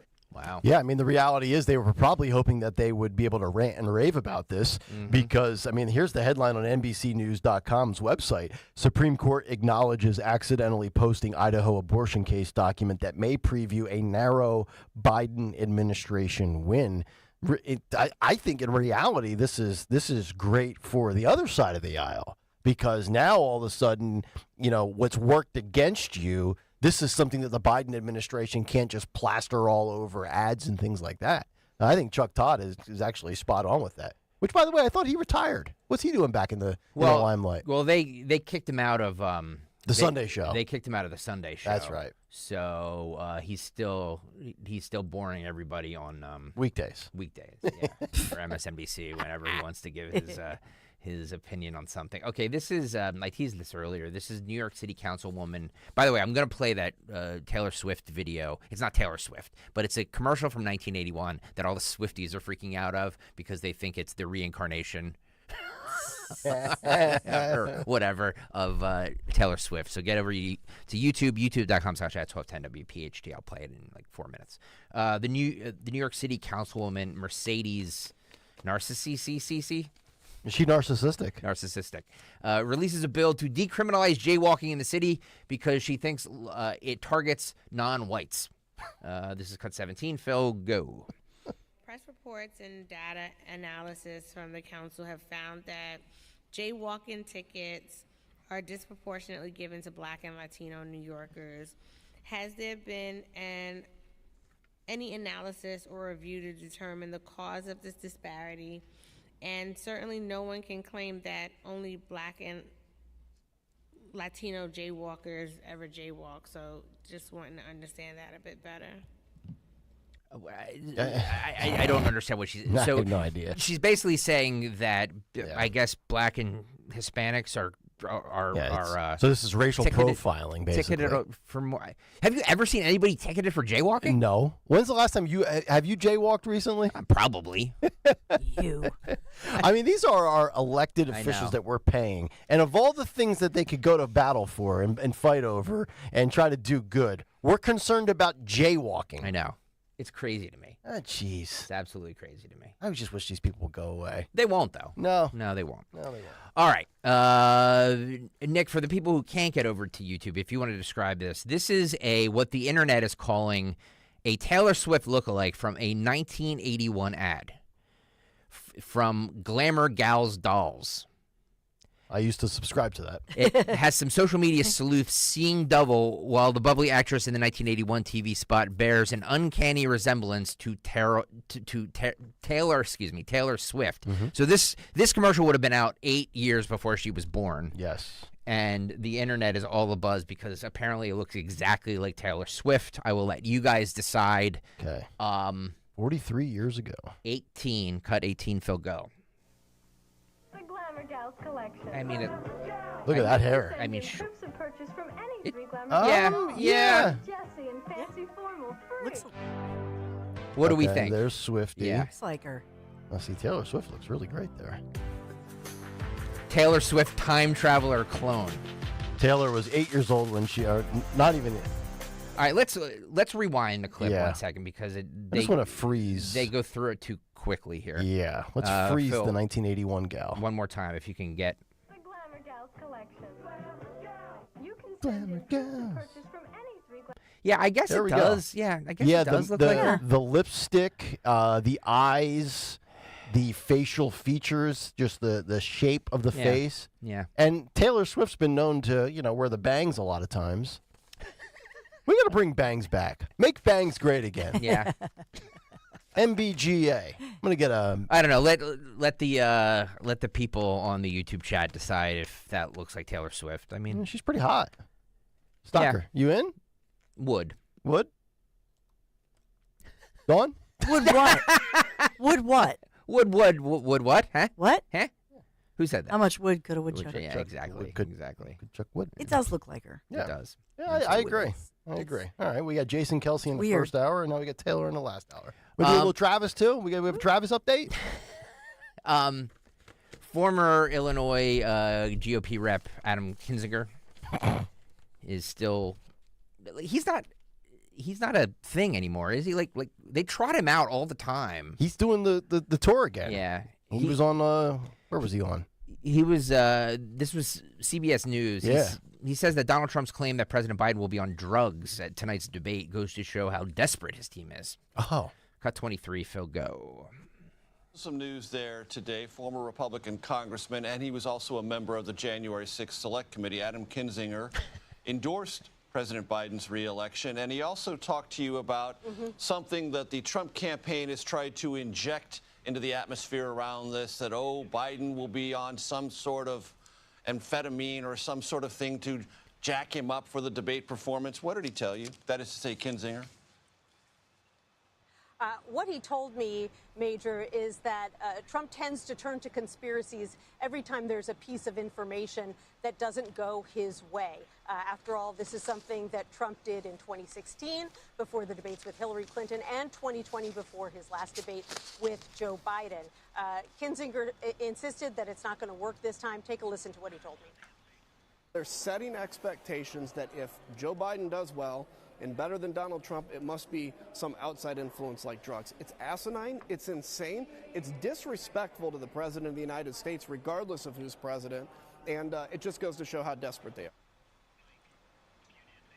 I've talked to the Biden team quite a bit about this, Major, and while it frustrates them to hear an accusation hurled at President Biden that they say is completely baseless, not just by Trump, by the way, but by members of his team, they like to point out that Joe Biden famously doesn't even drink.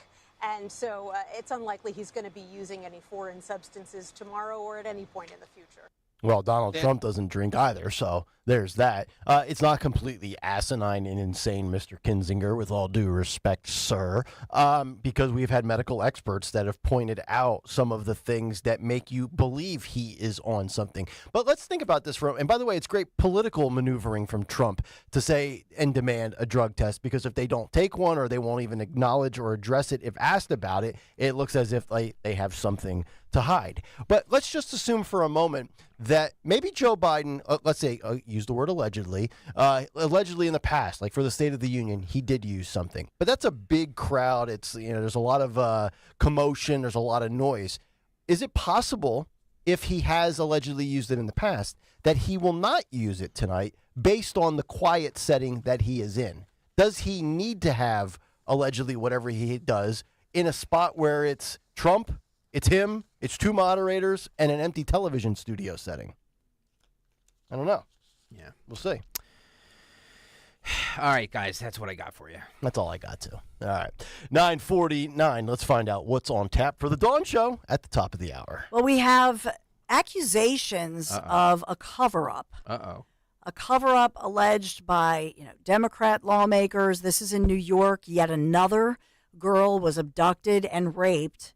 And now, because an investigative journalist was looking into this, found out that in this case, the accused rapist, who, by the way, will be in court this morning, is an illegal person who came into this country from Turkey, crossed the border in California, came here as an asylum seeker, and now is charged with first-degree rape, kidnapping, other charges of this girl.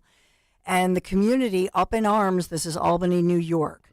And so the question now, as they're going back and forth, these sanctuary cities or sanctuary states, this is coming into play. So we're going to zoom in on that one and look at all these different cases and look at policy and the sanctuary policies, the Biden policy, all of that. So we'll definitely take a hard look at that one. There's a lot developing, a lot breaking. And remember, in 11 minutes, we could get more SCOTUS rulings.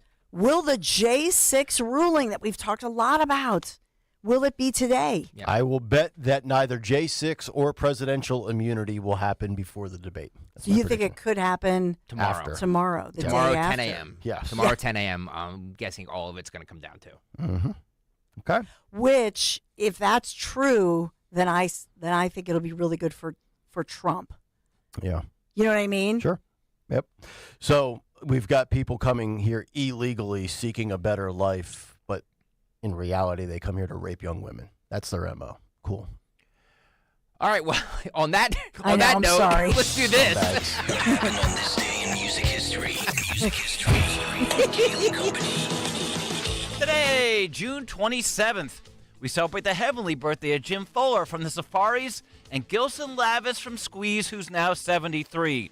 We also lost Pete Carr from the Muscle Shoals Rhythm section in 2020, Chris Squire from Yes in 2015, and John Entwistle the Ox from The Who in 2002. Singles include Dream On by Aerosmith in 73, Love Will Tear Us Apart by Joy Division in 80, Cruel Summer by Bananarama in 83, and Wood by Alice in Chains in 1992. Wood. Albums include No Sleep Till Hammersmith by Motorhead in 81, Freak Out by the Mothers of Invention in 66, Cosmic Thing by the B-52s, as well as Danger Danger's debut both in 1989. Also in 2004, the Beastie Boys were atop the U.S. album chart. In 71, New York City's Fillmore East closed. In 94, Aerosmith became the first major band to let fans download a full new track free from the internet. And in 56, Fats Domino recorded Blueberry Hill. But lastly, on this day in 1970, Queen, although billed as Smile at the time, played their very first show. Wow. For Kayal and Company, I'm Phil Lundquist. Well, how about that pull by Phil? $9.50 every day. That's Good great job, stuff. Phil. Nice. All right. Everybody enjoy the debate tonight. We will break it down tomorrow. Dawn is up next, and Dawn right now has a word for Piazza Auto Group. Yeah, because, well, today they're listed as one of the busiest travel days of the summer. I mean, this really kicks off road trip season for so many of us. But do you know if your vehicle is road trip ready? My friends at Piazza Premium Automobiles, they're going to help you make sure you and your family are safe on the roads this summer.